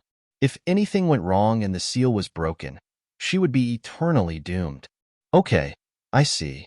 Sorry, brother, said Fei Shui softly with her head lowered. Tomorrow will be the beginning of a new year. Don't tire yourself out. Rest. Yin Yuan didn't have the heart to keep putting on a serious face. Yes, said Fei Shui, nodding. I need to go outside. Nanzhai, you and Chunyang, please take care of Fei Shui, said Yin Yuan. Sir Nanzhai nodded and said yes. Yin Yuan turned around and walked away. Fei Shui has confusion and asked, Sir, today is the last day of the year. Shouldn't the elder brother have dinner with us? What is he going to do? Nothing. Maybe he is going to find resources for cultivation, said Sir Nanzhai in a soft voice. Okay. Fei Shui nodded and stopped asking. Her father and the brothers were supposed to gather in the Imperial Advisor's residence and enjoy a simple dinner at the end of each year. They didn't know whether there would be such a day in the future. The year 1002-5 of Divine Prefecture calendar finally arrived. It was the first day of the year. On this day, a large group of warriors paid an unexpected visit to the Lord residence of Thousand Leaves City and requested to see Futian. The visitors were warriors of the Wu clan, one of the 9 clans in the westland of Crimson Dragon Realm. Wu Yong led the warriors to come here in person. Seeing Wu Yong suddenly come, Yi Futian knew something must have happened and went in front of them. Lord Yi, Wu Yong saluted, his expression serious. What brings you here, sir? Asked Yi Futian. Things went wrong in Wu clan, said Wu Yong. Yi Futian frowned. He had cautioned the Zhu clan that if they dared to touch the Wu clan, he would make the Emperor Qua's heritage open to the world. Even so, the warriors of the Zhu clan still dared to lay a hand on them. Didn't they care about their Runhuang ancestors' heritage? What happened? Asked Yi Futian. Lord Yi, when we entered the ancestral lands, there were several elder warriors who were the core figures of the Wu clan entering with us. But as the saying goes, a man's heart is incomprehensible. Now some of them have been enticed by the Zhu clan, probably promised generous rewards. They have betrayed our clan and turned to the Zhu clan, said Wu Yong. Yi Futian's face turned slightly pale. The warriors who entered the ancestral lands were the absolute core of the Wu clan, but even among them, some betrayed the clan. This meant warriors of the Zhu clan or other clans had known what had happened inside the site. During that time, he got into the sun and devoured the whole ancestral lands. The people who witnessed it, of course, knew that there was some unusual thing inside the sun that triggered the vision. Besides, the thing was even more precious than Emperor Qua's heritage of path. Otherwise, it wouldn't be the most difficult to obtain. All the people of the 9 clans must desire it, since it was indeed the ultimate treasure or chance left by a Renhuang. And on such an occasion, it was very likely that the 9 clans would want to take it back at all costs. What did they do to the Wu clan? Asked Yi Futian. They said I colluded with Lord Yi and killed the ex-head. They also caused an uproar within the Wu clan with the ex-head's followers. The warriors of the Zhu clan and the Chong clan came when we were in trouble and tried to control the Wu clan, swallowing us completely, said Wu Yong. So I had to leave the clan with a group of people and came here. I am afraid they will arrive, too. Coldness flashed across Yi Futian's face. He knew that the Zhu clan would not dare to attack the Wu clan for fear of his threat. That was why they tried to disintegrate the Wu clan in such a way to force the Wu clan to yield. Sir, how about you temporarily stay with me? Said Yi Futian. Wu Yong looked toward Yi Futian and asked, Lord Yi, are you sure? This time, since all clans had known about the relics, they must try their best to take the thing back. So the next time, Yi Futian would not only face one clan or 1 or 2 Nirvana saints. Even though he had the support of Emperor Xia's realm, it would be hard for him to deal with so many powers. Sir, I remember you said that since I inherited the relics, I should be able to command the 9 clans. Is that true? Asked Yi Futian. Wu Yong gave him a surprised look. What did Yi Futian mean? He should know it well. Even though the ancestral doctrine said so, would the 9 clans really follow it? In principle, it should be so, replied Wu Yong. Good, Yi Futian said, nodding. If so, it was unjust for the 9 clans to attack him. Sir, the Wu clan's crisis is only temporary, said Yi Futian. One day it will prosper again. Wu Yong was confused, but he still nodded. The trip to ancestral lands made him somewhat understand Yi Futian's personality. In the beginning, he didn't compete with others and even gave way to Intian, but when it was his time to fight, he wouldn't yield to anyone. He only wanted what was supposed to belong to him. The ex-head wanted to take the heritage as his own, so Yi Futian directly enticed him to expose his goal and killed him at once. Yi Futian said so, which meant he had the confidence. Did it mean there were top figures of Emperor Xia's realm staying in Thousand Leaves City right now? Let's go. Take a rest in the residence, said Yi Futian. The group of people followed him and entered the Lord residence. At this moment, outside the Thousand Leaves City, seen from a distance, there was blazing fire force reaching to the sky. A group of warriors was quickly heading toward the Thousand Leaves CIT and stepping across the gate. Local people looked up to the sky and only felt a gust of scorching life force sweeping between the sky and earth. Above the sky dome, golden ravens were crossing the sky. Vermilion birds spread their wings and covered the sun. Sun chariots were loaded with warriors and rushing forward, of which the will trembled in the sky. The intimidating army drove into Thousand Leaves City on the first day of a new year. Suddenly, numerous people in Thousand Leaves City were in shock. We are here, they said to each other. Emperor Qua's clans in the westland of Crimson Dragon Realm had no leader since the death of Emperor Qua. Emperor Qua's heritage, craved by many of them, was obtained by Lord Yi. Now their army has arrived. The Lord residence will be in danger, someone said. They watched the fire deity-like warriors teleporting and heading toward the direction of Lord residence. These days, the top figures of Crimson Dragon Realm had been focusing on the 9 clans' action as well as the Thousand Leaves City. Now all the clans had reached, the top figures of Crimson Dragon Realm had received the message beforehand and was ready to take action. In the following hours, people continued to enter Thousand Leaves City. Suddenly, at the beginning of the year, Thousand Leaves City became a spotlight of the realm where all strong warriors convened. At this moment, A group of warriors was coming in the void air. The one who led the group was Xiang Nan of Xiang City. This time he also brought warriors of Xiang City. The last time they were hard to intervene in the rivalry between Emperor Xia's realm and Emperor Li's realm, since it was a battle between two Renhuang realms. But this time, they only needed to aim at Futian. In Thousand Leaves City, there were countless people on their way to the Lord Residence. Warriors of the Situ clan were heading toward the Lord Residence too. At this moment, a horrifying will came from the void. Situ Yin raised her head and saw a large group of warriors flying across the sky. The sun rays fell on them as if merging in their bodies, extremely dazzling. They are the 9 clans in Emperor Qua's territory, Situ Yin thought to herself. She felt worried since she had just received the message that the army of the Westland would enter the city, so she hurried to the Lord Residence. However, the 9 clans had already passed in front of them. How would the Lord Residence go through this battle against these warriors? Situ Yin was a little worried. She heard that when Futian in the Westland, Emperor Qua's clans didn't lay a hand on him because several warriors who battled with him spoke for him. But this time, they directly broke into the city. It was not likely that they would easily give up. What did that guy take away from them? Said the lord of the Situ clan, Situ Zhong, in a low voice. There was a tinge of worry in his eyes. Confronting such a large lineup, there would be a cruel defeat waiting for Futian if he refused to take the thing out. In recent years, Futian and Yushang from Emperor Xia's realm had become legendary figures. One of them entered the regional palace and was ranked on the list of regional king ranking. As for Futian, although he didn't have an outstanding grade like Yushang did, he led the battle between 2 Renhuang realms and defeated so many rivals in Emperor Qua's ruins. It was said that the regional palace's glory, Emperor Wu's princess Yin Tianjiao, and the prince of East Palace, Duan Wuji, was also defeated by him. Although nobody knew what happened in the ruins, it also proved how unusual he was. They had unlimited potential, and their future would not be restricted to Thousand Leaves City. He didn't want to see anything bad happen to them. He wanted to witness their bright future. In the void, more warriors had arrived.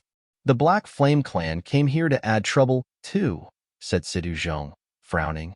He knew many warriors were staying in Thousand Leaves City, especially the ones who were good at flame skills. They should be more interested in Emperor Qua's treasure. They came so fast. All the people of Thousand Leaves City could feel that an enormous storm would break out in the city. This storm would be no smaller than the battle between 2 Renhuang realms. During the rivalry between 2 Renhuang realms, both sides deployed 4 Nirvana Plane figures, and the warriors covered the whole 8 Saint Plains. But this time, if the 9 clans were all present, there would be 9 Nirvana Plane figures present. And the number 9 did not include Nirvana warriors from Thousand Leaves City and elsewhere. One could see how intimidating the battle lineup was. Thinking about this, many people showed weird looks. Before Futian and others entered Thousand Leaves City had never experienced a storm like this. Not only in the Thousand Leaves City, but such a storm was also rare in the cities outside Crimson Dragon City. But since Futian came, it had happened again and again. However, in history, the rise of a legendary figure also accompanied crises more serious than anyone else had ever seen. The Thousand Leaves City Lord Futian might be a figure like this. It was just that, this time, would he pass smoothly through the storm? Everything was as usual in the Lord Residence. There was no tension at all. Futian even hosted a banquet for the warriors of Wu clan. Besides, the banquet was set in the main palace of the Lord Residence, where they could see the scenery in the distance. People of the Lord Residence didn't know what he was thinking. He was not worried at all. But Shen Tianzhan looked quite calm, too. He would lend a hand since the Lord Residence was in crisis. Since he had promised to stay and be the deputy lord, he would try his best to assist. He expected Futian's growth. Besides, Shen Tianzhan knew it that no matter what the outcome was, at least he would not be in danger. Although he had promised to assist Futian, when it was a moment of life and death, he would not die for Futian. Their friendship hadn't gotten to that stage. Futian knew it well, too. There were not many people in this world like Dali Imperial Advisor. At this moment, Wu Yong was telling Futian information about each clan's real strength. In addition to the strongest Nirvana Saints, Emperor Kwa's 9 clans also had several unblemished plain warriors. After listening, Yi Futian couldn't help but comment that the 9 clans who ruled the westland of Crimson Dragon Realm indeed had intimidating power. If Emperor Kwa had been alive and led the 9 clans, they would have been equal to one world in Crimson Dragon Realm. The Wu clan had the least number of warriors and was relatively weak, which was the reason they kept being weakened in the political fight of the 9 clans and had to depend on the Zhu clan. The Zhu clan's head Zhu Kong was also a top figure of the 9 clans. Among the 9 Nirvana plane figures of the 9 clans, his level was the most inestimable one, far stronger than the level of Wu clan's ex-head. Even when 2 warriors were of the same plane, there might still be a notable gap between their abilities. Otherwise, how would the Wu clan be willing to depend on them? No wonder, seeing the Wu clan in crisis, some people would rather pledge to Zhu Kong of the Zhu clan than follow you. I somehow understand it after hearing what you said, said Yi Futian. When the ability of 2 sides was so clearly contrasted, it was unwise to stand with Wu Yong. It was not unusual that Zhu Kong could lead the warriors of the Zhu clan to control the Wu clan. Lord Yi, please forgive our ex-head. Part of the reason he wanted to inherit all left by Emperor Kwa was because of this. The Wu clan, as one of the 9 clans, has been treated as the lowest for many years and was under Zhu Kong's control. He also felt resentful and wanted to reverse the situation when entering the relics, said Wu Yong. Yi Futian nodded. He didn't mind at all. Thinking about the ex-head's situation, it was completely understandable that he made such a decision since everyone worked for their own interest. But from Yi Futian's standpoint, since his life was threatened, he had no choice but to eliminate him. Sir, don't worry. As the saying goes, out of the depth of misfortune comes bliss. One day, the Wu clan might unify all the 9 clans, said Yi Futian. Wu Yong took a look at Yi Futian in surprise and said, laughing, I hope the day will come. He then raised his head and looked into the distance. Not only him, but Shen Tianzhan also raised his head and looked into the distance. They are coming, said Wu Yong. Even though the people were still far away, they could still perceive their imposing aura. Yi Futian had not sensed it yet, but he also looked into the distance and said, let's go receive them. He got on his feet and walked from the Lord residence. Others followed him. Yi Futian didn't wait on the ground outside the Lord residence. He stood on a building in front of the residence. Many warriors had converged and surrounded the Lord's residence. They looked up and wondered whether Yi Futian had gotten ready or not. The sky in the distance turned red. A gust of intimidating might swept over. The sun chariot showed up. Zhu Kong sat on the sun chariot, surrounded by countless warriors. The giant group marched forward. Warriors of the 9 clans were all with him, each wrapped in the powerful life force of flame. The void sky seemed to be burning. The fire shot directly toward the direction of the Lord residence from afar. The sun chariot stopped in the upper sky. Warriors of all clans paused, too. Their eyes of flame glared in Yi Futian's direction. It was extremely terrifying. There were warriors continually coming from all directions and landing near the Lord's residence. Warriors of the Black Flame clan have arrived. At this moment, a group of people with horrid life force came near. The person who led the group was dressed in a black robe. He was the head of the Black Flame clan. This time, he came in person. The ancestor of the Black Flame clan, Emperor Black Flame, was also a Runhuang. Warriors of the Flame Prison City have also arrived. Another group of people bathed in the dazzling glow of flame came from a different direction. The person who led the group stood relaxed, like a war deity of fire. In the beginning, these powers had visited the Lord's residence, but their suggestions were all rejected by Yi Futian. This time, nobody knew if they came just to watch the battle or join the fight for Emperor Kwa's heritage.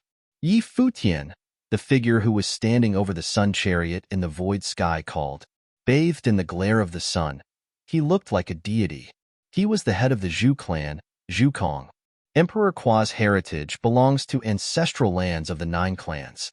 You colluded with Wu Yong and killed the head of the Wu clan, took away Emperor Kwa's heritage, and made the ancestral lands disappear, undermining the base of the 9 clans, Zhu Kong said in a sonorous voice while looking at Yi Futian. How do you explain this? His words spread across the void sky. Hearing what Zhu Kong said, people could tell that this time, The 9 clans were very confident to take back what Yi Futian had gotten. Besides, Zhu Kong even claimed that Yi Futian colluded with Wu Yong and killed the head of Wu clan, one of the 9 clans. They had declared his sin, which meant their side had justice. This time, they were ready to take away Yi Futian's life. Obviously, the 9 clans knew it, too.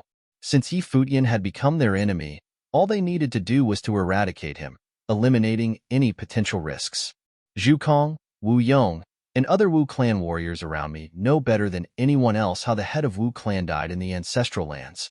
You instigated in the inner conflicts of the Wu clan and tried to annex it. It is not my business, and I am not interested in asking you about things related to the 9 clan, replied Yi Futian coldly when looking at him. But if you insist on targeting me, let me ask you, since you know I have obtained Emperor Kua's heritage and inherited what Emperor Kua had left, now I am in front of you. But why don't you bow to me and regard me as your master? Under the boundless sky dome, countless people heard Yi Futian's voice and were shocked.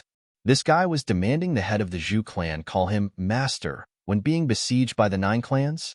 Even Zhu Kong's pupils contracted after hearing this. The horrifying will of blazing flame shot from his eyes and darted toward Yi Futian. You claimed Emperor Kua's relics belong to the 9 clans. Why don't you follow Emperor Kua's last will? Continued Yi Futian. If you don't follow Emperor Kua's final will and regard me as your master, how dare you challenge me and beg for Emperor Kua's heritage? Yi Futian's aggressive questioning silenced the vast space around the city lord's office. For a moment, Zhu Kong had no answer. There was nothing wrong with what Yi Futian had said. If he wanted to recognize Emperor Kua and the 9 major tribes, then he should have fulfilled his last will and testament. Obviously, this was just a raid. There was no justice in it. The so-called charges were just made-up lies. Even the heir of Emperor Kua could only come from the 9 major tribes, and how can it have anything to do with an outsider like you? Chong Lu, the chief of the Chong tribe, said with glaring eyes and stared at Yi Futian. Yi Futian looked at the other and said, Chong Lu, chief of the Chong tribe. Your name came from Chong Lu battle form, which boasts its legacy from Emperor Kua. Chong Lu stared at Yi Futian. Indeed, he had inherited the complete method of Emperor Kua. He even knew of the Chong Lu battle form.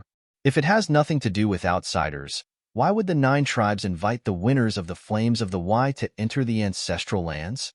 Yi Futian asked, Isn't it because the 9 tribes had no one, thus using the power of others to obtain the inheritance for you, and then take away from them by insidious means? Chong Lu's pupils contracted slightly and nursed a sense of extreme, overbearing will. Between the opening and closing of his pupils, the shadow of a horrible war god of flame appeared in the eyes of Yi Futian, which seemed to intend on crushing him. Yi Futian's eyes, likewise, were burning with flames, and the breath bloomed. Although none of them made a move, just one look and breath could give him a sense of extremely powerful oppression. A man of the Saint Plain from the 9 major tribes stepped out with a terrible breath upon him, staring at Yi Futian. Behind Chong Lu, there was also another cultivator stepping forward and bathing in flames. Yi Futian had claimed that the 9 major tribes had no one competent left. Seeing the man who walked out, Yi Futian cast a glance at him, revealing his contempt. Being in the West for many years, it seems that the 9 major tribes have forgotten who they were, disobeying the final will and testament of Emperor Kua, lacking in self-awareness, Yi Futian said indifferently. Even without you, our 9 major tribes would have gotten the inheritance of Emperor Kua sooner or later. Chong Li of the Chong clan will now ask where you got your confidence from. The man saw Yi Futian's scornful look and walked toward him. He was the premier leader of the younger generation of the Chong clan, whose combat ability was extremely awesome. This time when the ancestral land was opened, he did not enter. The people within the 9 major tribes would re-enter the ancestral lands when their cultivation reached a higher level, and the chance of success would be higher then. At the same time, they would continue to invite outsiders, letting them do the bidding of the 9 ancestral lands. Yi Futian was not incorrect in saying that the 9 ancestral lands invited them so that they could use them, but this time, the flames of the ancestral lands was robbed, and the relic of Emperor Kua disappeared. All Chong Li wanted was to inherit the relic of Emperor Kua. However, before he could even visit the ancestral lands, the ancestral lands were gone. The Chong clan did not stop Chong Li's confrontation. Chong Li's talent was top-notch, and he himself was someone who was a likely genius and could open the door of the ancestral lands and inherit the relic of Emperor Kwa. The Chong clan always had high hopes for him. But now, everything was on Futian. Chong Li stepped in the void, and the might of divine path swept out and pressed against Futian. Every step he took, it was like a flaming war god whose each step landed on top of Futian. "Who among you will make a move?" Xiaqing Yuan said to the people behind her. Chong Li wanted to fight Futian. The 9 major tribes came here with countless strong cultivators, and yet Chong Lu was just a junior person, so he wanted to fight the city lord of Qinya City. But was he worthy? "I'll go." A voice was heard. As the voice trailed off, a sword strike broke the air, like frightful lightning and thunder splitting the void. In the crowd, there was a figure walking forward. Between heaven and earth, the sword will filled the sky and was whistling forward. Chong Li's eyes swept through the sky below, and the horrific flames of the great path burned downward, shook the space, and it seemed to be able to kill the other with a single look. But the eyes of the person who stepped out were like swords that tore everything and crushed the swordsmanship, piercing him in his eyes. Boom. The will of war was so horrifying that Chong Li's body seemed to have turned into a flaming of god of war. With one step, the void roared and trembled, and a large flaming footprint stepped on the void, burning the mountains and boiling the sea. The sword arrived and pierced directly into the large flaming footprint. Along with a loud sound, it penetrated it and wanted to tear it to pieces. The surrounding space also seemed on the verge of being torn apart. Chong Li stepped out again. The flame of the way above his body seemed to be even more powerful and aggressive, and his whole person also became more massive. With one more step, the great flaming footprint seemed to overlap with the previous one. Its strength multiplied wildly to destroy the sword will of the other. The person who stepped out pointed his finger forward, and the sword chi was released, turned into a terrible storm. It leveraged the attack of the other and integrated a stronger sword will into the sword and slashed forth. Chong Li continued forward, and the might of authority became stronger and stronger as his body became more and more powerful. Chong Li's battle form had 13 forms, and one stronger than the one previously. Chong Li took 7 steps, and 7 battle forms were released. However, his opponent did not back down at all. With the sword will opening the way, from the midst of that flaming footprint, whose power was condensed with the might of massive building, was shining with endless bright sword light, raging violently. At the same time, a giant sword penetrated it bit by bit. Both powers were incredibly overbearing. Many cultivators of the Chong clan tribe looked on with a frown. Chong Li, in their clan, was already considered to be an extremely threatening character. Even within the 9 major tribes, all the top figures were about equal in strength in this realm. Now the other side had not yet sent out Futian nor Xiaqing Yuan, and there was even someone else who could go toe-to-toe with Chong Li. At this moment, there was a dazzling sword light. Finally, with a loud noise, everything was destroyed. The flames and sword chi continued to rage between heaven and earth, causing a destructive storm within the space. "Who was that?" someone asked. These 2 people, who were only at the nascent stage of Saint Plain, were very strong. Should be a cultivator from Emperor Xia's realm, someone thought. Futian appeared calm as he watched the battle that was taking place in the void. Chong Li was indeed strong. As for Chong Li's opponent, it was none other than the swordsman who reigned above the 33rd layer of heaven in Lihan heaven of Emperor Xia's realm, Wang Chuan. The 2 fought violently, and many cultivators in the midst of the vast space had to release breath to fend off the ripples of the battle between the 2. Zhu Kong and Chong Lu watched the battlefield attentively, but at this moment, yet another cultivator stepped forward and entered the battlefield. It was the genius of the Saint Plain from the Zhu clan, Zhu Nan. Not only him, but cultivators from all major tribes successively moved forward toward the battlefield. These people were all of the realm of proving holiness. It seemed that they wanted to force Futian to make an appearance. If they could take down Futian, they wouldn't need the help of the top characters of each tribe. All they would need was to block the top characters of the other side. Step by step, These cultivators headed directly toward the battlefield where Wang Chuan was. Futian's brows knitted together, and before he even spoke, there were shadows next to him that went directly to the void. Knife Saint and Gu Donglu moved forward first and made a beeline straight for the battlefield. After that, Yu Wuchen and Su Chehan also marched toward the battlefield. In addition, Xinyuan clan and the Divine Cloud Valley each sent out a cultivator, corresponding to the number of people sent out by the other side, so that each may go forward to find their own opponents. In an instant, the divine might swept across the battlefield, overwhelming the vast space outside of the city lord's office. Knife Saint pulled out the demonic blade. He did not regard this as an exhibition of exchanging battle techniques, but the actual battlefield. Today, the 9 major tribes themselves were not here to learn, but to capture and conquer. For a moment, the demonic might roared into the sky, and the knife will blended into the body of Knife Saint so that his body seemed to be covered with a layer of demonic armor. The demonic blade puffed out terrible demonic radiance. The turbulent air currents swept through the void. He appeared in front of a cultivator from the Ravine tribe. The other's body was brilliant. The light of the golden raven bloomed, but when the Knife Saint struck with his blade, the sky seemed to be cut open by a terrible crack from the hill.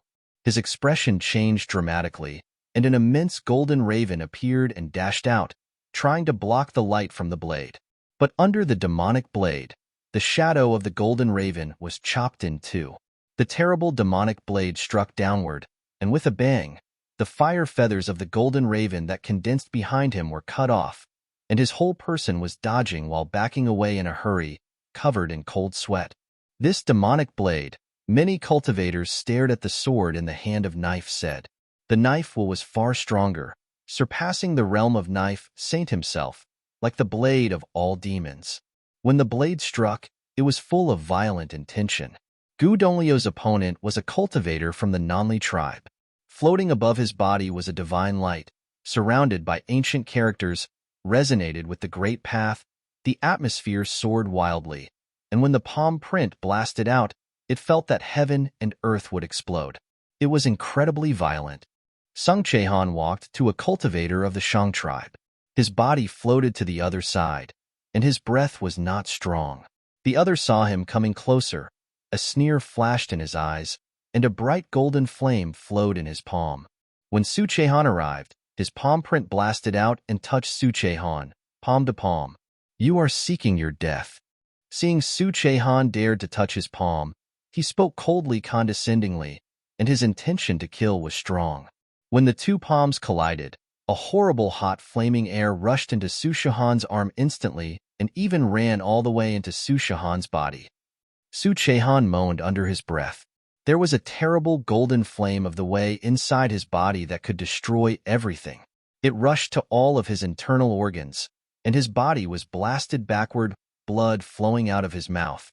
But at the same time, his opponent also made a sound of exclamation, looking at his palm.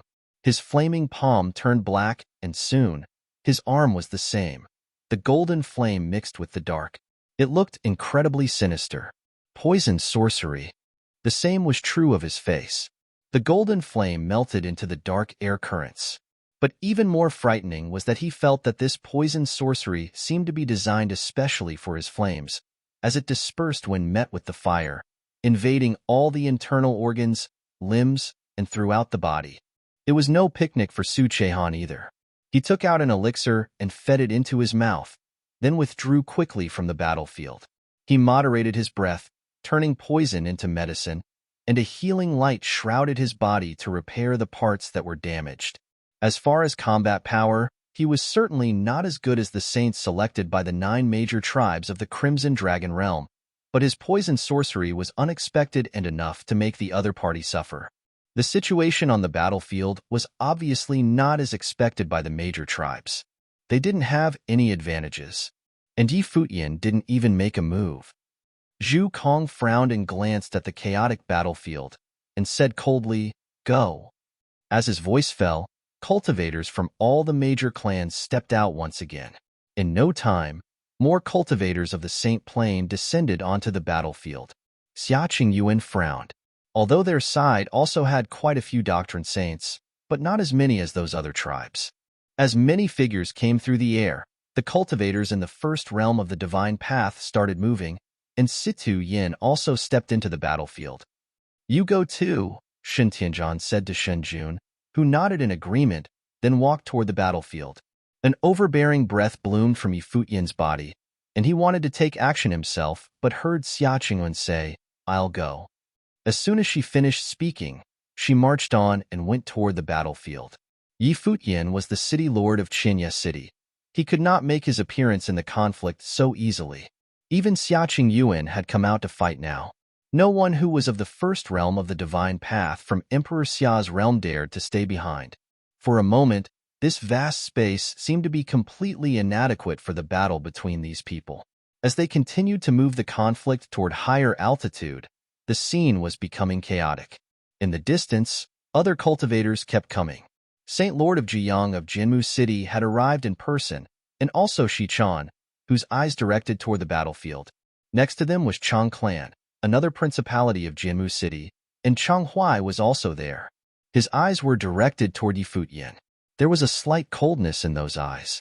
Futian glanced back and saw not only the Saint Lord of Zhuyang, but also the cultivators of Xiang City. Xiangnan was also there. On this first day of the beginning of the year, Qinya City was truly lively, with top figures from all walks of life coming together. These top figures also looked toward the battlefield and saw many acquaintances of the same level. "Saint King of Gai has arrived too," the Saint Lord of Zhuyang said while looking in a particular direction, where a group of shadows descended from the void. The person who headed the group was a man wearing a magnificent golden robe, appearing extremely majestic. Even standing there casually, he seemed to possess an authority that could rule the world. A pair of thick brows slightly curved like swords, showing a sharp and authoritative aura, his hands folded behind his back as he looked on at the battlefield. Many people's eyes were looking at him, and their hearts were shocked. They did not expect Saint King of Gai to come here for the occasion. Many people also looked at the person next to Saint King of Gai, a peerless young man with an extraordinary temperament, who had only the breath of the beginning of Saint Plain. But even before this, he was someone famous and well-known. It was just that someone else had stepped upon his name to enter the regional palace. Xingqiu of the ancient imperial city. During the Battle of the Crimson River, witnessed by everyone, they thought that he would be like his older brother, Xing Kai, who swept aside all other cultivators and elevated to the regional palace to cultivate. However, in that battle, Yusheng surpassed all others, overpowered every single competitor, and entered the regional palace. It was rumored that after entering the regional palace, many geniuses in the palace tried to intercept Yusheng during the welcome ceremony. Yusheng fought his way into the regional palace and pushed forward in such an invincible manner so that in a few short months, he was named in the regional king ranking. Saint King of Gai and Xingqiu came together. Even though Saint King of Gai was not from the ancient imperial city, there was no doubt in anyone's mind. The relationship between Saint King of Gai and the ancient imperial city was known to everyone in the Crimson Dragon realm. Very few in this realm of divine path would deserve the respect of this peerless Saint King, and he was almost at the peak. The only exception was the ninth servant, who was said to be the first person under Renhuang, who was respected by someone as powerful as Saint King of Gai. Rumor had it that Saint King of Gai once received a favor of the ninth servant, the city lord of the ancient imperial city, and there were also rumors that Saint King of Gai was once a seeker at the door of ninth servant. Now, Saint King of Gai personally accompanied Xingqiu to Qinya City, and it was unclear if he was here simply for the excitement or he had some other agenda. The assemblage around Qinya City was getting scarier. Zhu Kong also frowned slightly. He clearly felt that there were many people of the Nirvana plane around him, which was a threat in itself. It would be a tough situation if these people were also to compete for the relics left by Emperor Qua. Futian, do you want to compete against us, the 9 major tribes with the power of Qinya City? In the void, Zhu Xian said with a clear voice while upon the sun carriage. The bright sunlight shone down, and hot air currents oppressed heaven and earth. Don't involve the others. If you retreat now, I will not pursue what had happened today. Futian glanced at the other, responding. Zhu Kong, Chong Lu, and the others frowned. Their majestic look was even colder. This guy didn't know when to quit while he was ahead. What made you so sure of yourself? Zhu Kong uttered. The brilliant divine sunlight directly beamed in the direction of Yi Futian. Wu Yong appeared in front of him, with flames burning on his body, and the sunlight directly fell on him as if he was bathing in the divine light. What about you? Yi Futian cast a glance at the other cultivators other than Zhu Kong and Chong Lu. Think clearly. If you insist on participating in this matter today, and if you are not able to take me down, you will be responsible for whatever happens next. And, if anyone from my Chinya city perishes today on account of this, I will most definitely take all of you out of the 9 tribes of Emperor Kwa. Everyone stared at Yi Futian. He was way too presumptuous. The 9 major tribes in the west, except for the Wu tribe and the 7 tribes outside of the Bailey tribe, were here to join in the kill, and he dared to speak of such outrageous words. Could there really be a wild card? Furthermore, many top figures did not detect traces of other Nirvana characters in the City Lord's office. The war between Dali Dynasty and Emperor Xia's realm last time had caused discords between those 2 Renhuang realms. Where did Yi Futian get his confidence from? The brilliance on top of the sun carriage was getting brighter and brighter, and a hot glow shrouded the vast, endless space. It seemed that Zhu Kong wished to take him down in person. The battle of the first stage of Divine Path that erupted out front was not going to be finished in a short time, and there was no way to touch Yi Futian in a hurry. Just as he was about to start, a strong breath came from afar. Zhu Kong frowned and directed his gaze at the distance. He saw a group of people come through the void. They instantly descended into this space. He saw a familiar figure, and it was the cultivator who had cooperated with the Zhu tribe previously, Wu Huang Princess, Yin Tianjiao. However, Yin Tianjiao later went to Yi Futian's aid instead. Yin Tianjiao was not alone but came with many people. The person who headed the group was an elder clad in a flaming robe who possessed a terrifying aura. The appearance of this person was recognized by many and attracted many suddenly exclamations. Even the top figures of the regional palace were present, but he was surrounded by youngsters. Yu Shang. Many people's eyes fell in one place. There was a stalwart figure standing next to the old man from the regional palace. He stood there, a head taller than everyone else, and his entire body seemed to be full of explosive power. Chinya City, Yu Shang. Xing Qiu's eyes instantly looked over there. After seeing Yu Shang, his pupils contracted slightly, and his body was filled with the intention of war. In the Battle of the Crimson River, after he became a saint, he was suppressed by Yu Shang, who had also broken into the divine path. The name of Xing Qiu was destined to be less than that of his older brother, and the rest of the world would always only see him and be reminded of Yu Shang. Although Xing Kai had counseled him on that day that no one who cultivated in this world could be undefeated, seeing Yu Shang's name becoming more well-known and now among the regional king ranking just like his older brother, one could only imagine his feeling. One of the cave masters from the regional palace, Saint King of Gai, said to Xing Qiu while glancing at the old man next to Yu Shang. Although Xing Qiu looked nothing out of the ordinary, his heart was extremely unsettled. Was Yu Shang traveling with cave masters in tow? At the regional palace, there were some special places of blessings. Each cave master would have several very powerful characters under their tutelage, who were responsible for instructing the disciples of the regional palace daily. In other words, even if one had entered the regional palace, one may not be so easily accepted in the house of a cave master. Every cave master was someone who was the epitome of the Saint Plane. But Yu Shang was accepted directly into the house of a cave master to cultivate. This was what he had wanted, but now, all the limelight was on Yu Shang.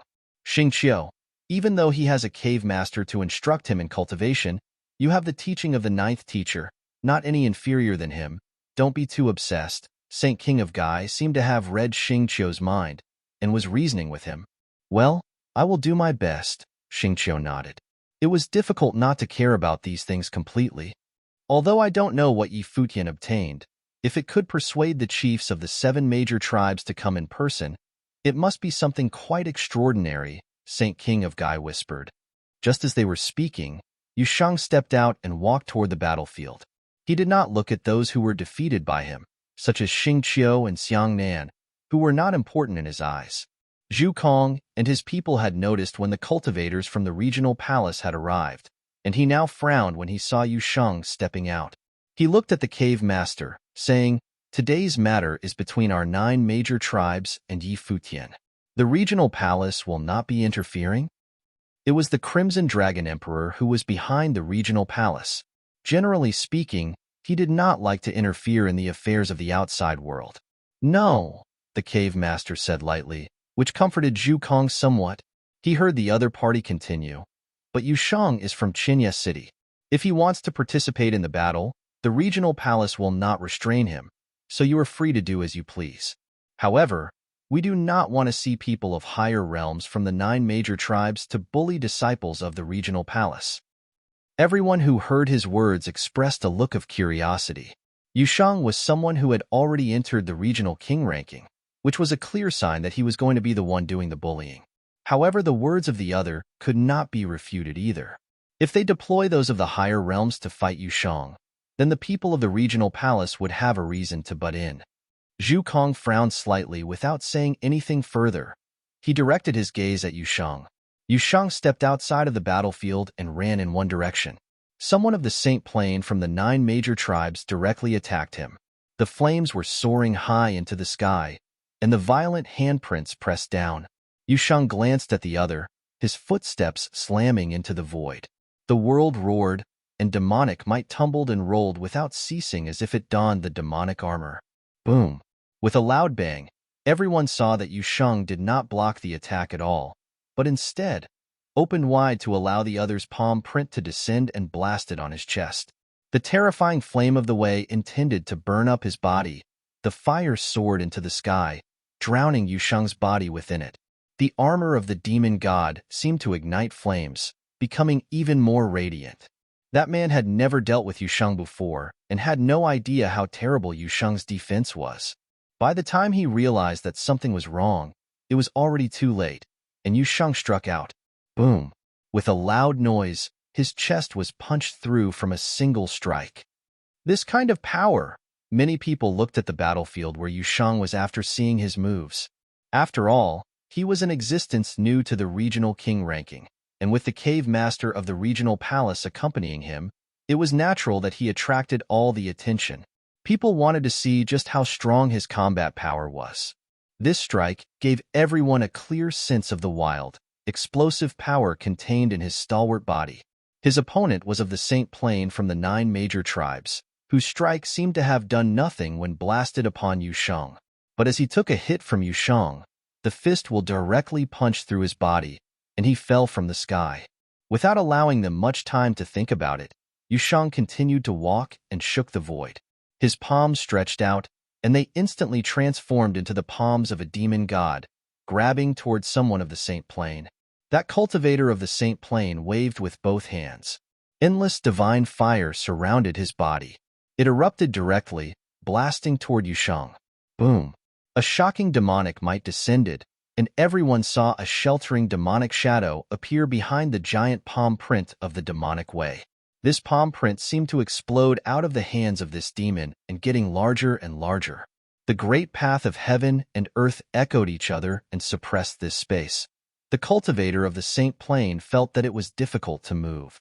The dazzling divine fire collapsed and was pulverized underneath the palm print, and he quickly retreated.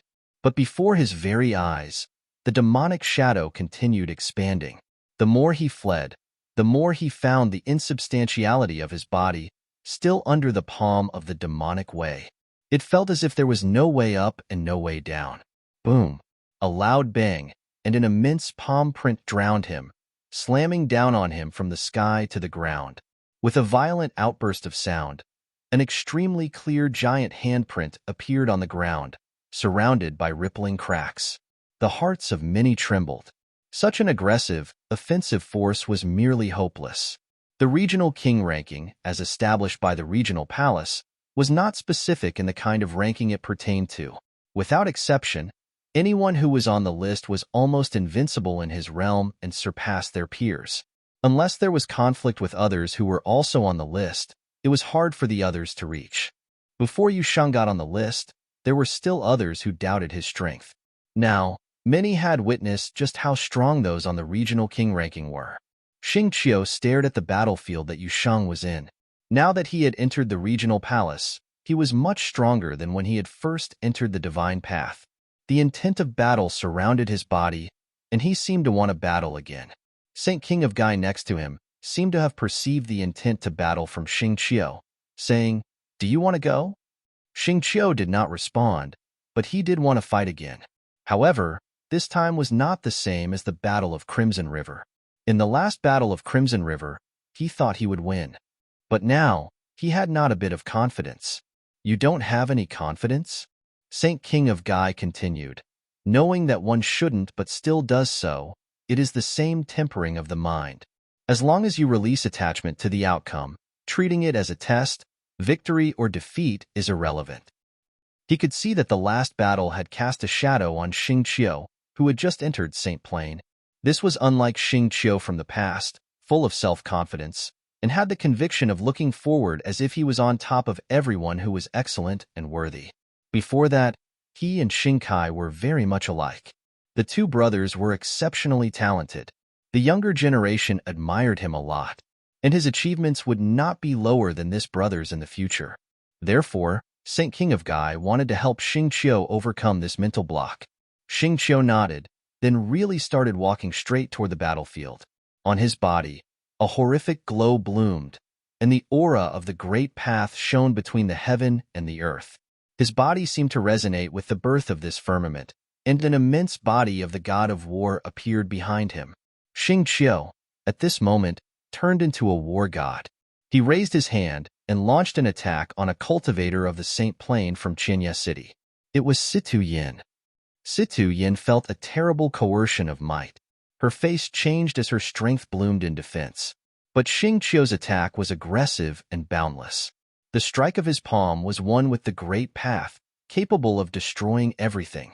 With a loud sound, her body was thrown back, and blood spurted out of her mouth. Her body trembled violently, and the blood boiled within her body. Xingqiu has made his move. In an instant, countless eyes fell on Xingqiu, and many still remembered the end of the Battle of the Crimson River last time. Futian frowned and looked up at the battlefield. Was Xingqiu using this battlefield as his place of trial? Once again, Yushang crushed another person and blasted him away. He then headed straight to where Xingqiu was. Likewise, Xingqiu also approached him. After the Battle of the Crimson River, the two met once again. The power of demonic mighty kept rolling, and Xingqiu concentrated on condensing the seal, resonating with the great path. A supreme coercion exploded out of his body, and above it, there was a faint trace of the glory or Renhuang. Seeing that Yushang was approaching, Xingqiu's body and his life spirit blended together, and a rumbling sound was heard. He transformed himself into the great path and became a true god of war. Streams of light lit and surrounded his body, resonating with heaven and earth. With his body as the center, there was an overwhelming coercion of might. So strong, many in the Saint Plains secretly exclaimed as they felt the coercion of Xingqiu. After Yushang was named on the regional king ranking, everyone understood that Xingqiu's defeat was not due to his weakness, but was because his opponent was even more terrible. Now those who were witnessing the will of battle on Xingqiu would agree that it was indeed terrifying. Moreover, now that Xingqiu had entered the Saint Plain, he must be able to fully exert the unique method inherited from Emperor Zhan, Taishan Will. This technique could use the body itself to resonate with heaven and earth. The practitioner was required to practice martial arts also from an early age. The body must also be able to be sanctified until the spiritual will and the body could resonate with one another to communicate with the heaven and the earth, so that one's own body could release battle power far beyond one's combat power. This technique held extremely high requirements for the spiritual will as well as for the physical body of the practitioner. Once upon a time, Emperor Zhan relied on this method to crush the peers of his generation. He fought everywhere with strength so great that he was named Emperor Zhan. When he entered Renhuang realm, centered on the body of Xingqiu, a terrible storm seemed to be formed and rolled toward Yushang. Yushang stepped in the void, and the demonic might above the void was immense. Behind him, there appeared the illusion of a mighty demonic god whose pupils were cold, and his domineering eyes seemed to want to make Xingqiu submit at his feet. The method practiced by Yushang was perhaps not less powerful than Taishan will. The might of authority was terrifying. Before the two of them even made a move, two forces roared and clashed. Boom! Accompanied by a loud bang, the handprints of the demon god in the great path above the void blasted down from the sky. Xing Qiu let out a scream, and his body soared into the sky.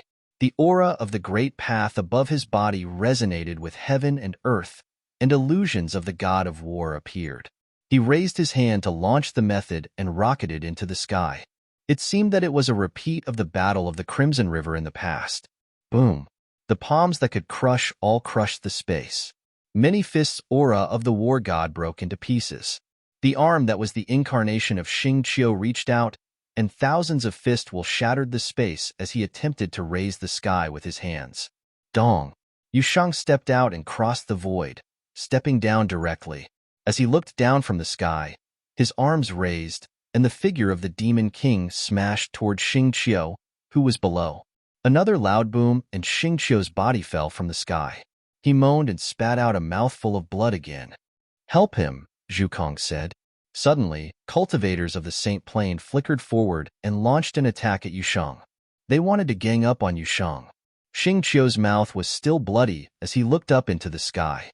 His will to battle remained strong as he rose into the sky once more. Saint King of Gai looked at this battlefield and glanced at Yushang. It seemed that this time, Xing Kai and Xing Qiu had found their match. It was pressure, but it could also become motivation. Zhu Kong stepped forward, and an incomparably dazzling divine power descended. It was as if the sword of the sun fell straight down in the direction of Yi Futian. Wu Yong was still standing in front of Yi Futian. His palms blasted into the void as the sword fell, disappearing bit by bit under the flame in his palm. The top figures of all 7 major tribes stepped forward. Zhu Kong said, "Those who have nothing to do with this, leave, lest the innocent are hurt." What a terrible scene when the powerful cultivators of Nirvana Plain get involved. Many cultivators below the Saint Plain all retreated into the distance, fearing that they, too, would be destroyed by the ripples of the aftermath. Cultivators of various major tribes came forward. Zhu Kong stepped out of the sun buggy, overlooking Yi Futian Road in the city's main government. "If we shoot, it might affect the entire city's main government. You really want us to do it ourselves?" Until this moment, he did not know where Yi Futian got his confidence. He even threatened him with these wild words. The 7 major tribes, how many tyrannical figures? This coercion came down, and the entire city's main house seemed to be shrouded in a coercion of coercion. "You'd better not hurt anyone else, otherwise your tribes will be responsible." Yi Futian looked up at the figure in the void and said, "Elder Wu Yong, please take the way of Emperor Kwa." Wu Yong lifted his eyebrow and was puzzled, but he still nodded and said, "All right." Zhu Kong and cultivators from the other tribes were equally puzzled. What was the meaning behind Yi Futian's words? In Yi Futian's life palace, the branches and leaves of the ancient tree of the world wrapped around the dazzling fire spirit orb as traces of horrifying flaming will diffused. This spirit orb drifted toward the life spirit of the sun in the life palace. Suddenly, that life spirit of the sun became brighter and brighter. In an instant, terrible flames lit up on Yi Futian's body. Above the firmament, the clouds changed color, and it seemed to turn into a world of the flames. The sun's rays fell on Yi Futian's body, and an infinite fire came toward him. The flames between heaven and earth also poured wildly toward Yi Futian's body. Boom! Yi Futian seemed to transform into a sun, bathed in the fire of the sun, which drowned his whole person within it. "Don't resist," Yi Futian said. For an instant, the brilliance of unparalleled flames poured into Wu Yong's body. What was more terrible was that there were not only flames but also will that flowed wildly into Wu Yong's own will. At this moment, Wu Yong seemed to perceive a figure of Ren Huang, who was like a peerless god of war. "The inheritance of Emperor Kwa," Wu Yong murmured. His heart trembled. Did the sun that was devoured by Yi Futian contain the will left by Emperor Kwa? "Forge Chonglu battle form," Yi Futian said. Wu Yong nodded, and with a bang, his body grew taller. He intended to become a god of war.